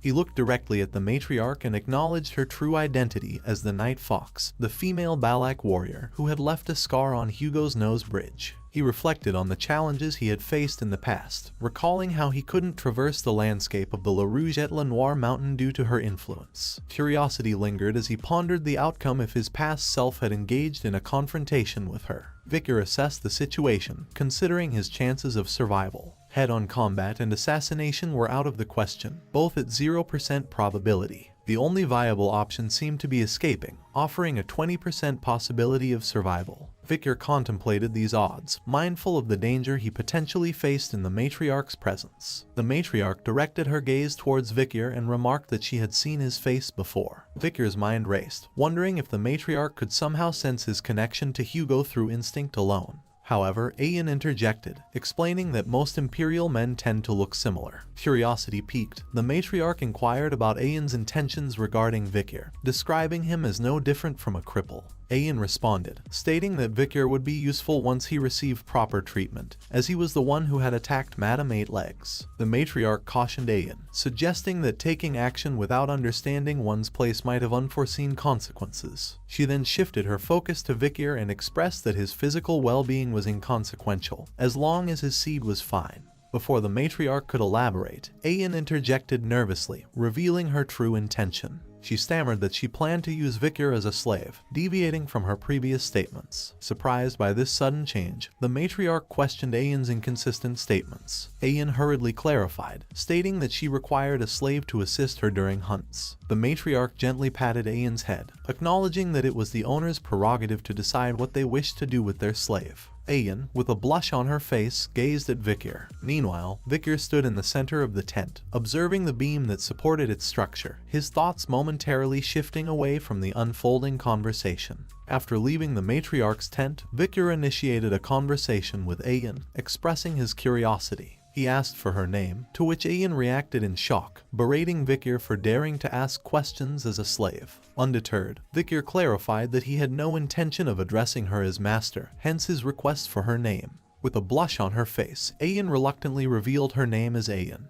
Vikir introduced himself as Vikir and inquired about Ayan's instructions. Ayan shouted indignantly, protesting against a slave addressing her by name. However, she then smirked and revealed her first order to Vikir, to construct a house where he would reside from now on. Ayan's inner thoughts reveled in the opportunity to assert her authority and rebalance the hierarchy between them. She believed that imperial individuals like Vikir would be incompetent in building a house, thus emphasizing her supposed mastery over him. Lost in thought, Vikir eventually responded to the order, expressing a smile and stating that he found the task to be enjoyable. Time passed, and Ayan stood with a shocked expression on her face as she witnessed the result of Vikir's work, a tent standing before her. She wondered why Vikir, despite his injured body, displayed such skill in building the tent. Observing the tools she had brought for Vikir, Ayan contemplated their uselessness if Vikir continued to excel in the building. Meanwhile, Vikir smiled, reflecting on his past experiences. During times of destruction, swordsmen's survival was limited by their expertise solely in swordsmanship.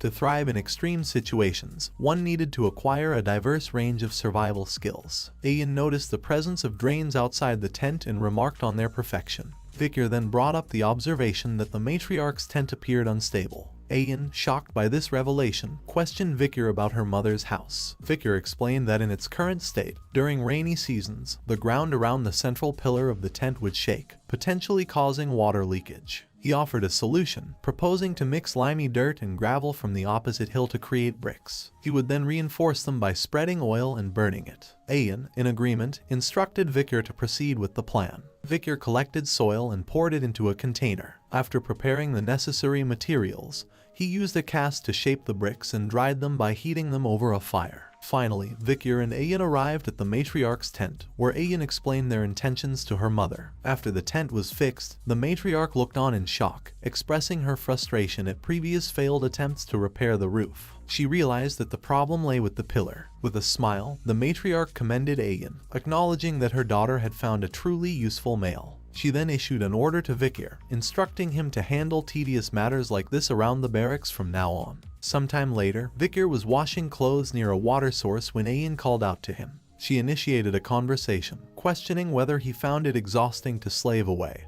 and suggesting that he become an official member of their tribe. Vikir responded that slaving away wasn't too bad, internally noting that this peaceful life was preferable to his previous experiences with the Baskervilles or living in the underdog city. Ayan acknowledged that Vikir seemed disciplined and commented that it would be challenging for a slave to complain. Vikir insisted that it really wasn't that bad, but Ayan disagreed, asserting that tough and tedious work couldn't be easy. As they began to head back, Ayan urged Vikir not to have that attitude and to follow her. She offered to help him in terms of survival and adjusting to their tribe. If he performed well, she promised to untie the rope that bound him. Vikir looked at her with interest and asked what he needed to do. Ayan smiled and said that he was finally being honest. She then challenged him to go on a hunt and capture a huge prey. Vikir was intrigued by the proposition and questioned her about the hunt. Ayan explained to Vikir that the tribe's warriors had been unable to catch large enough prey recently, resulting in the growing children going without meat. She emphasized that if Vikir could bring in a huge prey, it would not be unrealistic for his title to change from slave to commoner. Playfully, Ayan slapped Vikir's back and mentioned that he seemed capable of moving lighter objects, so his role would be to assist her. As Ayan jokingly reminded Vikir that he should be grateful for being the slave of the Balak's hunting commander, Vikir felt a pang of pain from her slap on his back. However, after a moment of thought, he agreed to go along with her plan. Ayan's face beamed with a smile, and a slight blush appeared on her cheeks. She then stated that they would be leaving tomorrow for the hunt. When Vikir questioned her smile, Ayan retorted, denying that she was actually smiling. Unbeknownst to them, a figure secretly observed their conversation. It was Ahan, who looked upon Ayan happily engaging with Vikir, but his heart was filled with jealousy and anger. He couldn't help but regard Vikir as a disgusting bastard. Balak's shaman, Ahuman, withdrew his hand from a pot of charcoal and extended it, signaling the beginning of the hazing ceremony as he ordered the hunters to gather around. A line of barbarian hunters stood before him, awaiting their turn. Ahuman emphasized the significance of receiving his blessing and warned that those who didn't would face difficulties. Ayan explained to Vikir the reason behind the hunters' charcoal markings. They used charcoal to conceal their faces from the god of death, as they felt guilty about killing their prey. Vikir acknowledged that even the warrior tribe of Balaks had a shaman. One of the barbarian girls commented on the shaman's nagging, while her male companion suggested letting him be, as the shaman needed to establish his position.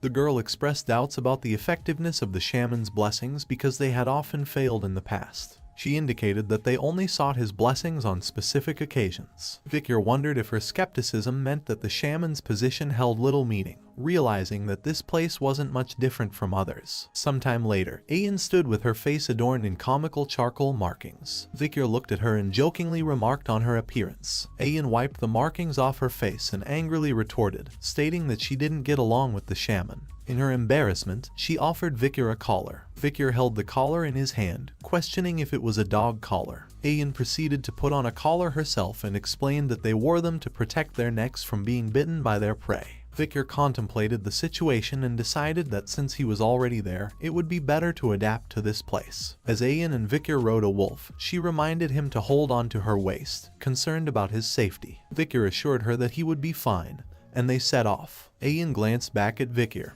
who had fallen off the wolf, and playfully chided him for not holding onto her waist, warning him about the consequences of his actions. Vikir wondered if he would be able to get up in his current state. Suddenly, Vikir noticed that someone had arrived before them. It was Ahun, the barbarian who had been secretly following them. Ayan dismounted from the wolf and called out to him. Ahun commented on Ayan's apparent freedom, accusing her of playing around with her slave. Ahun then came close to Ayan and stated that he was going to catch bigger prey this time. He declared that in the next joint hunt, he would be the captain of the hunting group. He even went as far as putting his grandfather's honor on the line. Ayan questioned his decision to stake his grandfather's honor on something he only knew about shamanism. Unexpectedly, Ahun launched a powerful kick aimed at Vikir's face, surprising Ayan. She angrily confronted him, questioning his actions. Ahun smirked and belittled Vikir, questioning how she could use an injured male as a hunting assistant. He told her to get a hold of herself and claimed that he would only be a burden to her. Suddenly, Ayan noticed something and smiled.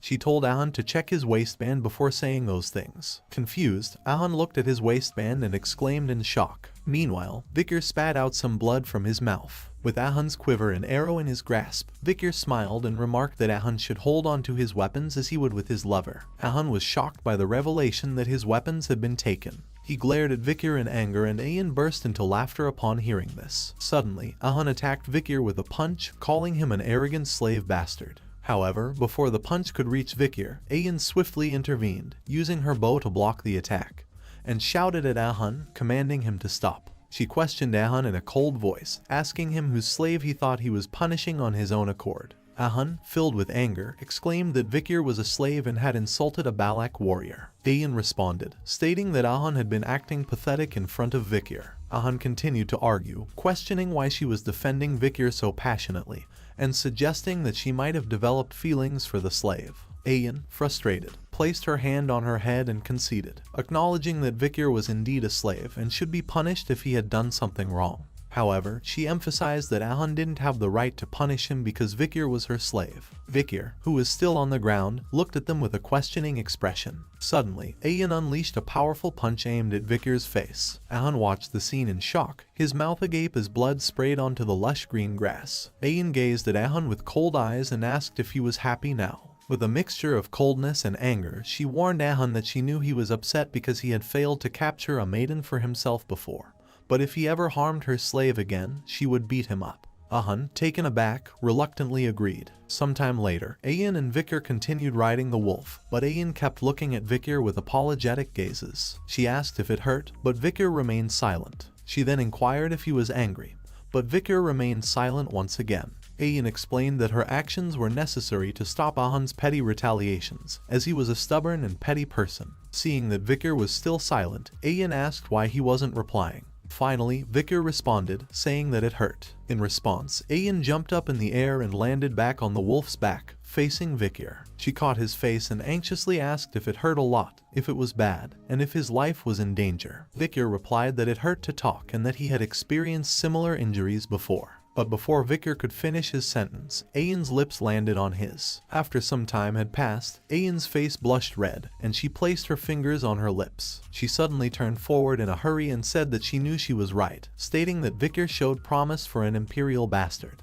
Vikir wiped his face and pondered if barbarians usually licked each other's injuries, considering it dangerous as it could spread infection. Ayan looked back at Vikir and asked if there was something he wanted from her, promising to do anything if it was within her capabilities. Vikir asked if he could ask for anything. Hearing this, Ayan's body trembled and she assured Vikir that a Balak warrior never goes back on their word. Vikir contemplated his request while Ayan wondered why he was thinking so hard. Her face flushed red, and she suspected that Vicar might be pondering something strange. Finally, Vicar revealed that he had decided what he wanted. Hearing this, Ayan waited in anticipation, her face covered with a blush. Finally, Vicar asked Ayan to teach him how to shoot arrows. Hearing this, Ayan's face turned down with disappointment, but she agreed to his request. As they continued forward, Ayan suggested that from tomorrow onwards they engage in some special training. She inquired if this plan was acceptable, and Vicar nodded in agreement. As Vicar fired an arrow at the tree trunk, Ayan expressed disappointment in his archery skills, instructing him to aim at the embedded arrow instead.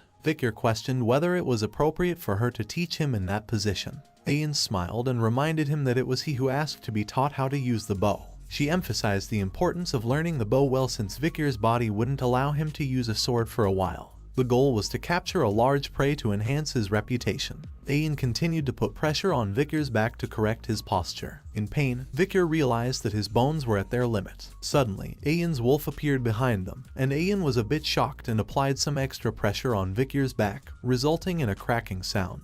Vicar fell to the ground in pain, and Ayan asked her wolf, Bakira, if it had found what they were looking for. The wolf howled in response. Ayan commanded Vicar to get up, stating that they would be moving quickly from that point onwards. They soon arrived near a water stream. Ayan explained that this was the area where the river and ocean connect, so both the ocean's water and animals occupy that area. Ayan shared a story her grandmother had told her. A salmon believes that if it successfully swims up the waterfall, it can evolve into a huge beast. However, most salmon fail to rise above that waterfall and fall. They are eventually punished when they fall onto sharp rocks, and the fish that fell become food for an ox bear. Vicar observed the massive bear in front of him and questioned whether it was an ox bear, remarking that it seemed completely different from the ones he had seen before. Ayan clarified that it was no ordinary ox bear, but one born from a superior bloodline and had survived numerous challenges. When Vicar wondered if he was being asked to capture such a formidable creature, Ayan explained that she hadn't instructed Bakira to find a strong female to hunt. Their actual target was the male bear courting the female. Several male bears approached the female bear, and she looked at them for a moment. However, she rejected their advances with force and sent them running away. Vicar was intrigued by the female's behavior and asked how strong a male she was looking for. Ayan corrected his thinking, stating that the female bear wasn't seeking a strong mate. A smaller male bear then approached the female, and they interacted with gentle gestures. Vicar was surprised that the female had chosen the weaker male. Ayan stated that the female bear was looking for a mate that she can boss around. She explained that strong males tend to become aggressive during mating, and there are situations when they kill their partners. Hence, strong bears were unpopular among the ox bears. That was why females of the species preferred weaker and smaller partners. Ayan drew a parallel to how Balak warriors selected their partners, favoring young entities with excellent DNA, especially if they had been weakened due to an injury. Vicar realized that the female bear's interest was primarily in obtaining good DNA. As the bear couple began to walk away, Ayan emphasized that their course of action was to wait, as the female would eventually suppress the male's strength completely. Vicar stood outside a cave, where bear roars and moans were clearly audible. He reflected on the past 4 days, during which he had been providing food to the hungry ox bears to facilitate their mating. Ayan asked Vicar if he had left food for the ox bears, and he confirmed that he had. Ayan held a small fruit that temporarily boosted one's strength but came with the cost of consuming one's lifespan. She explained that the intelligent female bear would understand their intentions and choose not to eat it, while the male would eat it to handle the female. Vicar understood why Ayan had chosen a big and strong female as their target, to deplete the male's strength. Ayan then offered Vicar some soup to help him heal. While drinking the soup, Vicar commented on how the bears were mating intensely. Ayan humorously remarked that it was normal behavior for male Balaks, but seemingly unusual for imperial males like Vicar, jokingly attributing it to his origin from a geeky country. Ayan seductively approached Vicar, asking if he could perform like that. However, their conversation was interrupted by a loud voice, and Ayan alerted Vicar to get ready, indicating that the female bear had been impregnated. The female bear let out a loud scream, and the male ran away from the cave in fear. Vicar and Ayan were hiding in a nearby tree, and Vicar asked why the female was chasing the male away. Ayan explained that an ox bear that has finished mating becomes a territorial and competitive predator. The female was warning the male never to come back to her territory. Vicar noted that the male wanted to sleep since she had exhausted her strength and hadn't slept for the past 4 days. Ayan replied that the male would seek a safe and remote place to rest. They planned to follow the male bear and quietly chase after him until he started to sleep, at which point they would begin their hunt. Victor and Ian trailed the male bear and arrived in a cold environment. Victor remarked that the male should be tired, but he was moving quite far away. Ian explained that the male was searching for a location with the fewest threats the forest posed. The cold environment ensured that mosquitoes, which could suck bones or blood, couldn't survive there. Victor asked if the ox bear came to this place knowing about it. Ian replied that an ox bear's intelligence was quite high, and their acquired knowledge was better than their instincts, allowing them to make strategic decisions. Victor felt cold due to his body's condition, but he hesitated to admit it. Ian noticed and offered to share body warmth by putting their bodies close together, but Victor denied her offer, saying that he was fine.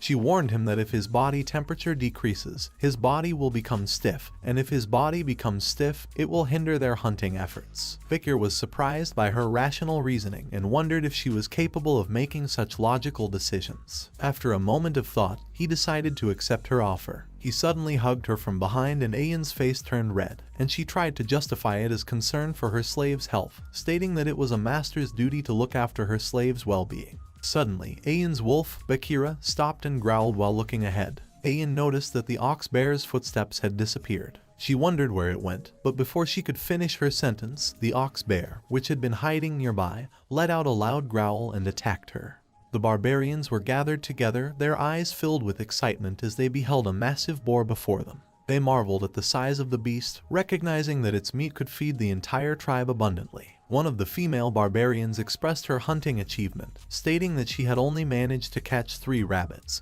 clearly overshadowed by the impressive boar in front of them. A male barbarian chimed in, addressing Hound directly and acknowledging that the boar he had hunted was indeed a remarkable catch. The female barbarian praised Hound and proposed that he should be the hunting commander going forward, given his successful feat. The male barbarian agreed with the idea, pointing out that there are limits to what even the skilled hunting commander Ian could achieve alone. He brought up the fact that she had taken a slave with her on the hunt. In response, Ahun exuded confidence and dismissed the slave as a burden to Ian. He confidently predicted that she would return empty-handed, without even having caught a single rabbit. On the other side, the fearsome male ox bear attacked Ian. However, Vikir, who was holding Ian, pulled her back just in time, causing the bear's punch to miss her face by a few inches. The force of the punch blew some of Ian's hair away. Both Vikir and Ian fell from the back of the wolf they were riding, and the wolf growled at the ox bear. The wolf retaliated by leaping at the ox bear to protect its companions. Concerned for Ian's safety, Vikir asked if she was okay. Ian expressed her gratitude to him for saving her and replied that she had survived thanks to him. Vikir speculated whether the bear had lured them into a trap. Ian acknowledged the bear's cunning intellect, which surpassed that of other monsters. She understood why the female bear chose the male bear as a mate. Realizing that they couldn't avoid a head-on battle, Ian looked at Vikir and felt conflicted. She thought about how she had received help from the slave and worried about her dignity as his master. Suddenly, Ian steeled herself and commanded Vikir to stay behind her while she took charge of the fight. She asserted that she would show him her dignity as his master. With determination, she mounted the wolf's back and chased after the bear. Vikir commented on the unique way of the Balak slaves, jokingly referring to himself as a slave lazing around while the master is working. As Ian reached a vantage point, she began firing arrows at the ox bear. She shouted with conviction, expressing her displeasure at the bear's indecent behavior in front of her slave, and vowed that it would pay for its actions. The ox bear sought cover behind an ice rock, attempting to evade Ian's arrows. Undeterred, Ian prepared to launch another arrow and warned the bear that a good arrow would pierce through steel, emphasizing that its hiding wouldn't save it from her aim. Ian fired her arrow at the ox bear, but it got stuck in the rock, failing to pass through it. But to the bear's surprise, a powerful blue energy beam pierced its stomach, causing it to spew out blood and growl in pain. Vikir was astonished by the unexpected attack that had struck the ox bear, which had been hiding behind the rock. He realized that the wave of aura from the arrow had passed precisely through the boulder and pierced the bear. He marveled at Ian's archery skills, considering them akin to an art form and recognizing her exceptional hunting abilities. Vikir remarked that judging solely by her skills, Ian might surpass even Camus Morg.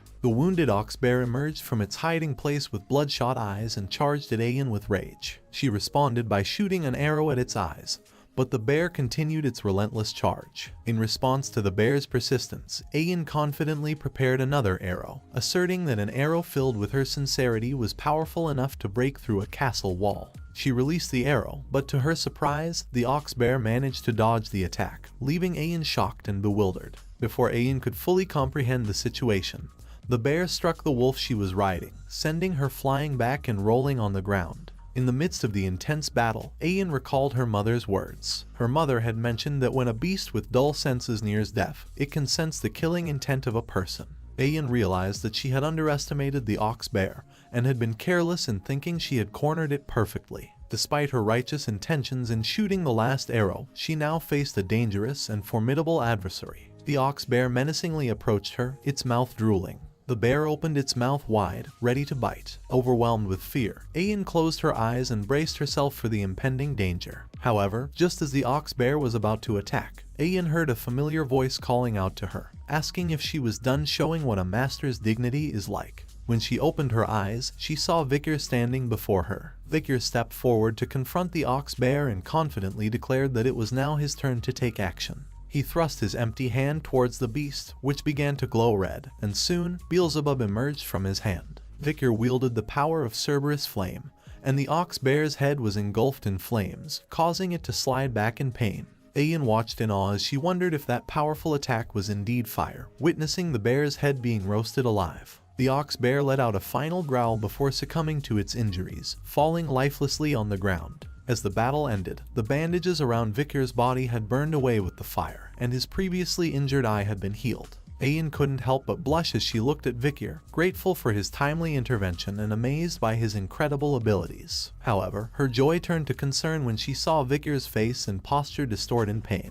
He admitted that using that powerful skill had taken a toll on his body. Vicar collapsed onto the ground, leaving Ayan shocked and confused by the sudden turn of events. She called out his name with worry, unsure of how to help him after witnessing his tremendous display of strength. At night, the barbarians gathered in one place, dancing around a fire in celebration. They cooked food in a huge pot and distributed it among others. Ayan and Vicar sat on the side, wearing traditional hats. Ayan spoke about how the hunter who catches the largest prey receives the villagers' respect and admiration. Vicar, however, seemed indifferent, which led Ayan to criticize him for his lack of enthusiasm. She explained that the ox bear, being both strong and intelligent, was an honorable catch, making them the main figures of the pillaging ceremony. She compared the ox bear to a sluggish and scared boar, indicating the significance of their achievement.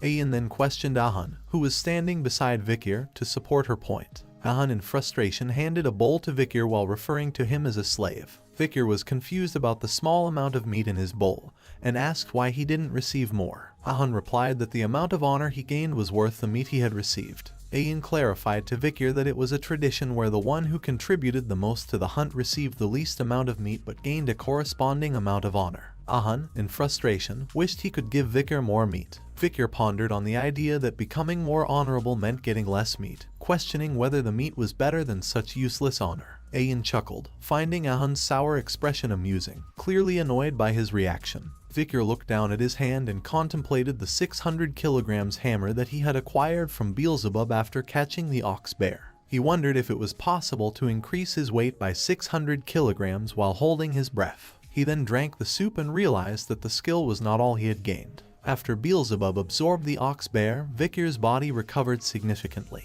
Ayan, wanting to offer Vicar more meat, gave him a bowl filled with meat, explaining that it was a hunter's right. However, Vicar declined her offer as he had already received a portion of meat, a bowl of blood, and a portion of intestines. Ayan insisted that Vicar should eat the additional meat, emphasizing that he should consume different body parts according to his weaknesses. She encouraged him to eat it. She explained that one should eat eyes if the eyes are bad, eat the heart if your heart is weak, and if your limbs are weak, you eat its legs. Vicar looked at the bowl, questioning if the long thing in it was indeed the intestine and if his insides were that weak. Just then, 3 barbarian girls arrived at the scene. The first one scolded Ayan, calling her a commander and accusing her of looking after what was already hers. The second girl pointed out her transparent motives, and the third girl questioned why she would give anything to the slave. Meanwhile, Vicar continued eating the meat, finding it very chewy, and Ayan watched in excitement as he gulped down the meat. She then smiled and stated that now he would be able to fulfill his duty. Vikir kept chewing and wondered what more she expected from him, considering he believed he had done his part during the hunt.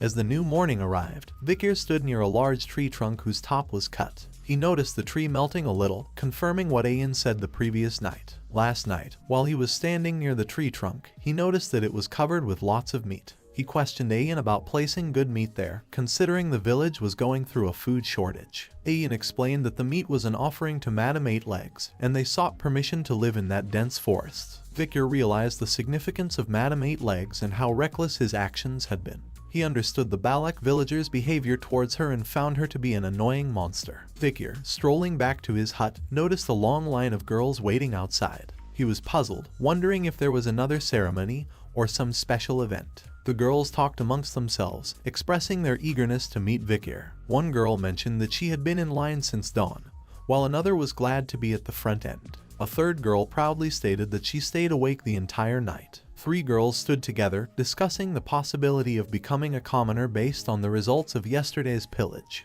They speculated that a woman from the village might become Vikir's wife, considering his strength in hunting an ox bear. Just then, Ayan arrived after hunting a deer and scolded the girls for trying to take what belonged to her. She reminded them that she had given him the stew the previous day, and they had no right to claim it as their own. In response, the barbarian girls argued that Ayan should have used it herself and shared some with them. They called her stingy for keeping it all to herself. Ayan, clearly irritated, challenged them to set up their own trap and catch something similar. The girls explained that they had already gone out many times, even to the Empire's border, but found no one else like Vikir. Ayan, with an angry expression, suggested that there might be someone like Vikir in hell. The barbarian girls, frightened by her anger, ran away in fear. Ayan sighed, concerned that the cunning girls might take Vikir away while he was recovering. She fed him the ox bear's meat, so she felt the need to order him to carry out his manly duties. Suddenly, Ayan noticed Vikir standing there and stuttered, trying to hide her intentions. Vikir's face distorted as he realized what he had eaten the previous day.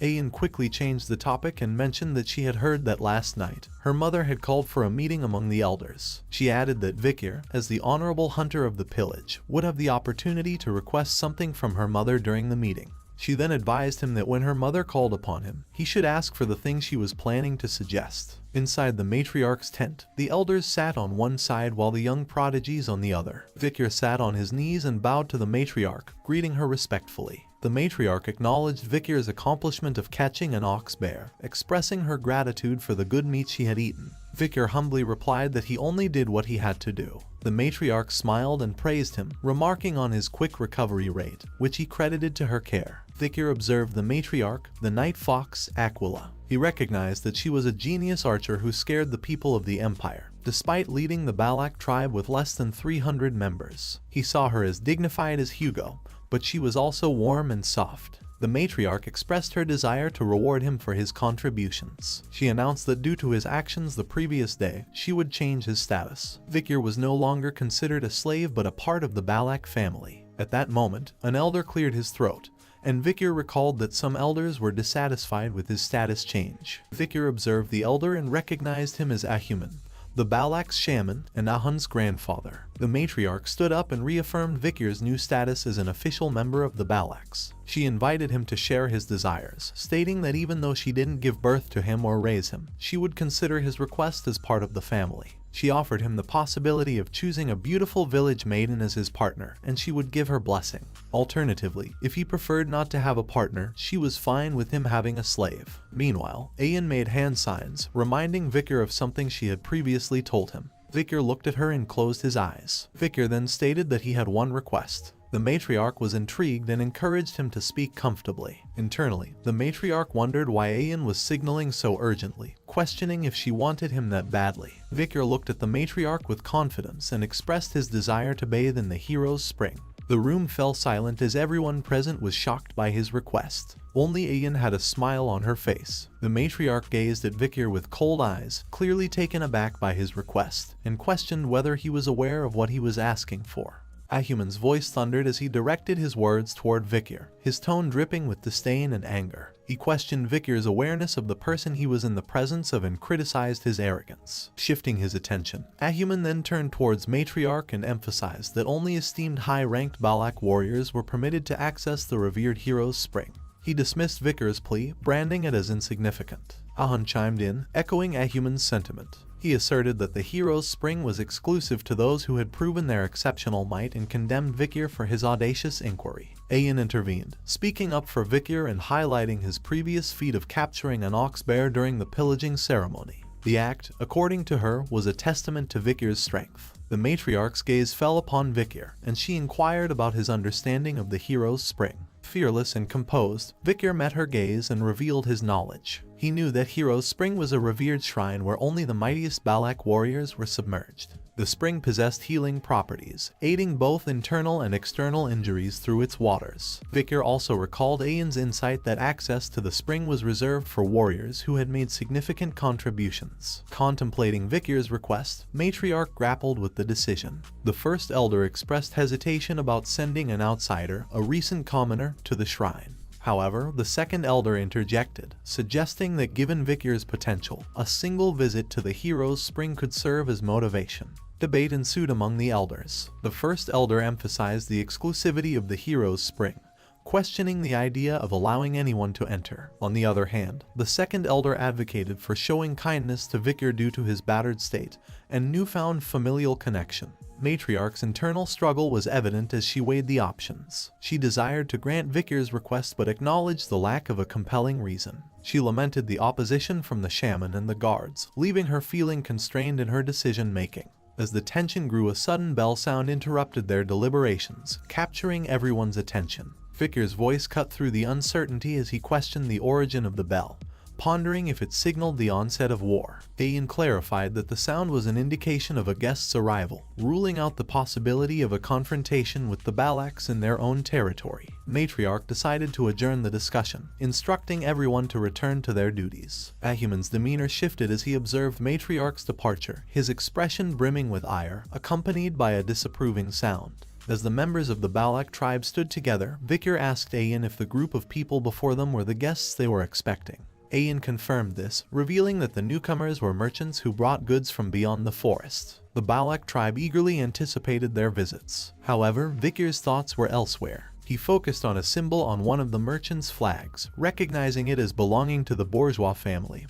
one of the 7 merchant families. Vickers was perplexed by their presence, considering that their route required crossing either the Baskerville or Morgue family territories, both of which wouldn't likely grant such passage. Vickers mused about the possibility of the bourgeois family having found a way to smuggle themselves through. The head merchant, resembling their leader, addressed the crowd in the Balak language with a cheerful tone. He announced the arrival of the 5-day market and encouraged bartering. The merchants promptly set up their stalls and showcased their wares. One item promoted was a glass orb believed to induce sweet dreams when placed near one's bed. Another merchant drew attention to cosmetics and grains in their collection. Vickers observed the merchants' offerings with a critical eye, noting that they had brought essential goods and food that were distributed throughout the empire. He questioned the disparity in value, considering that they were trading rare forest items for seemingly mundane supplies. He speculated whether the merchants were taking advantage of the Balak's lack of knowledge about current market prices. However, Vickers decided to let the Balaks navigate this on their own to avoid drawing attention to himself. Amid the bustling market, Ayan's voice rang out in frustration,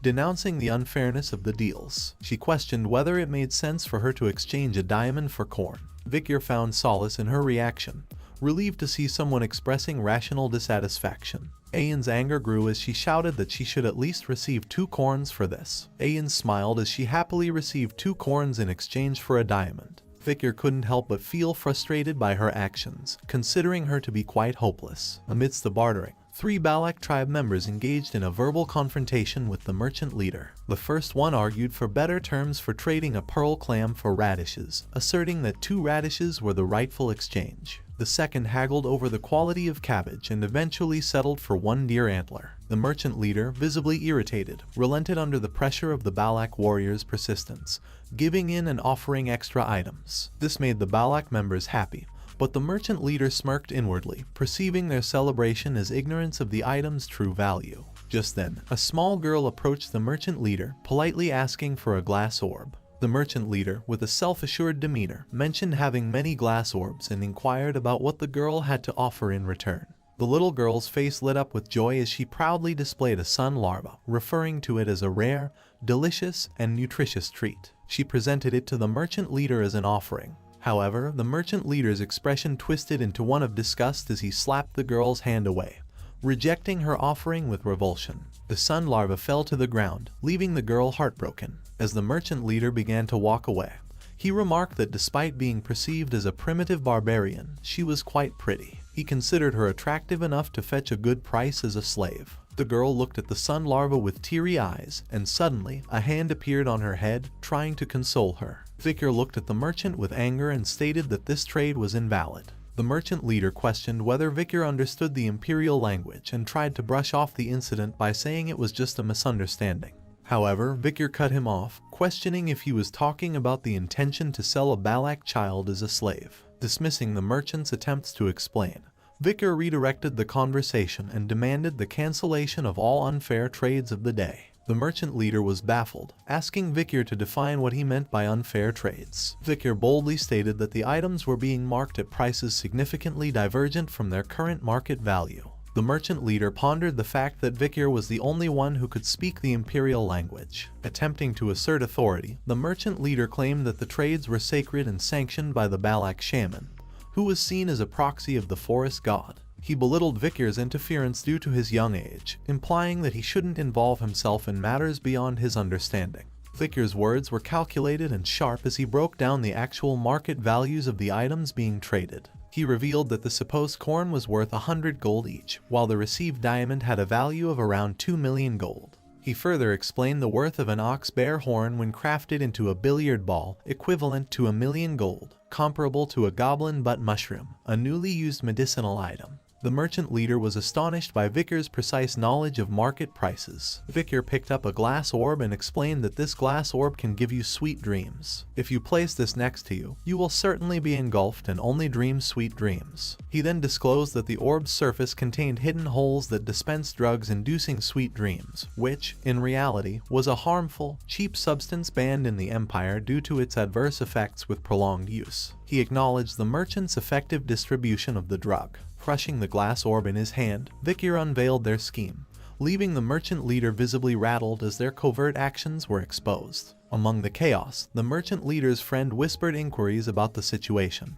to which he confirmed that someone had uncovered their secret. Ayan, filled with anger, questioned Vicar's previous words, seeking confirmation regarding drug, body, and harm. Vicar acknowledged her inquiry, prompting Ayan to turn her wrathful gaze toward the merchant leader. She demanded an explanation, linking the deteriorating health of many people to their actions. The merchant leader recognized the need to retreat from the situation and attempted to downplay the circumstances. However, before he could proceed, an arrow from Ayan's bow found its mark, piercing his shoulder. The merchant leader screamed in pain as Ayan fiercely accused them of fearlessly deceiving the Balaks. The merchant leader's face turned pale, his brow dripping with cold sweat as the pain from his wounded shoulder brought tears to his eyes. His response was a bitter expletive, reflecting his realization of the dire situation. The merchants swiftly mounted their horses, urgently rallying their group as they shouted to gather their belongings and escape. Vicar questioned Ayan's decision to let them go without consequences, given the merchant's reputation for avoiding losses. Ayan offered her perspective, comparing their situation to hunting techniques used on beasts in packs. Injuring and releasing them could lead them back to their group, allowing for more strategic confrontation. Meanwhile, the merchant leader, fuming with anger, continued to run, casting a final curse at the Balaks. The merchants eventually reached a camp where a group of mercenaries had set up.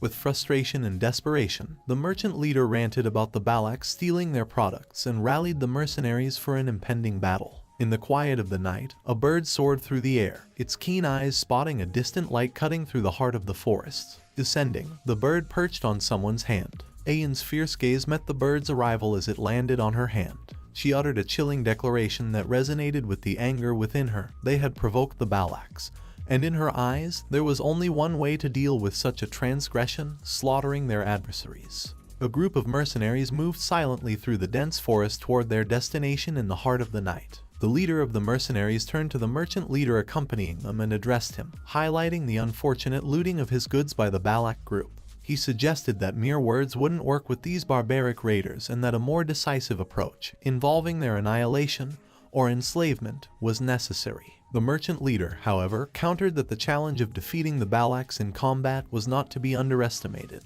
The mercenary leader questioned his decision to hire them if he was so apprehensive, reminding him that they were initially meant to be a backup plan in case things went awry. He then lit a matchstick to ignite his cigarette and elaborated on their agreement to receive a share of the earnings in exchange for providing security, hinting at the possibility of taking spoils if the situation called for it. The merchant leader's response was a moment of silence followed by a reluctant approval of their intent. With the plan to ambush the Balax under the cover of night and unleash a fiery attack, the mercenaries began discussing their approach. As the first mercenary passed the matchstick to his companion to light his own cigarette, a third mercenary chimed in, wanting to use the match as well. This prompted a discussion about battlefield superstitions, where it was asserted that only 2 people should share a match to prevent bad luck. Disregarding the superstition, the third mercenary confidently lit his cigarette. Suddenly, without warning, an arrow struck him in the middle of his forehead, ending his words and his life. Before the other could react, a second arrow found its mark, piercing the head of the companion who had just used the match. The mercenary leader, oblivious to this chaos, continued talking to the merchant leader about his past experiences of capturing and selling barbarians as slaves. However, his sentence was abruptly cut off as a shocking expression of fear spread across the merchant leader's face. An arrow had found its way into the mercenary leader's forehead as well, ending his tale and his life in an instant. The merchant leader urgently shouted as the Balak warriors approached, warning everyone to extinguish their cigarettes. Ayan, standing at a distance, expressed anger and a determination to target only the heads of the enemies to showcase their fearsomeness. Vikir was taken aback and questioned whether the Balak warriors could accurately shoot their arrows using just the light from the mercenaries' cigarettes. Ahan then arrived near Vikir, carrying barrels. He addressed Vikir as a slave, but Vikir corrected him, stating that he was now a commoner. Ahan brushed off his concern, implying that the distinction wasn't worth fussing over. Among the mercenaries, one individual blocked incoming arrows with a shield and issued orders for mages to gather and shield bearers to protect against the arrows. Aura users were told to prepare for a counterattack. Suddenly, a peculiar sight caught their attention. 2 arrows lodged into trees with a wooden barrel suspended between them by ropes. Soon, a barrage of similar combinations of arrows and barrels filled the sky above the mercenary's position. The mercenary exclaimed in shock, realizing that the Balax had launched barrels containing alcohol. However, he quickly grasped another layer of the plan. But before he could react, burning arrows ignited the alcohol-filled barrels, triggering a massive explosion that engulfed the entire area. The mercenaries suffered casualties as they were engulfed in flames, and amidst the chaos, cries rang out, attributing the fire to the Balax. Taking cover behind a tree, the merchant leader contemplated the situation with a shocked expression. He understood that the Balax had tied ropes to the arrows, allowing them to launch oil-filled barrels. He marveled at their unexpected intelligence. Just then, a figure approached him from behind, making rustling sounds. The merchant leader turned towards the newcomer, his fear evident as he accused the person of being a meddlesome Balak. Trembling, he warned that killing him would lead to regret. Desperately, he presented a paper stamped with an official seal, claiming it to be an exploration permit issued by the newly appointed deputy consul from the underdog city. He threatened that the Baskerville family would seek retribution if he was harmed. Vikir was intrigued and questioned if the deputy consul in question was named Vikir. The merchant leader confirmed it, referring to him as the infamous Vikir. Vikir, with his red eyes, calmly replied that he didn't recall granting such a permit. The merchant leader was taken aback and noticed Vikir's changed appearance and deduced his true identity. Before he could finish his sentence, Vikir launched an arrow that swiftly ended his life. He then declared that those who forged the Baskerville seal are to be executed. Ayan arrived on her wolf, urgently shouting at Vikir to flee, addressing him as a slave. Vikir corrected her, reiterating that he was not a slave. Meanwhile, among the mercenaries, they continued to defend against incoming arrows with their shields. To their surprise, they realized that the Balax had ceased their arrow barrage. This change in tactics led them to believe that the Balax lacked confidence in their approach. Encouraged by this, the mercenaries resolved to pursue the retreating Balax, expressing their intent to exact vengeance. Amidst their conversation, a sudden ominous event occurred. Something struck the area where the mercenaries were positioned. Their fear-filled cries echoed through the forest as they encountered a monstrous presence. Ayan turned her attention back to Vikir, acknowledging his strategic prowess and the utilization of fire as a tactic. She noted his transformation into a remarkable Balak. Vikir's response held a hint of humor, implying that he felt the same way whenever he saw Ayan. His gaze shifted to Madame Eightleg's menacing aura, and he remarked that the situation was a disaster. Matriarch's smile graced the scene as she granted permission for Vicar to enter the hero's spring. As she gazed at Vicar, she acknowledged his various achievements, addressing the food shortage, resolving battles without casualties using oil barrels, and uncovering the cause of the Balak warriors' infection caused by cheap drugs. The matriarch placed her hand on his shoulder and expressed her belief that he was a brave warrior. She then pointed out that tonight was a full moon, so she instructed Ayan to lead Vicar to the hero's spring.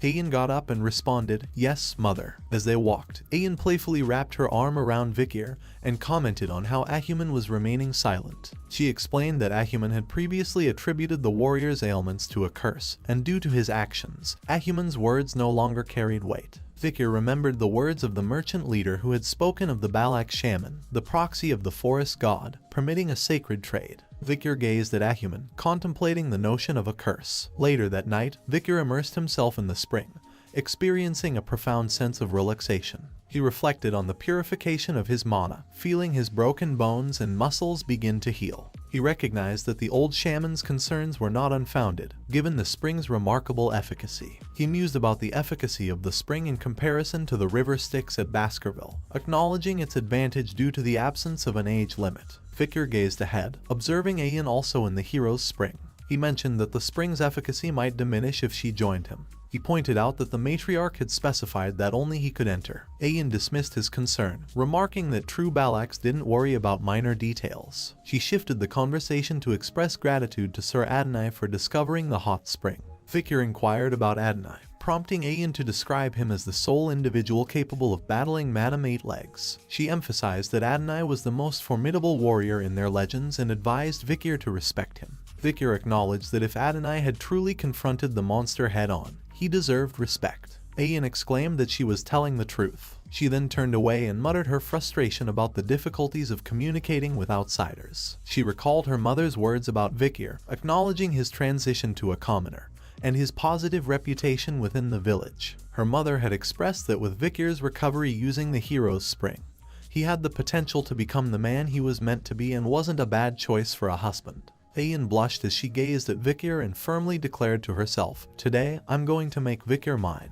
Ayan spoke openly, revealing her knowledge of the merchant's excessive profits and expressing her readiness to take action against them if he hadn't. Vicar responded with a knowing smile, prompting Ayan to protest in embarrassment. She insisted that she genuinely knew about the price difference between diamonds and corn in the Empire. Curious, Vicar inquired about the price disparity, and Ayan guessed that 1 diamond might be worth 20 corns. When Vicar remained silent, she quickly revised her estimate to 30 corns. Vicar remarked that her guesses were wrong, and he then revealed to her the number of corns she could get with 1 diamond. Ayan was taken aback by this revelation and exclaimed in shock at the immense number of corn she could exchange for a diamond. She quickly covered her mouth and tried to save face by dismissing her surprise, as if she had known all along. She remarked that the logic within the Empire was strange and questioned where they would use that stone. Vicar told her that all that didn't matter. He then offered her a choice between addressing him by his name or as a slave. He emphasized that he didn't like keeping things ambiguous. Ayan considered her options, stood up, and moved closer to him, asking if he didn't like ambiguity. She took hold of his chin, lifting his face, and declared her desire to call him neither slave nor Vicar. She moved her face closer to his and said that what she wanted to call him was. But before she could reveal her preferred name for him, their moment was interrupted by the joyful arrival of some children who jumped into the spring. The children approached Ayan with smiles, addressing her as Commander and Vicar as Brother Vicar. Ayan was surprised by their sudden appearance and asked how they had managed to get there. But the children ignored her question and enthusiastically invited her to play with them. Meanwhile, Vicar wondered if it was neither his name nor slave, then how did she want to treat him? Ayan exclaimed at the children, calling them rascals and saying that if they entered the spring, its efficacy would be reduced by half. Just then, Vicar reminded her that someone had said that a true Balak wouldn't be stingy with such things. 2 children stood behind Vicar, echoed his sentiment, and playfully called her stingy. Hound stood with the small girls and explained that it was the matriarch's command for the sick children to enter the hero's spring due to the side effects of drugs inflicted by the merchants. Ayan couldn't help but wonder if her mother had intended to make a fool out of her with this situation. Ahan, standing behind Vicar, thanked him for helping her younger sister, and her sister also expressed her gratitude. Ahan then apologized to Vicar for misunderstanding him all this time. Vikir responded with a simple yeah.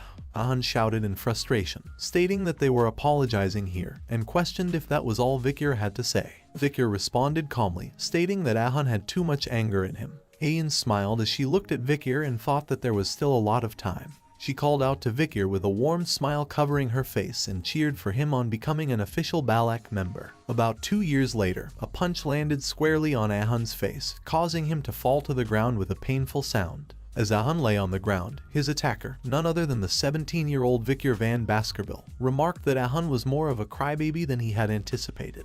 Despite the punch, Ahun was determined and challenged him for another round. Vikir, however, began to walk away and stated that their sparring session had concluded for the day. Ahun accused him of running away, but Vikir simply replied that he was going for a stroll. After Vikir left, Ahun's 2 friends came to his aid and helped him up. Ahun expressed his frustration, describing Vikir as an annoying and monstrous opponent who had become even more formidable after recovering from his injuries. One of Ahun's friends mentioned hearing that Vikir's marksmanship had recently reached a level on par with Commander Ayan. The other friend, however, questioned the comparison, wondering how Vikir could be matched with Commander Ayan. He claimed that he could even make Ahun's nose bleed with a punch. However, Ahun surprised his friends by revealing that Vikir's punch hadn't actually hit him. It had stopped right in front of his face. The friend was shocked and asked if Vikir had made Ahun's nose bleed from the wind's pressure caused by his fist. Vikir was covered in sweat and let out a long breath. He then stated that now he could execute the 6th technique perfectly. He glanced at the wall riddled with enormous holes, proudly stating that he could now perfectly bear the 6th fang.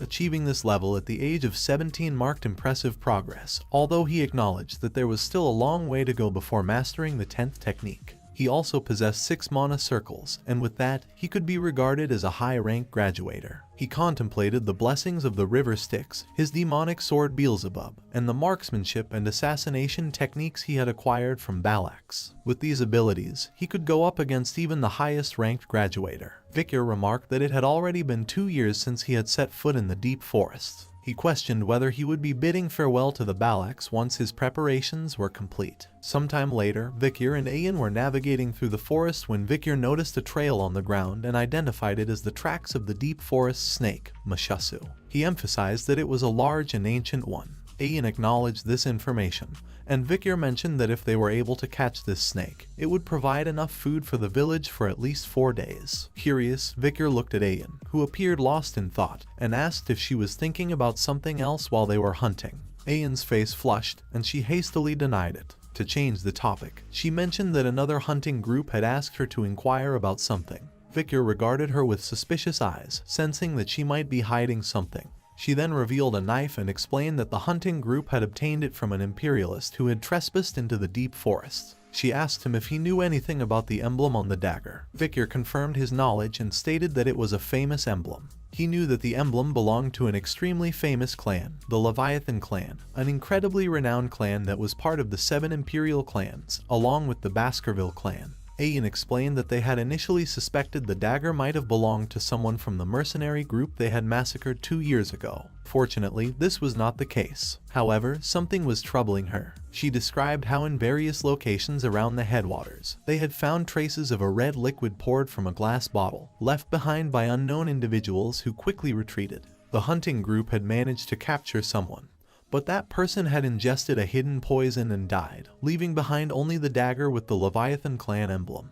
Ayan hesitated for a moment and then asked Vikir a personal question, whether he wanted to return to his hometown. Vikir, taken aback by this sudden and oddly serious inquiry, asked why she was asking with such a peculiar expression. Ayan responded by expressing her dislike for secrets or lies and implored him to be honest with her. She revealed that another imperialist had recently entered the deep forest, and she believed that Vikir was their target. Vikir was visibly shocked, and Ayan closely observed his reaction. After a moment of silence, Ayan dropped a significant revelation, stating that girl had come to the deep forest. Ayan spoke honestly that 2 years ago when he had confronted Madame up until now, that girl, along with a search party, had gone to investigate the deep forests. Ayan suspected that she was searching for clues about Vikir. Ayan hesitated but eventually asked him a question that had been weighing on her mind. Would he go with this girl? Her thoughts raced as she contemplated his potential response. Would he be angry because she had kept this information hidden until now? What if he agreed to go with the girl? Should she try to prevent him from leaving by invoking the tribe's rules, or would that even work? Just then, Vicar spoke up, stating firmly that he wouldn't go back. Ayan asked if he was speaking the truth, and Vicar affirmed his decision. Her face lit up with a bright smile upon hearing his response, and she expressed her joy by hugging her wolf companion and assuring the wolf that Vicar wasn't leaving. In Vicar's mind, thoughts swirled. He believed that the Empire might not be aware of his survival. He resolved to return once he could perfectly conceal his power from Hugo without drawing any attention. He pondered Ayan's reference to that woman and whether it was Camus Morgue. He wondered if she still remembered that he had saved her life or if her interest was part of a diplomatic event. Observing how the Baskerville clan had granted permission for the Morgue search party to enter the deep forest, Vicar speculated that the alliance between the two families remained strong. He considered whether his death had played a role in forging this bond. With these thoughts in mind, he concluded that he should investigate what was happening outside the deep forest soon.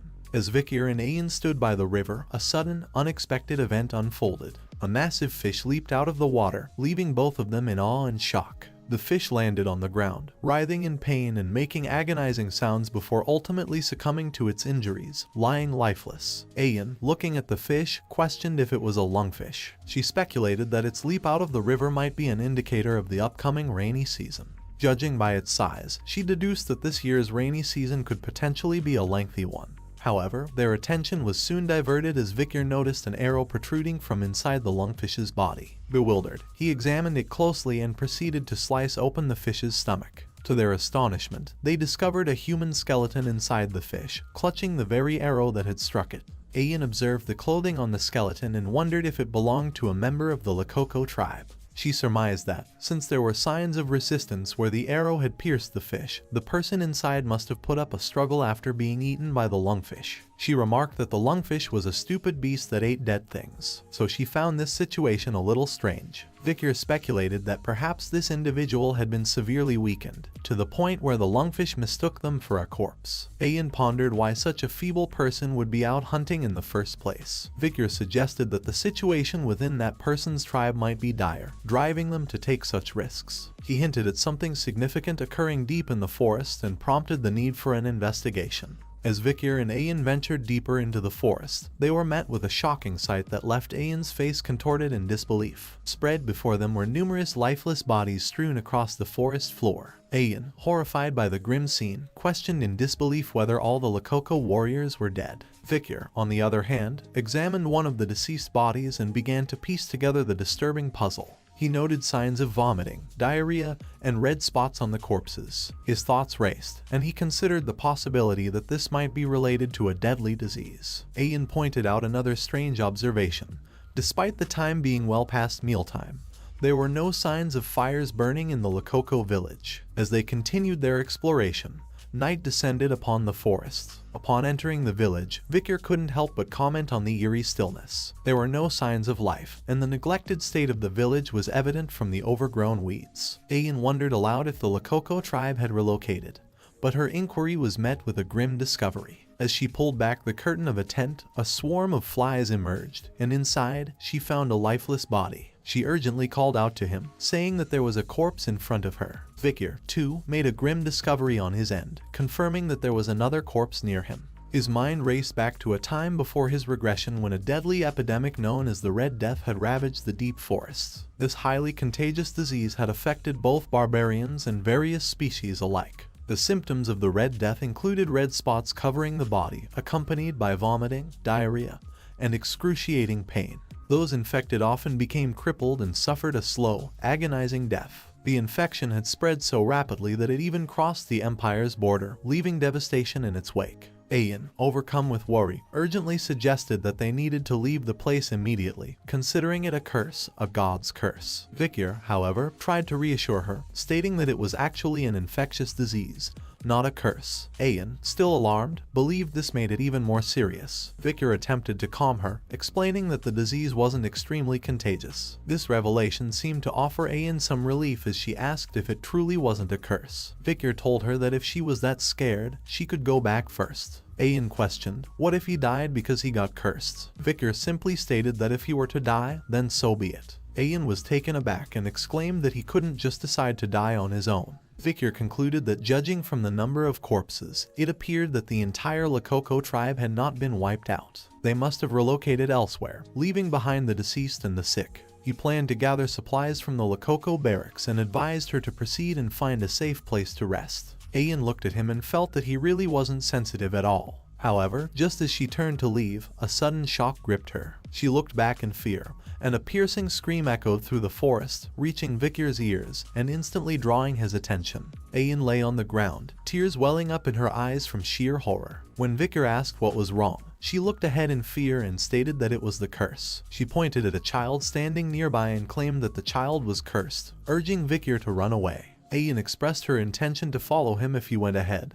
But then she cried out in pain, complaining of leg cramps. Ignoring Ian's distress, he proceeded toward the child. He knelt down in front of her, observing that she didn't appear to be from the Lakoko tribe and seemed to be around 5 years old. Victor noticed a pile of rocks with a flower nearby, suggesting that she had been mourning someone's death. Victor gently asked the girl who she was. In response, the girl replied with 3 simple words: Lakoko, slave, and kitchen maid. Victor concluded that she had been a slave of the Lakoko tribe. He then inquired about her name. The girl hesitated before revealing her name, Pomerian. Victor was intrigued by her name, which sounded imperial. He wondered if she had been an imperial child captured by the Lakokos. However, his shock was palpable when Pomerian completed her name by saying, La Baskerville. Victor questioned in disbelief what she had just said. Pomerian pointed to herself, her red eyes locked onto Victor's, and she declared that her name was Pomerian La Baskerville. There were 3 middle names within the Baskerville clan. Van was given to those from the extended lineage. Lo was given to the males from the direct lineage. The middle name given to the females from the direct lineage, although not frequently seen as most Baskervilles were males, was La. Pomerian introduced herself as Pomerian La Baskerville, which surprised Victor. He was taken aback because he knew that there weren't many who bore the La middle name in the family. However, his attention was diverted when Ian pointed out a pendant hanging from Pomerian's neck, which bore the symbol of Victor's clan. Victor caught the pendant, and Pomerian was shocked by this sudden turn of events. As Victor opened the pendant and saw the picture inside, shock was evident on his face. He saw the picture of Hugo inside the pendant. This revelation triggered anger and confusion in him as he wondered why Hugo's image was inside the pendant and why he was there. Pomerian was visibly frightened by this sudden turn of events, and she clutched the pendant's chains in her trembling hands. Victor, consumed by anger and bloodlust, demanded to know who these people were to her. However, Ian intervened and told him that Pomerian wouldn't respond if he asked her like that, so she advised him to ask the question with a smile. Victor recognized that he had been too emotionally overwhelmed to control his reactions properly. Victor, taking Ian's advice, looked at Pomerian and realized that she hadn't done anything wrong. Despite his initial shock and anger, he began to consider a more composed approach to understanding the situation. With a smile, Victor gently questioned Pomerian about the people in the photo. Just then, Ian expressed her surprise at his ability to smile. Pomerian pointed to the picture in the pendant and identified the individuals as her mother, grandmother, and grandfather. Victor's thoughts raced as he tried to make sense of the revelation. He recalled a conversation he had with the butler Barrymore, in which he had shared a surprising revelation about the Baskerville patriarch Hugo. The butler had revealed that Hugo was once a loving family man, deeply devoted to his first wife, Roxana. Although Miss Roxana had passed away, that wasn't the reason why the patriarch had changed. The reason was that the only child of the bloodline that was conceived by the patriarch and Roxana, Miss Penelope, was kidnapped by the barbarians. Patriarch, who was desperate to find her, had taken drastic actions. He volunteered to move to the borders, and the Baskerville clan that lived in the capital moved to La Rouge et Lenoir Mountain, the hideout of the barbarians. Despite Hugo's relentless efforts and sending numerous hounds, there had been no news of Penelope's whereabouts. After that incident, Hugo loathed the barbarians like a madman. He became a cold, killer machine who pursued a life of massacring monsters and barbarians. Victor had just brushed it off because he had thought it was impossible, but the proof that she was alive was right in front of him. Penelope was the daughter of the only woman whom Hugo loved, Roxana, and Penelope's daughter was Pomerian.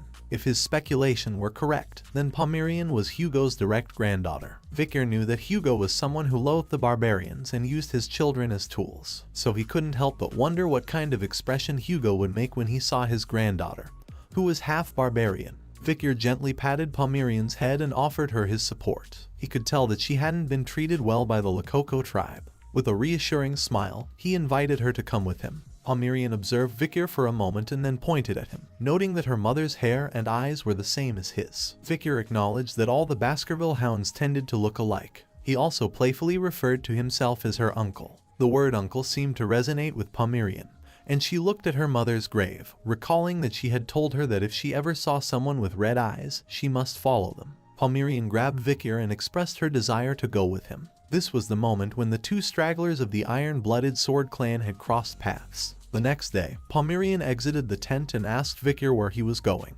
Victor explained that he had a meeting to attend, called by the matriarch of the clan. Pomerian ran toward him and stated that she wanted to go with him. She climbed onto his arms, and Victor couldn't help but wonder if she was scared of being alone. He felt that it was great that she had opened up to him, but realized that looking after a child was harder than he had thought. As he carried her on his back and contemplated their future, he knew that he couldn't raise her in the Balak's village. He had to find a safe place far from Hugo's reach but still within the bounds of the Empire's civilization. Victor looked at Pomerian, peacefully sleeping on his back, and made a decision to seek assistance from Chihuahua. He planned to leave the forest and eventually make their way to the city. Inside the matriarch's tent, a sense of urgency hung in the air as the matriarch herself wore a serious expression and inquired about the infectious disease that was spreading among their people. Addressing the gathered members, she expressed her concern, noting that the rainy season was approaching. She emphasized that if the disease were still present during the rainy season, the damage done would be even more lethal. The shaman, however, argued that it wasn't a disease but a curse and suggested performing a large ritual to lift it.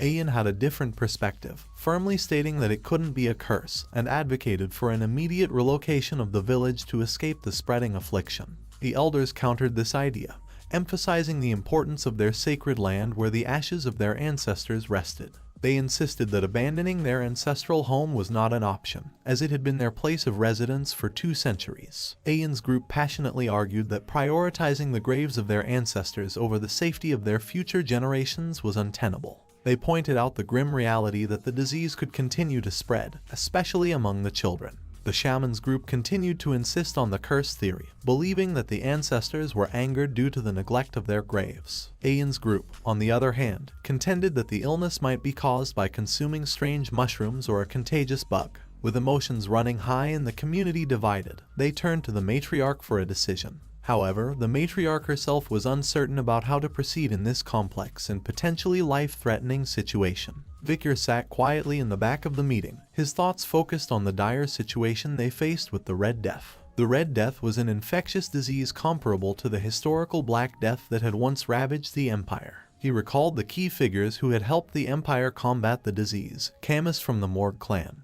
who had cast a protective firewall to contain the disease's spread, and Dolores, a powerful saintess from Quo Vadis who had used her divine powers to purify the disease. However, these treatments were restricted to the Empire, and most of the barbarians who lived in the La Rouge et La Noire mountains had perished. However, this crisis had been favorable for the Baskerville clan. With the disappearance of the barbarians, an influx of low-ranked monsters had disrupted the forest's ecosystem, leading to an increase in civilian casualties. The Baskerville clan, who protected the borders, received support from the Empire to combat the monster threat and began to subjugate the monsters. In the end, they were successful in protecting the border, and it became an opportunity for Hugo to further strengthen his political position. Victor, however, was determined not to let Hugo gain further influence through this crisis. Suddenly, Victor raised his hand and captured the matriarch's attention. With confidence, he announced that he knew a way to stop the Red Death.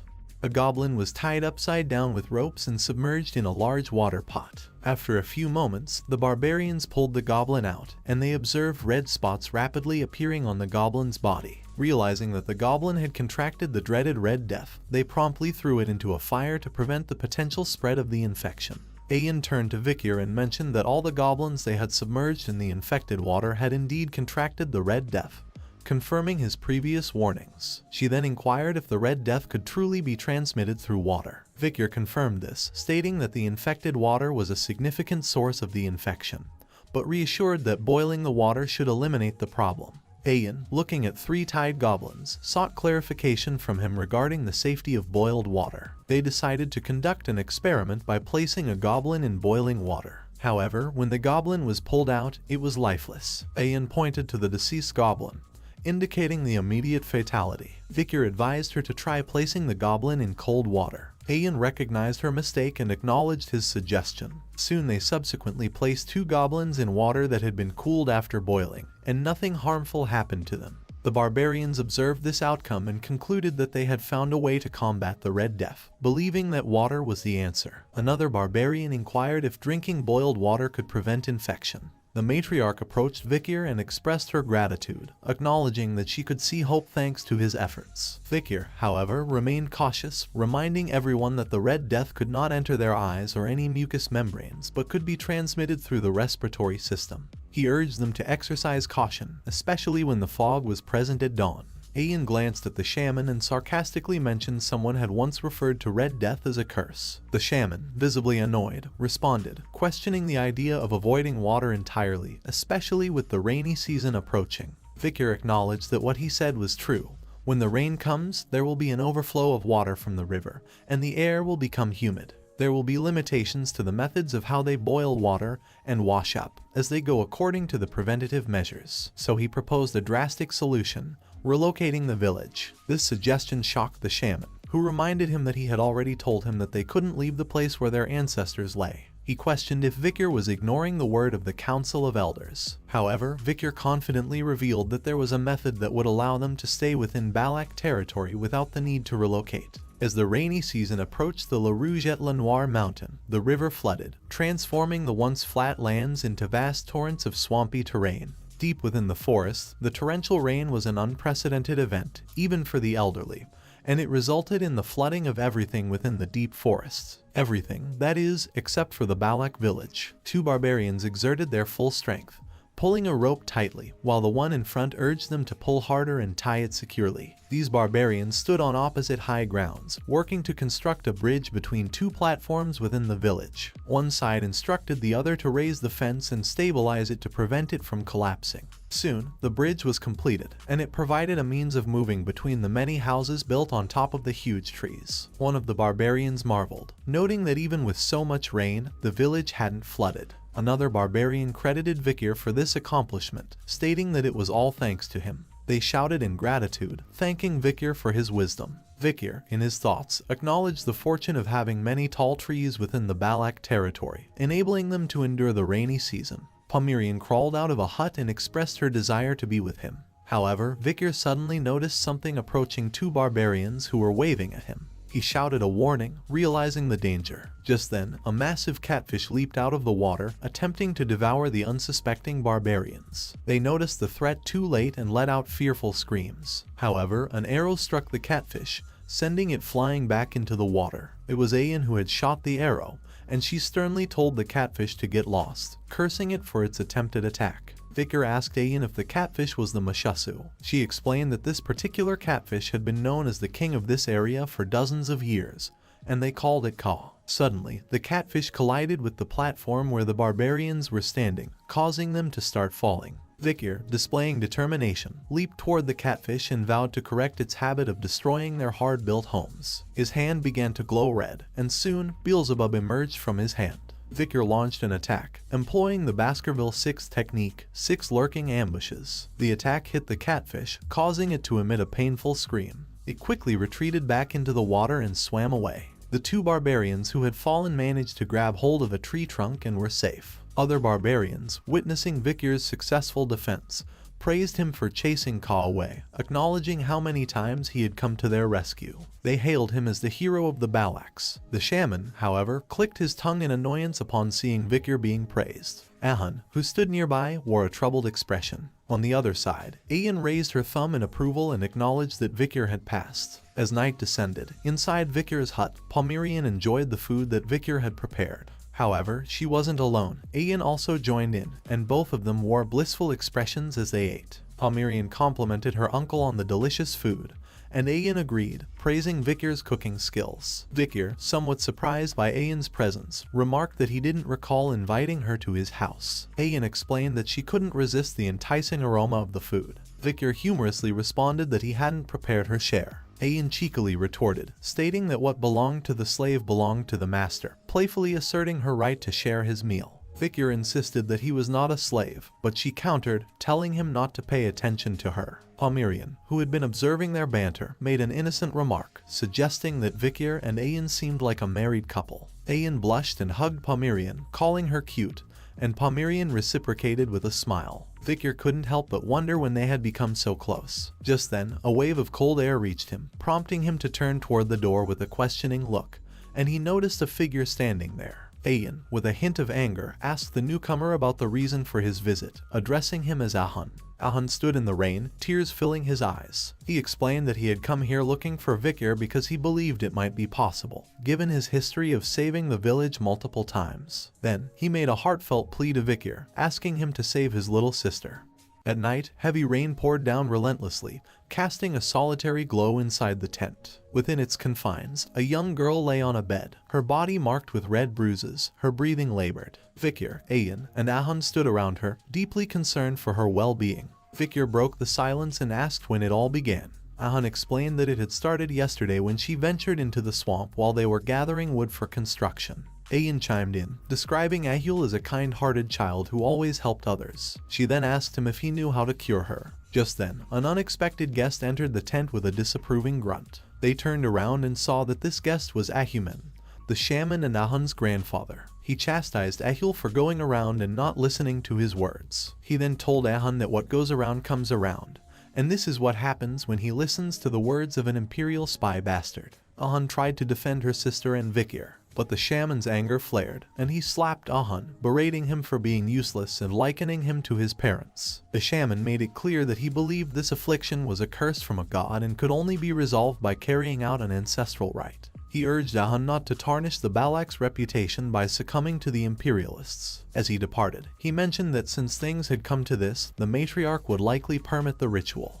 Ayan expressed frustration with the shaman's actions, while Ahun stood in silence, tears streaming down his face. In this tense moment, Victor finally spoke up and revealed that if they were looking for a treatment, he knew about one method. Victor turned to Ahun and issued his instructions urgently. He instructed him to sanitize the furniture Ahul used with boiling water, and to burn charcoal in the bonfire to clear the area of bugs and bats. Their goal was to create a clean environment to aid her recovery and buy some time in her battle against the disease. Victor then looked at him and asked if he could carry out these tasks. Ahun wiped away his tears and agreed to carry out these tasks. Ayan approached Victor, her worry evident in her voice as she asked if he could truly save Ahul. Victor affirmed his intention but stressed that he would need her assistance. Ayan was determined to help and eagerly inquired what she could do. Victor gazed at her and revealed his plan. He requested that she guide him out of the deep forest so he could obtain medicine to treat the infection. Ayan exclaimed and voiced her concerns, pointing out that even if he had been acknowledged as a member of the Balaks, there were conditions for venturing into a foreign land. Moreover, she doubted that her principled mother would permit such a departure. Victor agreed that the principal matriarch would most likely give up on Ahul, but if the people present here kept it a secret, he could slip out and return without anyone knowing he had left. He locked eyes with Ayan and questioned if she would let him go. Ayan was taken aback by the question, and she hesitated. She tried to respond, but no words came out of her mouth. As the rain continued to pour, the forest was gradually submerged in water, and the flowing water covered everything in its path. Victor leaped over makeshift planks that floated in the water as he pressed on. However, he suddenly sensed something and came to a halt, glancing back at Ayan, who stood there, seemingly determined. Victor questioned her, asking why she was following him when she had agreed to let him go. Ayan, in a determined tone, suggested going together, but Victor expressed concern that she might hinder his progress. She persisted and asked him to at least tell her about his destination, but he refused to do that. She then questioned him about why he was taking Pomeranian with him, and Victor fell silent after hearing this question. Ayan looked down, revealing that she had noticed his unique abilities, such as the sword emerging from his arm and his knowledge of Red Death, but she had never inquired about them. She reminisced about all her memories with Victor and realized that from the first time they met, she knew she would always yield to him. She couldn't ask Victor about anything because she was afraid that he would disappear once he told her the answers to her questions. She avoided eye contact, looked down, and said that she just wanted him to answer one thing. She then asked Victor if he would come back, right? She closed her eyes and awaited his response, afraid that he would say he would not come back. Her eyes fluttered open as Victor's voice reached her ears, saying that he would come back. Ayan looked ahead, but Victor had already left, and she softly muttered that he'd better keep his promise. In the Deputy Council office of Underdog City, General Secretary Chihuahua sat at his desk, surrounded by paperwork that seemed never-ending. He expressed his frustration, remarking on how the numbers never seemed to decrease, no matter how much work he completed. Walking over to the window, he reminisced about better times when the Deputy Consul was present. He still remembered that even though the work was tiring, it was enjoyable. He still couldn't believe that the Deputy Consul was dead. His face reflected sadness as he muttered how much he missed him. Suddenly, Victor's face appeared before him, hanging upside down outside the window, and he asked if he had called him. This unexpected appearance startled Chihuahua, and he looked at Victor with a questioning expression, trying to comprehend the surreal situation. Beads of sweat formed on his forehead as panic set in, but somehow he managed to keep his mouth shut. Victor landed at the window and with a faint smile asked, "How have you been, General Secretary Chihuahua?"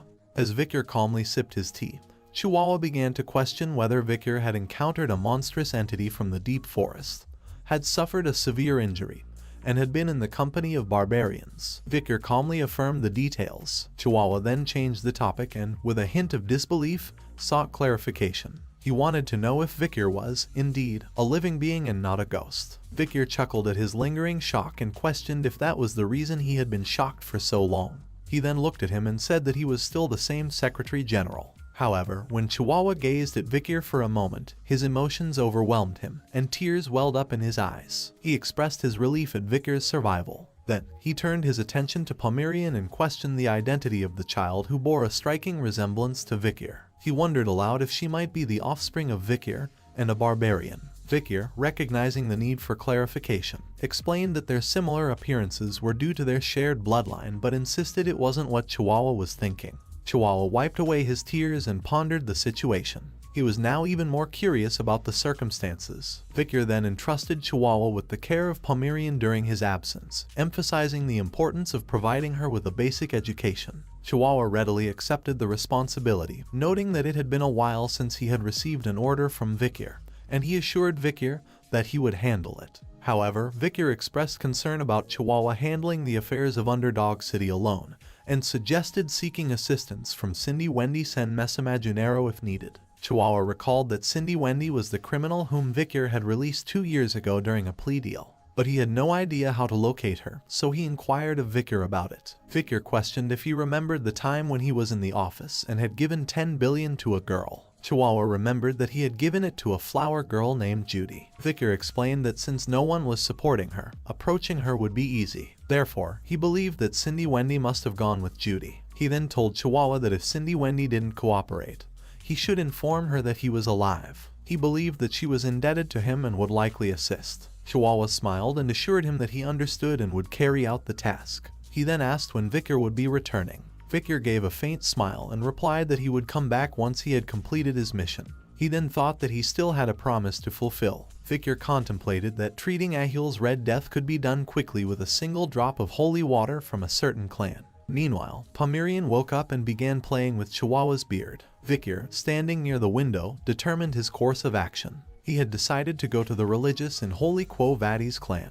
At the city gate, 2 guards were posted. Suddenly, they noticed something approaching the gate and promptly crossed their spears to block the path. Soon, a carriage arrived near the gate, and the guards announced their intention to carry out a quick inspection. Turning their attention to the carriage driver, they recognized him as Sir Joseph, the manager of the oil shop on the first floor. They inquired about the contents of his carriage, and Joseph presented a document stating that it contained oil as specified in his import permit. One of the guards approached the carriage and requested to inspect its contents. Joseph, who was familiar with this checkpoint, expressed his frustration, asking if there was a need for such checks given his frequent visits. The guard explained that formalities were important as per the higher-ups' instructions and began selecting a barrel to open. Joseph, in a state of worry, hoped the guard wouldn't choose a specific barrel. However, the guard decided to open that very barrel, and Joseph's anxiety was palpable. The guard opened the barrel and found only oil inside, declaring it to be fine. He then returned to his post and allowed Joseph to pass. As Joseph entered the city, the guards welcomed him to St. Mecca. He continued on his way and arrived at a silent and uncrowded street. Glancing back at the oil barrels, he spoke to them, indicating that it was safe to come out. Suddenly, a dent appeared on the metal top of the barrel that the guard had inspected earlier. Joseph's face became covered in cold sweat as he watched the top of the barrel fall to the ground, and a figure emerged from the barrel, covered in oil and wearing a crow mask. Joseph hesitated before asking if he could leave now, believing that he had fulfilled his promise of getting the mysterious figure inside St. Mecca. The crowman simply replied, "Wait," causing Joseph to tense up. The crowman then handed him a bag, mentioning that it contained the ox-bear canine he had promised. Joseph stammered and expressed his thanks. He remained still as the crowman walked away into a dark alley and disappeared. After the crowman had left, Joseph expressed his surprise at how he had submerged himself in oil for 2 hours. He couldn't help but question whether the crowman was not a human after all. The crowman stood atop a high tower and gazed down at the city below. He then removed his mask, revealing himself to be none other than Vikir. Taking a deep breath, he remarked on the unusual experience of being submerged for such a long time, comparing it to his past encounter with the river Styx, where he had been submerged for 7 minutes. He then declared the success of his infiltration into the Quo Vadis territory. St. Mecca was the central city of the Quo Vadis clan, boasting a population of 160,000 people. Due to the strong influence of the church, both sexual desires and greed were heavily restricted. Even if gold lay on the ground, the citizens would walk past it. These conscientious citizens were dedicated to maintaining order and public peace, and they strictly abided by the rules. Just then, a bell rang, and he looked up at the bell ringing above him. Vikir then recalled that when the bell rang, it triggered a strange ritual where people stopped walking and began to pray. On the street, people dressed in white clothes stood still with their eyes closed as they prayed. Vikir maneuvered through the motionless crowd, going unnoticed, and couldn't help but question how they could live such suffocating lives. As night fell, Vikir found himself near a well and reached into his jacket's inner pocket. He retrieved a glass bottle and poured its contents into the well. What he was pouring into the well was the Red Death's infectious bacteria, which resided in Ahul's blood, sweat, and tears. It was a highly contagious plague, and he knew that people would become infected immediately upon exposure to it. Although it was an extreme method, the situation was very urgent, and every minute and second was precious. Additionally, being a religious and holy territory, he expected that the authorities would respond promptly to ensure the safety of the population before any casualties occurred. Suddenly, 3 children approached Vikir from behind, curious about his presence by the well. Vikir didn't immediately turn around, but one of the children remarked that there was a suspicious person by the well. Another child suggested they should leave as he appeared dangerous. Vikir then turned to face them, his gaze sending a chill down their spines. The children who met his eyes were paralyzed with fear. Vikir spoke, cautioning them about the well and declaring it cursed. He warned them that those who drank from it would not escape death's grasp and implored them to heed his words. The terrified children immediately started running away, shouting in panic. They believed Vikir was a ghost who had placed a curse on the well. As they fled, they vowed never to drink from it. Once the children were out of sight, Vikir felt satisfied, as he believed they wouldn't drink from the well again. He then threw a dagger near the well and claimed it was a weapon left behind by the Leviathan clan, renowned for their deadly poisons. Vikir deduced that the Leviathan clan was probably responsible for spreading the Red Death in the deep forest. Vikir knew that the religiously holy Quo Vadis clan and the poison-wielding Leviathan clan didn't have a good relationship for a long time. So, he anticipated that a huge fight would soon break out between them because of this incident.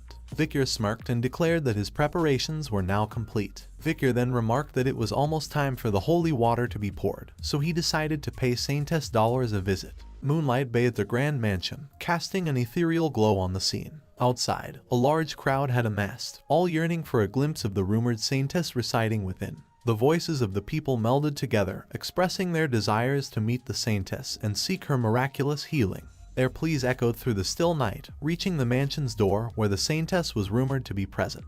Responding to the clamor, a voice resonated from behind the door, questioning the lateness of their visit. The people recognized it as the Saintess's voice, causing a wave of excitement to ripple through the crowd. Individuals from the gathering stepped forward one by one, highlighting their prestigious backgrounds and substantial wealth in an attempt to persuade the Saintess to open her doors. A young man presented himself as the Lord of the Doorsmile region, emphasizing his status as the eldest son of the Jonathan clan. known for dispatching soldiers. He also mentioned his position as the son-in-law of the Alphonse clan. Following him, another young man boasted about his role as the overseer of the Ipsen Guild Association, responsible for managing the bourgeois family's exports. Additionally, he revealed his honorable service as a knight under Count Bastontrier Le Baskerville for 2 years. Lastly, an older man, seeking treatment, proposed a generous reward, including the entirety of his productive granary, a beachfront villa on the southern shore, and exclusive carriages. However, the Saintess remained unmoved, expressing her doubts about whether their status or wealth alone warranted her opening the gates at such an hour. With her firm refusal, she urged the crowd to depart. The people, understanding her decision, dispersed quietly. Yet, amid the thinning crowd, one figure remained rooted in place, separating himself from the others. It was Vicar, donning a crow mask, an enigmatic presence in the moonlit night. Lost in thought, Vicar remembered that before he had regressed, he had often seen the Saintess on the front lines of the battlefield. He had seen her covered in blood, desperately tending to the injured. Her once white clothes were now stained in crimson, and her divine powers continued to glow. The Saintess he knew detested the allure of money and power. Just then, the Saintess's voice reached him, inquiring about his identity and purpose. Vicar knelt outside the door and replied that he was just a young lamb who had lost his way. Silence followed his words, but he maintained his position outside the door. After a while, the door opened, and a brilliant golden radiance spilled out. Bathed in this light, Vicar heard the Saintess invite him inside. As he entered, he found the entire hall bathed in bright lights, with an indoor water fountain featuring an angelic statue at its center. The Saintess's voice emanated from the fountain, asking how he had lost his way. Vicar questioned himself if the Saintess was not going to personally meet him, but upon considering the situation, he realized that she had no reason to meet someone dressed as suspiciously as he was. Placing a leather pouch on the fountain's edge, he explained his purpose. He had come to report the epidemic spreading in the slums and had brought water from their well, contaminated with wicked energy. He believed that if she possessed divinity, she could detect this malevolence. The statue remained silent for a moment, and then, with a sudden exclamation, the Saintess accused him of lying. Footsteps echoed through the chamber as night started to pour into the room, assembling on a higher level than where Vicar stood. The situation was becoming increasingly tense. The leader of the knights observed that Vicar's speech was rather aggressive for a young lamb who had lost its way, and in a cold tone, he inquired about his identity. Vicar remained silent, but in his thoughts, he recognized him as Pietro Quo Vadis, an old comrade from his previous life. Pietro was a man known for his unwavering dedication to justice, even if it meant being more ruthless than demons. The interrogation techniques he had used on 7 young masters in the underdog city were taught to him by Pietro. Vicar finally spoke, expressing his surprise at seeing him here. Pietro, however, appeared perplexed by this comment. He acknowledged hearing about Vicar's report on the epidemic but found his attire suspicious. He demanded that Vicar remove his mask and show some courtesy before meeting the Saintess. However, Vicar was unwilling to remove his gas mask and turned to leave, stating that his task of reporting was complete and that he would take his leave. As he moved to depart, an object flew toward him, narrowly grazing his mask. Pietro held an open book in his hand and declared that he couldn't allow a suspicious person to leave. Vicar realized that the object Pietro had attacked him with was a page from a book infused with divine power. He couldn't help but marvel at Pietro's use of such unconventional weapons. Pietro leaped down from the upper floor and landed directly in front of him. He accused Vicar of carrying water pouches tainted with wicked energy, implying that he might be responsible for spreading the epidemic. Vicar swiftly defended himself, questioning why he would come to report it if he were the culprit. Pietro, however, remained skeptical, proposing that it could be a tactic to lure the Saintess out. In his thoughts, Vicar admitted that every word Pietro said was true. Then, Pietro initiated an attack, using the pages from his book as weapons, aiming to apprehend him for further questioning. However, Vicar was not one to be easily subdued. He swiftly started dodging the incoming attacks by jumping from one position to another. He considered using his aura but hesitated, fearing that it might reveal his identity as a Baskerville. Just then, he found an opportunity and used the wall to propel himself downward towards him. He then unleashed a powerful kick, but Pietro swiftly countered by raising his arm guard, which was topped with his book, to block the attack. The force of his kick caused the ground beneath Pietro to crack. Pietro looked at him with amazement. It felt like a boulder had fallen on top of him. He couldn't imagine how such strength was coming from Vicar's small physique. Vicar wasted no time and used his other leg to push him back and propel himself away. He reflected on a skill he had acquired 2 years ago after defeating the ox bear, the 600 kilogram stability, which he had just employed for the first time, and found it to be quite effective. As soon as Victor landed back on the ground, he charged straight at Pietro, unleashing a flurry of rapid punches. Pietro used his book as a shield to block the assault, but he soon realized that the situation was turning against him. Victor, no longer holding back, employed the Cerberus flame, launching a fiery attack at him. The flames quickly caught onto the book, spreading to Pietro's hands. Agonized, he threw the burning book away and plunged his hands into the flowing water of the fountain, attempting to ease the searing pain. Victor calmly asked if he wanted to continue, but Pietro was unable to give an answer. However, in the next moment, Pietro charged straight at Victor and accused him of being irreligious for using sorcery. He declared that he couldn't let him go. In response, Victor swiftly kicked the burning book that Pietro had thrown, sending it flying straight at his face. Pietro was taken aback as his vision was momentarily blocked by the book. Seizing the opportunity, Victor capitalized on the momentum and delivered a powerful, full-force punch straight to his chest. The impact was formidable, causing cracks to appear in his armor. Moments later, he was sent hurtling back, his armor shattered into pieces as he crashed into the fountain statue. Breaking past the fountain, he slammed into the wall, coughing up blood. The knights standing above were in a state of utter disbelief, struggling to comprehend the unfolding scene. One of them questioned whether they were merely dreaming, while another insisted that it was impossible for Sir Pietro to have been defeated. Amidst the confusion, a few knights quickly surrounded Pietro, their shields and swords raised, prepared to face Victor. Victor, reluctant to escalate the confrontation further, addressed the knights, indicating his willingness to continue if they desired. However, his words were cut short by the arrival of the Saintess, who commanded everyone to stop. She took a moment to observe Victor before addressing him directly, inquiring if he was the lost young lamb. Victor recognized her as Saintess Dolores and confirmed his identity. The Saintess remarked that he resembled more of a puppy than a lamb, a small puppy covered in injuries. A knight interjected, proclaiming that Victor was not a puppy but a blood-crazed wolf. However, the Saintess disregarded the comment and instructed him to bring tea. Confused by the request, the knight sought clarification, only to be ignored as the Saintess started walking away. Her gaze remained fixed on Victor as she expressed her intention to speak with him.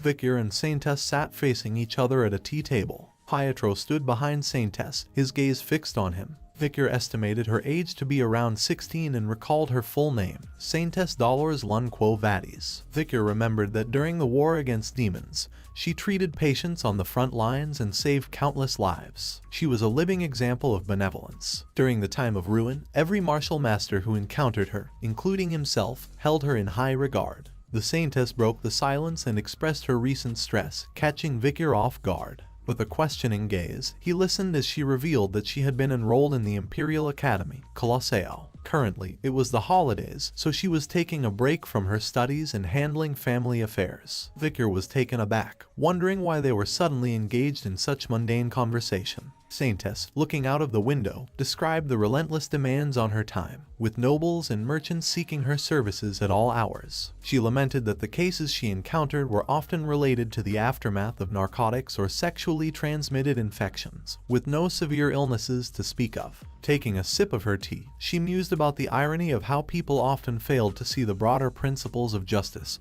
righteousness, benevolence, and equality, instead focusing on immediate needs. In response, Victor stated, "Theology is essentially the process of understanding humans, so it's inevitable." Saintess looked at him and stated the source of the verse, the Old Testament, Asmoser, chapter 6, verse 9, expressing surprise that someone who knows such ancient passages exists. Victor remained silent for a moment and then turned the conversation into a pressing matter. He revealed the existence of an epidemic that had taken hold in the slums of St. Mecca. Saintess asked if the information was accurate, and Victor presented a pouch containing the infected water that he personally collected from a well in the slums. Saintess gazed at him intently and inquired whether he was truly not involved in the incident. Victor, with confidence, questioned whether he would have come forward on his own if he were involved. Nonetheless, he acknowledged that suspicion might be unavoidable, so he started contemplating his next move. As Victor began to raise his hand, Pietro, alert to his movement, swiftly positioned himself in front of the Saintess,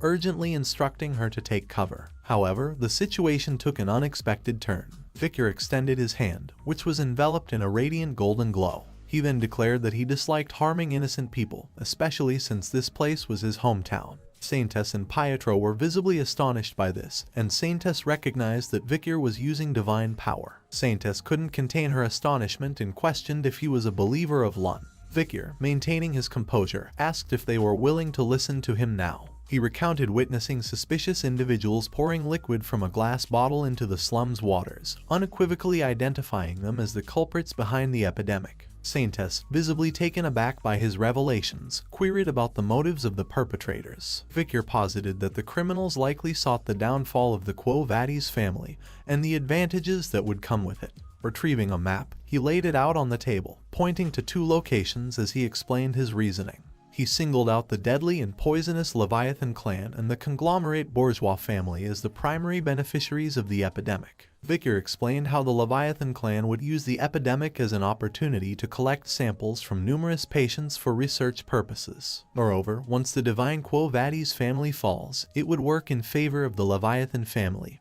who are hostile toward them. Regarding the bourgeois family, he explained that valuables don't disappear during an epidemic. With the demise of laborers, landowners will face bankruptcy. Amid the presence of vacant fields, factories, and stores, the bourgeois family will diversify their real estate holdings and venture into a new business. In his mind, the culprits behind the spreading of the Red Death were undoubtedly the despicable Leviathan group, while the cooperative bourgeois merchants were complicit in the scheme for their own gains. The natives of the deep forests were being used as convenient scapegoats, allowing both factions to benefit from their devious plan.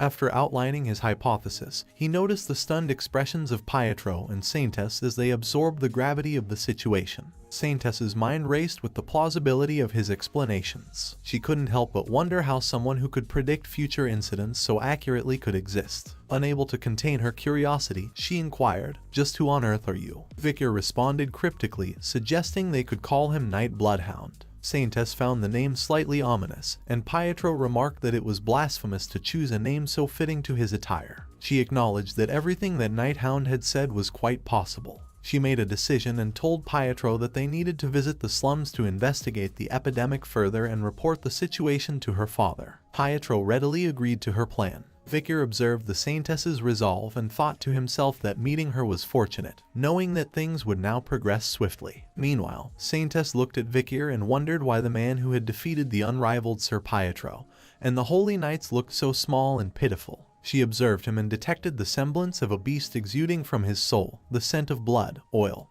and steel, along with violence and pent-up anger, the color of hatred. But deep within this whirlpool of numerous emotions lies immense sadness. Lost in a whirlpool of conflicting emotions, Saintess couldn't help but question the true nature of this enigmatic figure. In the church building within the slum area, the sisters greeted Saintess with relief as she arrived. One of the sisters, tears in her eyes, implored Saintess to save them from the horrific epidemic that had struck their community. Saintess was visibly shocked as she gazed upon the epidemic-infected individuals lying before her. She couldn't help but acknowledge the accuracy of Night Bloodhound's information. Vicar observed the afflicted people and felt a sense of regret for involving civilians due to the lack of time, although he was grateful that there were no children among them. He wondered if the fear he had instilled in the children at the well had worked to protect them. Realizing that they were in the initial stages of the disease, he had no choice but to leave the rest to Saintess. She, in turn, addressed the patients with compassion, assuring them that God Lun's most sublime love would heal them all. She began to pray, invoking the light of her life and the fire of her soul. She beseeched her sins and her soul to bear witness to the pitiful congregation that had gathered there. A tear rolled down her cheek, and as it met the ground, a golden radiance emanated from her, spreading through the room and eventually seeping out through the windows and doors of the church. The miraculous power of the Saintess manifested as an old man who had been panting heavily, with red marks covering his body. Suddenly, he experienced a stabilization in his breathing,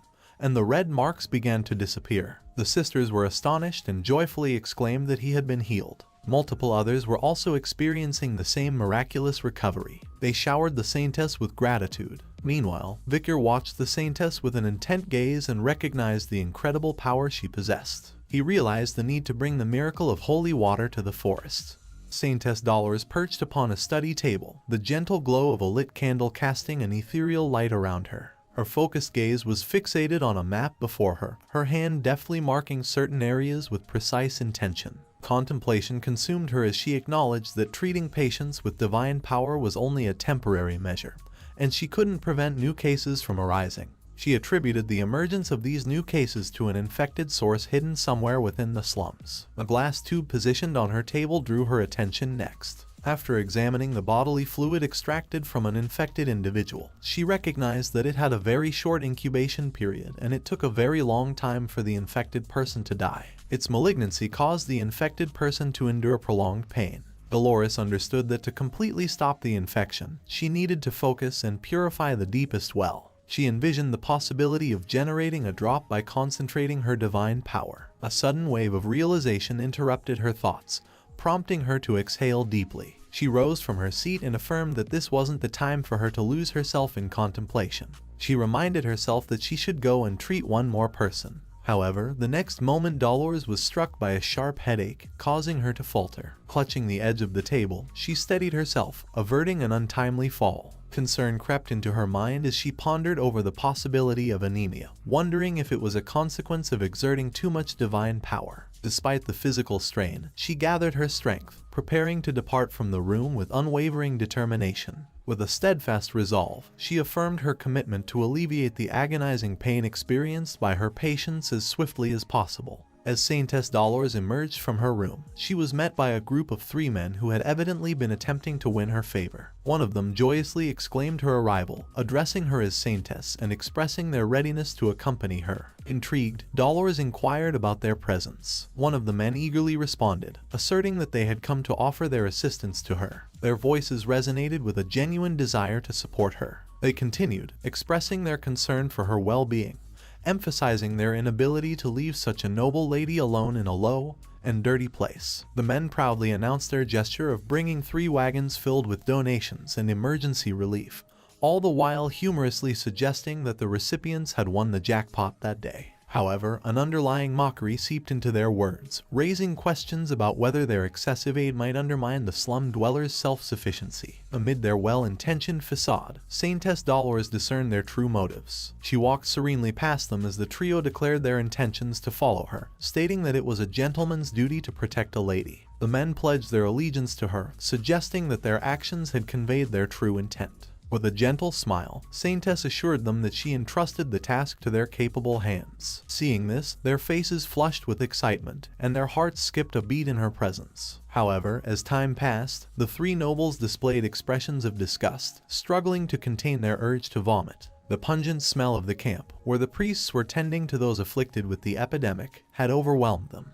They lamented the unpleasant odor and lamented the possibility of their expensive limited edition shoes being tarnished. One of them implored the priests to treat him first, while another fretted about the risk of becoming infected himself. The old noble demanded that the clutter be cleared immediately, expressing an urgent need to depart. Observing the noble's reactions, Saintess remained composed, foreseeing the inevitable outcome of their visit. She mused that it was blasphemous to approach a relief area with ulterior motives. She couldn't help but ponder whether they understood that empathy for the sick was the only essential requirement. For her, the embodiment of godly grace and love lay in absolute and pure altruism, in dogmatic sacrifice, in the voluntary spirit, in kindness, and in tenderness. Her gaze shifted toward another tent, emanating an ominous aura of dark energy. Anticipating the looming horrors within, she recognized that this was where the most critical patients were gathered. Among the sick and the clergy, everyone here would be in pain. Saintess moved toward the tent resolutely and silently sought forgiveness for not being present earlier. Bracing herself, she drew the curtain and declared her intentions to help since she was there now. However, she was met with a jolt of shock as a commanding voice pierced the air, urgently demanding the arrival of more saline.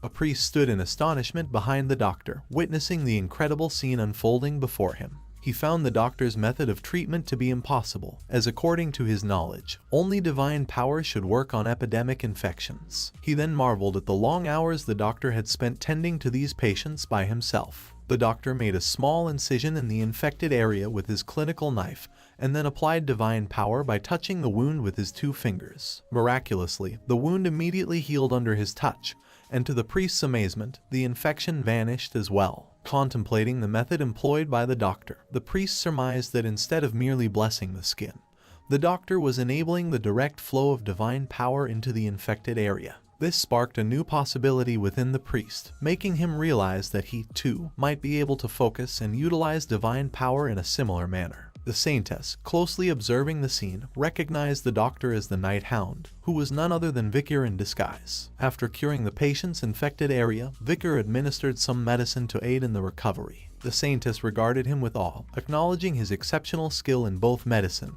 and the use of divine power. With solemn determination, Vicar placed both his hands on the patient's chest and channeled divine power into the afflicted body. He knew that typically divine power was a cleric's prayer reaching a god, which God accepted and transformed into power for the cleric. The quantity of divine power bestowed upon an individual depended on their level of devotion to God, and the amount of divine power was directly proportional to the effort required to perform a miracle. 1 divine power equated to 1 miracle, while 10 divine powers could generate 10 miracles. However, Vicar knew of a method that allowed one to perform 10 miracles with 1 divine power, and 100 miracles with 10 divine powers. Vicar's thoughts delved into the turbulent past as he recalled the time of the fall when an overwhelming number of monsters assailed them, and the number of patients lying before the clerics had surpassed even the count of the monsters. The clerics had realized that the amount of divine power they possessed would not be enough to stop the disaster. The decision made by God, due to the desperation and faltering faith of the clerics, was to alter the equation used to perform miracles. The clerics now embraced a philosophy: take measures now and deal with the consequences later, perform miracles first, and address the aftermath afterward. It was a strange phenomenon where they could muster all the divine power they needed, even if the divine power they needed came with interest. People referred to this phenomenon as advanced divine power. Furthermore, it was a time when slaying monsters was deemed an act of faith. Therefore, even non-clerics could use advanced divine power by vanquishing monsters. Because of this, Vicar, who possessed a soul that had accumulated karmic energy from the past, was able to harness divine power within a divine region. Just then, a distressed little girl sat near her ailing mother and burst into tears, crying out for her mommy. Vicar, having completed the treatment of the previous patient, approached the little girl with gentle reassurance and promised to help her mother recover soon. He then handed her a gold coin and acknowledged that her mother was not only sick but also suffering from severe malnutrition. So he advised her to use the coin for food, firewood, and nursing her mother. The priest, who witnessed it all, intervened and mentioned that materialistic assistance was not permitted as monetary demands were endless. He expressed concern that if Vicar did that, he might end up giving all his money to them. In response, Vicar posed a philosophical query, probing the nature of endlessness and the concept of limitless demands. Perplexed, the priest struggled to comprehend the depth of his question. After hearing no response, Vicar continued and stated that there was a limit to how much money was in his pocket, so he could give all he had to the needy without repercussions. He paused for a moment as he gazed upon the sick mother, and then he apologized. Observing this exchange, Saintess Dolores wondered if he had just said he was sorry. She then questioned what he was sorry for and why he was apologizing, recalling Vicar's earlier statement about theology being an exploration of human understanding. She connected the dots, considering the possible reasons behind his apology. She wondered if his reason was perhaps the same as her own, because, like herself, he too felt remorse for not being able to treat more people. Suddenly, her heartbeat intensified and a loud thump escaped her chest. Saintess Dolores was merely a 16-year-old girl, young and inexperienced. However, at that moment, Dolores' heart started racing for the mysterious man standing before her. After attending to the victims of the epidemic, Vicar sat outside, exhausted. He let out a weary breath and lifted his mask momentarily to take a sip of water. His respite was short-lived as he noticed Saintess Dolores approaching. Acting quickly, he lowered his mask and inquired about her well-being. Saintess settled beside him and asked if she could have a moment to talk. Vicar granted her request, saying that he didn't mind. She expressed her gratitude for his assistance and acknowledged that they had managed to treat all the casualties with his help. Vicar modestly replied that he had merely done what was necessary. Saintess smiled and remarked that she knew he would say that. An awkward silence followed as they had nothing to talk about. Saintess broke the silence, clutching her clothes as she confessed her inner turmoil. She argued that a strong person like him should have been born with divine power. She then honestly mentioned how she had been fortunate to be born with divine power, but lamented the weakness of her body, mind, and faith. She questioned why God had chosen a weak person like her to be a saintess. She argued that there were so many other people who had strong faith even though they weren't born with divine power. Once again, she pondered why God had bestowed upon her the overwhelming title of a saintess. Vicar's response shocked her as he said that the very fact that she was in anguish and guilt was the reason why God had chosen her. A smile appeared on his face as he emphasized that what the world needed was a light that could penetrate even the darkest and most ferocious places. Tears welled up in Saintess Dolor's eyes as she sought reassurance, questioning whether she could become the person who could embody those words. Vicar's response was gentle yet firm, assuring her that she would indeed be able to fulfill that role. The outcome of gathering the Quo Vadis family's clergy in one area for prayer was that all processes involved in the creation of holy water were successful. The result was a divine essence that could purify all those infected within the slums with just 1 drop. 3 drops of the concentrated holy water were produced and carefully stored. The name given to these drops was Pliny de la Verge, also known as Saintess Tyr. Amid a grand hall, Saintess sat, facing a podium that held a box containing the 3 small empty glass bottles. Initiating her prayer, a radiant divine light began to swirl around the hall. Her voice resonated through the space as she chanted, drawing attention to the woman who had the unique privilege of nurturing God's only son.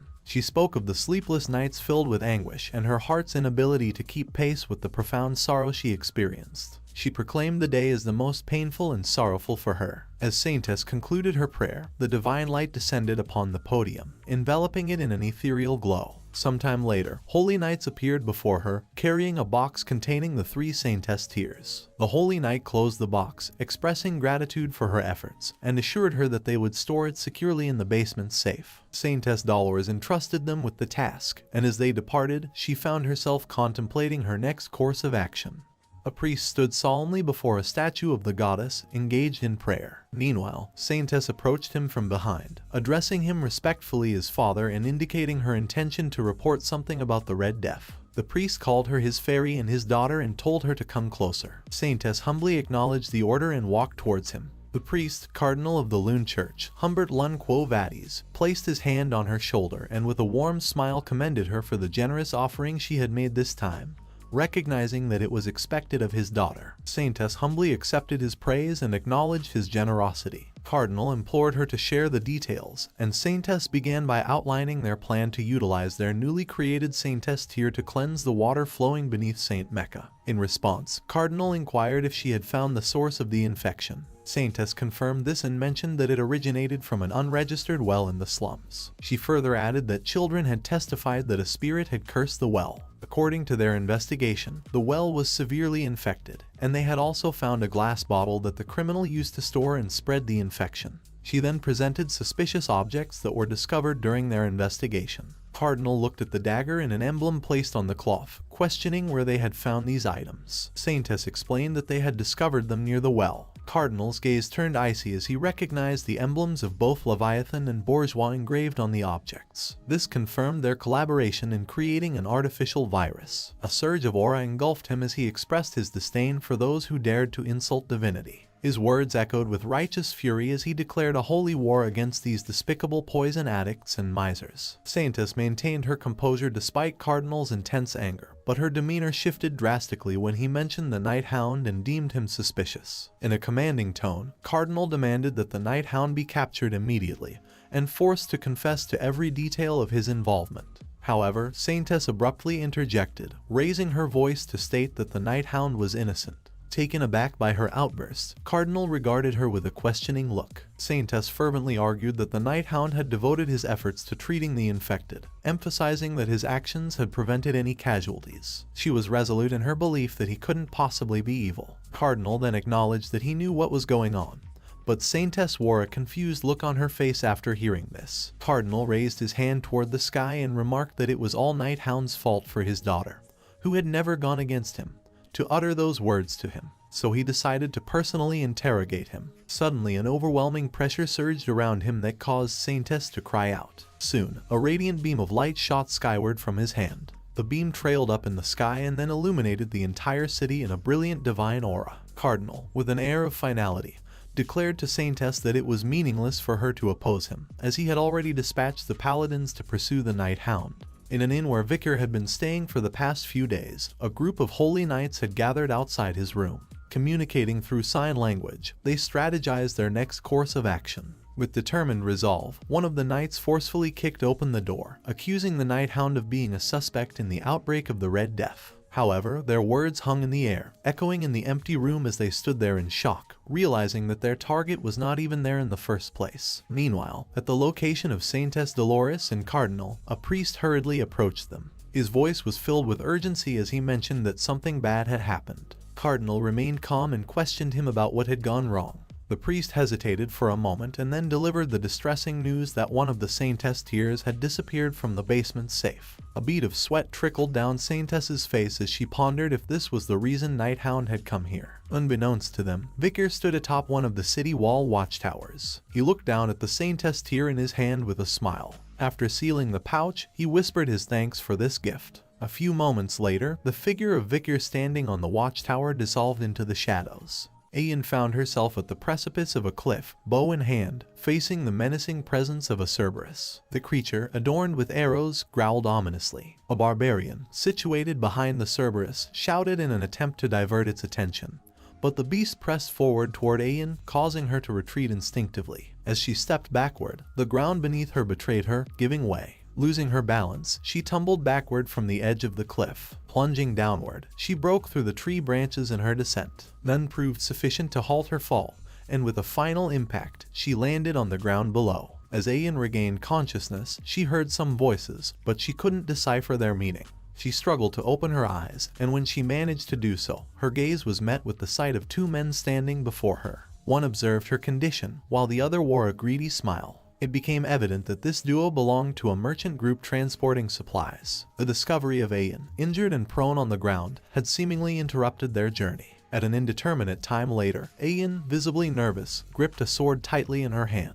Behind her stood a confining wooden wall, offering no escape. A raucous crowd, masked and exuberant, cheered loudly, creating an atmosphere of anticipation. Facing Ayan was her opponent, a robust man adorned with battle scars, a sinister smile on his face as he menacingly clacked his fingers, signaling the imminent clash. The air buzzed with tension as the battle commenced, the man charging at her with a thunderous shout, exuding confidence in his imminent victory. Despite her fear, Ayan displayed agility, evading his attack with a swift jump and retaliating with a slash of her sword, leaving a small wound on his shoulder. To her dismay, her opponent, seemingly unfazed, seized her midair by the leg and hurled her forcefully towards the wooden barrier. Ayan collided with the unforgiving wall, blood spraying from her mouth as pain surged through her body, tears welling in her eyes. The observers, hidden behind their masks, erupted in boisterous laughter, finding intense pleasure in the unfolding spectacle of the brutal battle. Her struggle against her formidable adversary was now a source of cruel entertainment for the masked onlookers. Ayan lay on the ground, tears streaming down her face, defeated and broken. Her opponent reveled in his triumph, letting out a victorious shout that reverberated through the arena. In this moment of despair, the silhouette of her mother and family materialized before her, a glimmer of hope amid darkness. Summoning every ounce of strength, Ayan resolved to rise. As she struggled to stand, the attention of the observers shifted back to her. The sight of her defiance captured their interest, and murmurs about her future began to circulate among the onlookers. Finally, Ayan managed to stand, drawing lines on her face with soil covered in blood. Unafraid and fueled by an inner fire, she gazed ahead at her opponent. The arena crackled with anticipation as observers licked their lips, savoring the prospect of an intense battle about to unfold.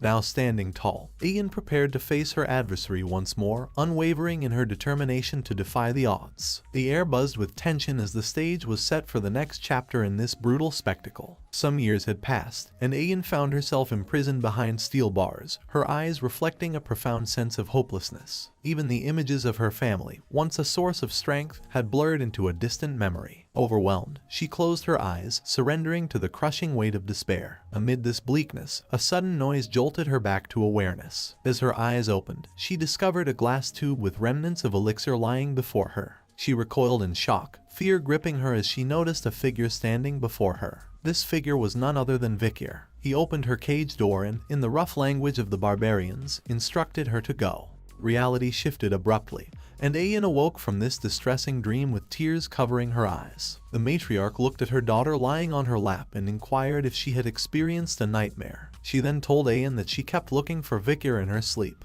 But the dream was not the only torment haunting her. With a heavy breath and a voice laden with pain, she confided in her mother about the worsening agony. Her chest ached, her body burned, and the sensation that her heart had dried up enveloped her. In a voice weighed down by despair, she questioned if she was afflicted with the Red Death. The pain was so overwhelming that it caused her to regret being born into this world. The matriarch sought to comfort her, gently placing her hand on Ayan's and recounting a tale. A long time ago, she and Ayan's father buried a small seed in the ground. Ayan's father planted the seed, while she watered it every day. Not long after, the seed sprouted, and after several months, it became a healthy and beautiful flower. Subsequently, they harvested the flowers, extracted the sap, and smoked it. They experienced euphoria and had fun, and that was how Ayan came into this world. However, due to her father committing a misdeed, he faced execution at the hands of her grandfather. Ayan, grappling with her deteriorating health, expressed her distress. In response, the matriarch, with a gentle smile, reminded her of the unpredictability of life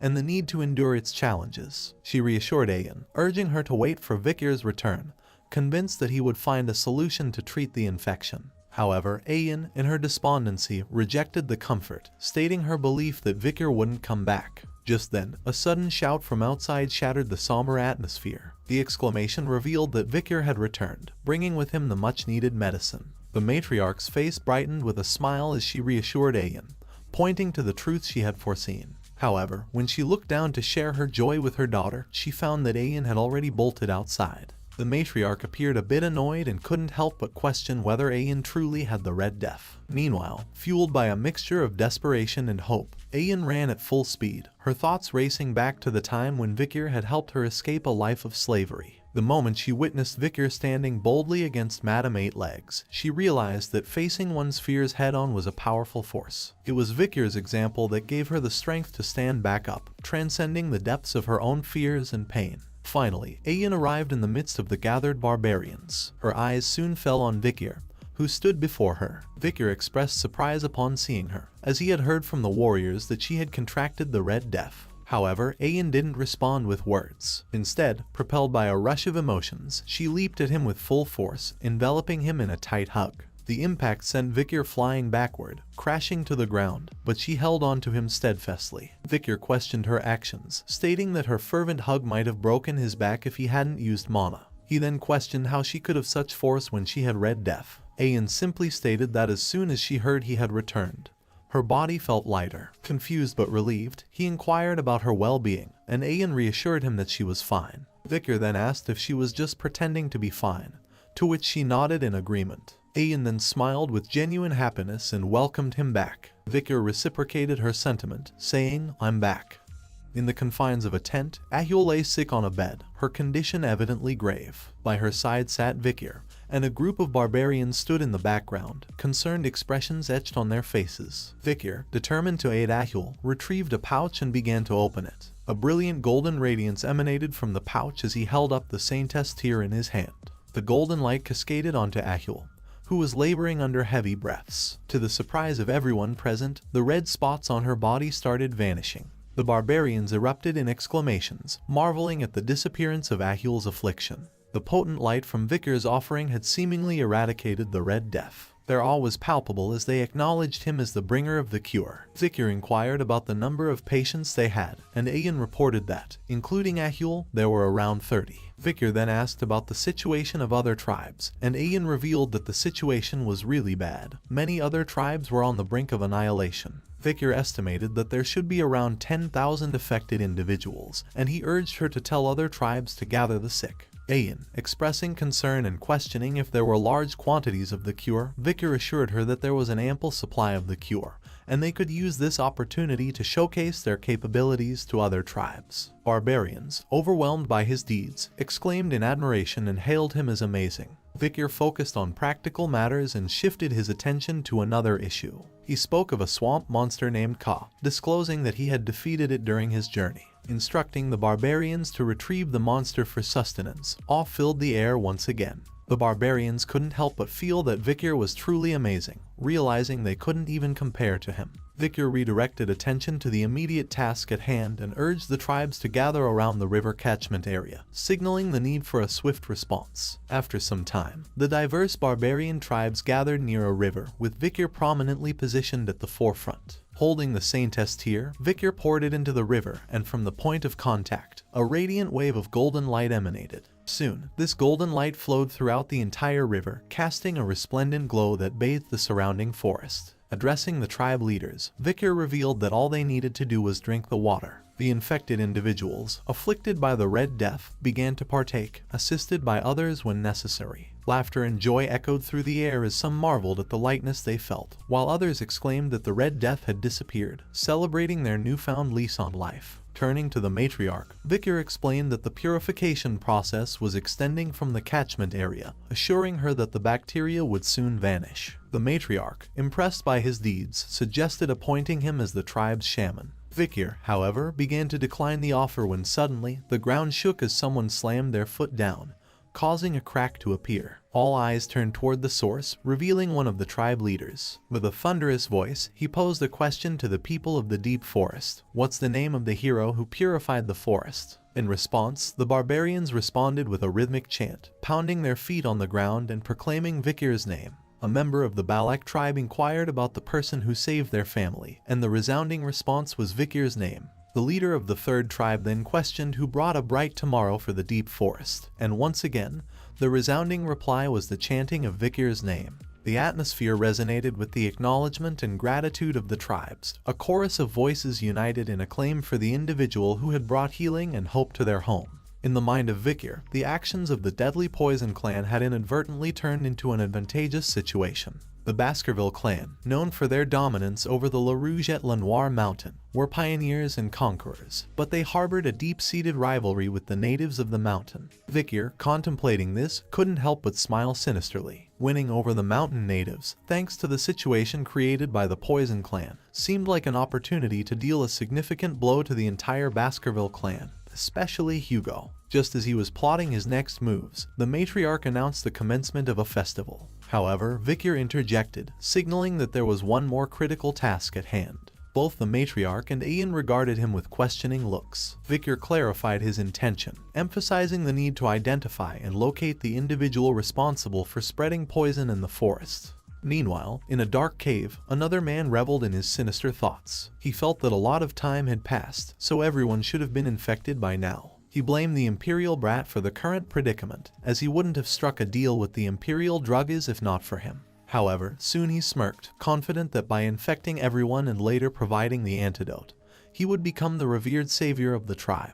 Ahuman reveled in his devious plan, pleased with the idea of infecting his own granddaughter, Ahul, as a masterstroke of deception. Ahuman, having emerged from the cave and rejoined the village, was met with a disconcerting reality. The villagers were bustling with activity, working happily, contrary to his expectations. Confusion gripped him as he questioned how everyone appeared fine, despite his belief that they were on the brink of suffering due to the Red Death. He had seen them gasping for air just before he commenced the ancestral rite. His bewilderment deepened as he observed Ahul, his granddaughter, cheerfully cooking food. This sight contradicted his assumptions, leading him to wonder what was happening. Driven by disbelief, Ahuman rushed toward the river, hoping to find an explanation. As he reached the riverbank, he was confronted with a startling revelation. The water was remarkably clean, allowing him to see his reflection. This raised more questions. How are the fish in the river alive? Has the river been purified, and how has the water become even clearer? Despair etched across his face. Ahuman grappled with the inexplicable turn of events. Just as the weight of his realization settled in, Vicar materialized behind him, commenting casually on the river's clarity. Startled, Ahuman recoiled and, in frustration, referred to him as an imperial bastard. Internally, he wondered when Vicar had arrived. But his shock was further intensified when he discovered that Vicar wasn't alone. A group of barbarians accompanied him. Vicar looked at Ahuman and realized that, as he had suspected, he was the culprit behind the spread of the Red Death in the forest. He then recalled that before his regression, there was a time when stories of an old man in the forest and his misdeeds were circulating. It was a horrible story of a man who had spread an infection within his tribe due to his desire to become a hero. However, in the end, he failed to cure it and ended up causing the death of most of his tribespeople. Meanwhile, Ahuman's mind raced as he tried to comprehend the situation. He refused to believe that Vicar could be aware of his devious plans. He tried to divert attention and address the gathering sarcastically, asking if everyone had come to greet the old shaman. The matriarch, however, stepped forward, questioning him about the completion of the ceremony. With feigned confidence, Ahuman asserted that the infection would soon disappear. The matriarch shared information about a war in the Empire caused by the Red Death. The primary reason for this conflict was the discovery that the infection had been artificially created and deliberately spread. However, she found the whole situation perplexing, as there wasn't any connection between the Imperial clan and the Deep Forest, so this infection should not have spread in the Deep Forest. Ahuman, with a hesitant voice, claimed ignorance, stating that he had only come after performing the rite for the tribe's recovery. Noticing Ahuman's evasive responses, the matriarch questioned why he had come to the catchment area instead of the village. Her gaze shifted to Vikir, acknowledging that Ahuman had indeed arrived in the catchment area, thus validating his earlier statement. However, Ahuman didn't understand what both of them were talking about. The matriarch then turned back to Ahumna and said to Vikir that they should now see if whatever he had said next was also correct or not. Ahuman, now sweating profusely, couldn't help but nervously ask her about what they were talking about. The matriarch recalled Vikir's earlier assertion that Ahuman intended to use this incident to become the tribe's hero, ensuring he would definitively have the Red Death cure on him. Suddenly, a chilling aura emanated from the matriarch, causing Ahuman to tense up. She then demanded to see what was in his pouch. Vikir's mind revisited a conversation he had with Ayan some time ago, seeking insights into Ahuman's past. Ayan began unraveling the enigma of Ahuman's origins. Ahuman wasn't a native Balak. His birth and background were shrouded in mystery. Long ago, he had arrived as a slave under the dominion of the existing shaman. However, destiny took a dramatic turn when he killed the shaman plotting a coup d'etat and stole his sorcerer powers. Due to his contribution in thwarting the coup, he was elevated from a slave to a shaman. Subsequently, in order to assimilate into the Balak community, he undertook various tasks, including the unpleasant duty of cleaning up excrement. He bore the responsibility for all menial tasks within the village and even served as bait for dangerous prey during hunts. It was only as he aged, his hair turning gray, that he finally gained acknowledgement and respect within the society. In the present, as Vikir observed Ahuman, he pondered whether the aging shaman desired the privileges he had been denied in his youth. He suspected that Ahuman had overstepped the matriarch's authority in an attempt to seize control of the entire forest. The matriarch, her expression filled with anger, confronted Ahuman, demanding to see his pouch. Ahuman, visibly shaken, explained that the pouch contained flour he had saved to consume after a ceremony. As he attempted to retrieve the pouch, a mishap occurred. The pouch slipped from his grasp and tumbled into the river. Soon, the contents dissolved into the water. Ahuman, in shock, exclaimed that the old man had hand tremors, which resulted in the accidental loss of the pouch in the river. Simultaneously, the matriarch acknowledged Vikir's earlier suspicions, expressing disbelief that he would throw the pouch into the river. Vikir remarked that now they could no longer reveal the content of his pouch using the same method.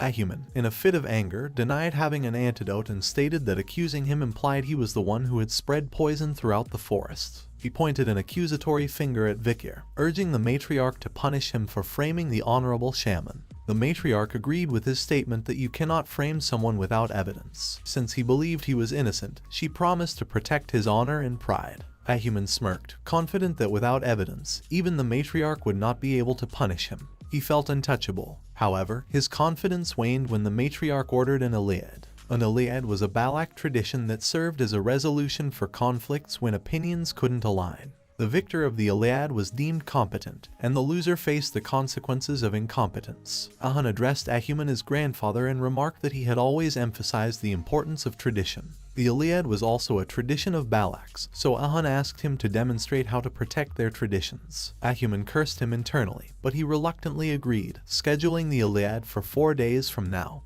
during the night of the full moon. Vikir, however, challenged the time frame, asserting that tradition dictated that the recipient of the Iliad request determine the day. He then revealed his cunning plan, admitting that evidence and verification were meaningless. Cornering him into a situation where he had no choice but to request an Iliad was all part of his plan.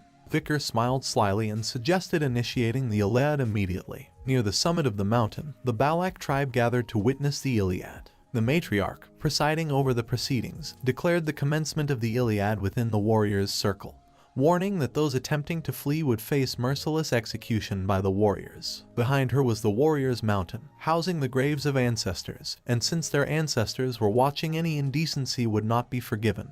She invoked the ancestors' judgment to decide the victor, urging the Balak warriors to prove their righteousness. Ayan, with a smile on her face, shouted encouragement to Vikir, requesting him to secure victory with a single attack. The sentiment was echoed by other members of the tribe, chanting his name. Meanwhile, Ahuman, frustrated by the apparent lack of support, bit his finger, letting a few drops of blood fall to the ground. He believed that everyone would stop chanting his name once he won, as weapons weren't the only things one could use in an Iliad. Soon, 3 skeletons emerged from the ground, and Ahuman ordered them to watch his blind spots and notify him of Vikir's movements. Armed with a bow and arrow, Ahuman smirked, confident that it was impossible for Vikir, who had only been here for 2 years, to beat someone like him, who had spent 7 years in the forest. There was no way Vikir could be more familiar with the terrain. All he needed to do was wait for Vikir to show himself, and he would shoot an arrow right through him. Unbeknownst to him, Vikir had already arrived and was hanging upside down from a tree branch behind him.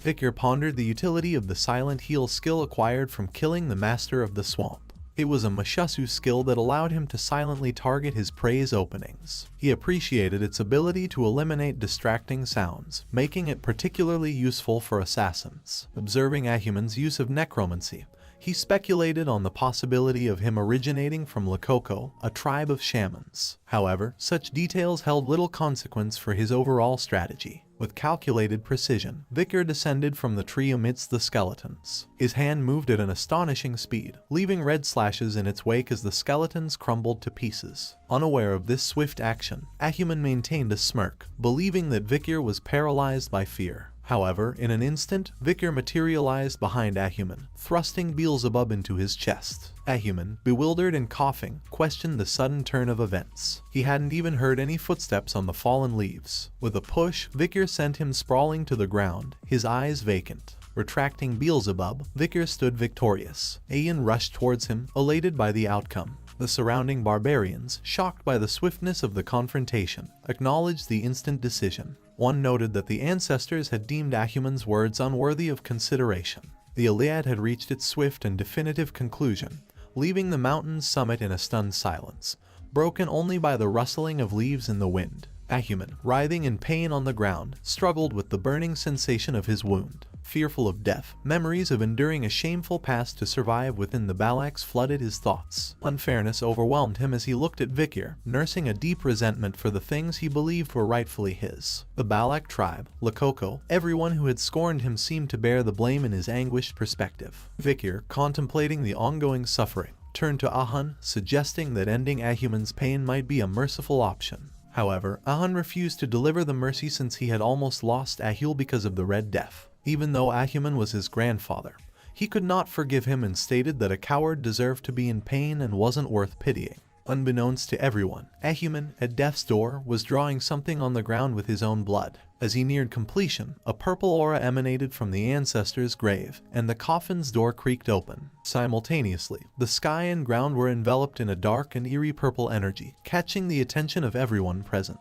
The sudden change in atmosphere raised alarm among the witnesses. They questioned the ominous energy emanating from the grave, with Ahun, in particular, displaying shock on his face as he observed his grandfather's cryptic actions. Vikir, registering the shock on Ahun's face, turned to see Ahuman on the ground. He was surprised to witness him moving, considering that he had surely stabbed his lungs. Barbarians nearby expressed their anger at Ahuman, accusing him of meddling with the grave and risking the wrath of the ancestors. Ahuman, now with purple eyes and an ominous aura, laughed and questioned whether he should truly be the one to fear the ancestors. Sensing something amiss, Vikir sprinted towards Ahuman, urgently shouting that they needed to kill him immediately. Just as Vikir reached him, an explosion occurred, pushing him back. With a worried expression, Vikir questioned himself if he was too late. Ayan, who arrived behind him, was shocked to see the source of the blast, an arrow covered in dark energy. Ahuman gazed towards a figure on the mountain and declared that, since they wished to defer the decision to the ancestors, it was now time for the great ancestors' judgment.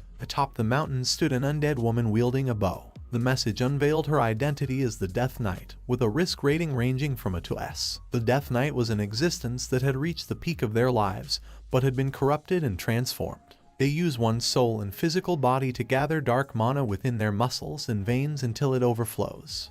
Ayan's eyes widened in shock as she gazed upon the Death Knight, questioning if she really was their ancestor. Meanwhile, Vikir observed Ahuman's actions and contemplated the impossibility of the situation. Resurrection sorcery on a Balak ancestor. It seemed beyond the capabilities of a shaman like Ahuman. His thoughts delved further, considering the unthinkable. Had he transformed himself into an undead being? Ahuman summoned skeletons and questioned whether they truly believed he was a shaman living among the Balaks without any countermeasures. He then revealed that it was too early to be surprised, as there wasn't only one grave here on Warriors Mountain. Soon, numerous Death Knights started appearing, and Ahuman began to run away in his skeleton carriage while mockingly telling them to do their best in the fight against their ancestors. Ahun arrived behind him and questioned how low he was willing to go. He was about to fire an arrow at his grandfather when another arrow shattered his own. Ahun turned towards the source, discovering it was the Balak ancestor who had intervened. Suddenly, an arrow streaked from the forest, obliterating the undead ancestor's head.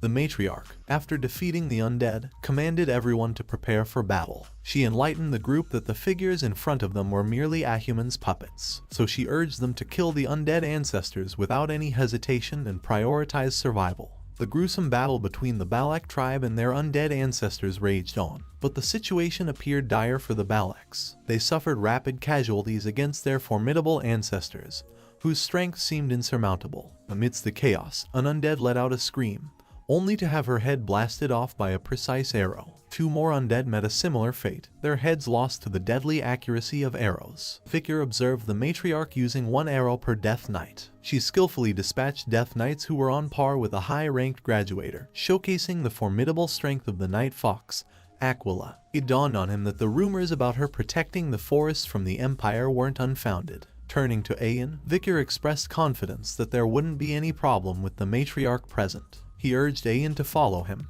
When questioned about their destination, he clarified that their objective was Ahuman. Meanwhile, Ahuman retreated from the battlefield and laughed, certain that the Balaks would regret kicking him out. Suddenly, he looked at a skeleton and instructed it to handle a task. He then continued on his way, lost in thought. He acknowledged that, even though he had resurrected the ancestors, as long as Aquila was there, he couldn't act carelessly. After all, she was a genius who had been the strongest village head in history. A smirk appeared on his face as a devious plan formulated in his mind. Despite Aquila's brilliance, he believed she wouldn't be able to handle what he had in store. In their pursuit, Vikir and Ayan discovered Ahuman's location, where he sat in the middle of a magic circle, chanting something mysterious. Vikir, perplexed by the choice of location, questioned Ayan about the significance of the place with the pillars. Ayan didn't know much, but she was certain that they couldn't allow Ahuman to continue his suspicious activities. She took aim with an arrow infused with aura and declared her intent to kill Ahuman. The arrow soared toward its target, but before it could strike, Ahuman shouted, "I'm done." In a surprising twist, a hand emerged from the ground, catching the arrow between its fingers. Ahuman jubilantly announced his success in summoning it. According to legend, he slept alone deep within the forest, and he was the only one who had noticed him. He then welcomed his newly summoned ally, the divine archer Adonai. Ayan was in utter shock and couldn't believe that the undead in front of her was Adonai. Vikir, too, was astonished, contemplating the implications of summoning Adonai, the legendary archer of the Balaks. However, their surprise was cut short when Adonai fired an arrow at them. Vikir, quick on his feet, summoned Beelzebub and managed to alter the arrow's trajectory. Yet, when the arrow struck a tree, it triggered a massive explosion, leaving him shocked by the unexpected aftermath. Vikir's mind raced as he realized that it was an arrow created with aura, and even though he had deflected the damage it caused, it left him astonished. However, his concern shifted swiftly when he heard Ayan's pained voice. There was a cut on Ayan's thigh, and she expressed her pain by revealing that it felt like her leg was burning. Vikir suspected it might be poison, possibly from Adonai's arrow. Thoughts rushed through his mind, and he realized that the legend about Adonai dealing with that monster was true. He also realized that the bow Adonai was currently using was made from the remains of Madame Eight Legs. Before Vikir could fully process this revelation, Adonai launched a relentless barrage of aura arrows at them. Vikir, utilizing Beelzebub, deflected the arrows, and each deflection caused massive explosions wherever they landed. When the onslaught finally ceased, the ground lay split and scarred, but Vikir stood, albeit in a weakened state, shielding Ayan. Even Beelzebub seemed strained, emitting painful sounds. Ayan noticed his fatigue and expressed concern. She told him to stop protecting her, run away, and leave her. Ahuman's laughter echoed through the battleground as he reveled in his perceived triumph. His disdain for Vikir and Ayan was palpable, and with a sinister voice, he urged Adonai to end their lives. Adonai responded, firing an arrow that carried with it the aura of death, threatening to extinguish the lives of Vikir and Ayan. Vikir braced himself, preparing to block the impending arrow. However, a sudden twist of fate intervened. Before the deadly projectile could reach its targets, a mysterious figure appeared, catching the arrow with bare hands. Acumen, Vikir, and Ayan were all struck dumb by this unforeseen turn of events. Matriarch Aquila emerged from the shadows, holding the arrow in her hand. With a display of formidable strength, she squeezed the arrow, dissipating the deadly aura. Acumen felt a chill running down his spine as Matriarch Aquila locked eyes with him and said, "Let's have a talk." Thanks for watching the video. The next part will be added here once it's uploaded. If you enjoyed this video and want to see more like it, please consider giving it a thumbs up and subscribing to my channel. Also, don't forget to turn on the notification bell so you're always the first to know when I post something new.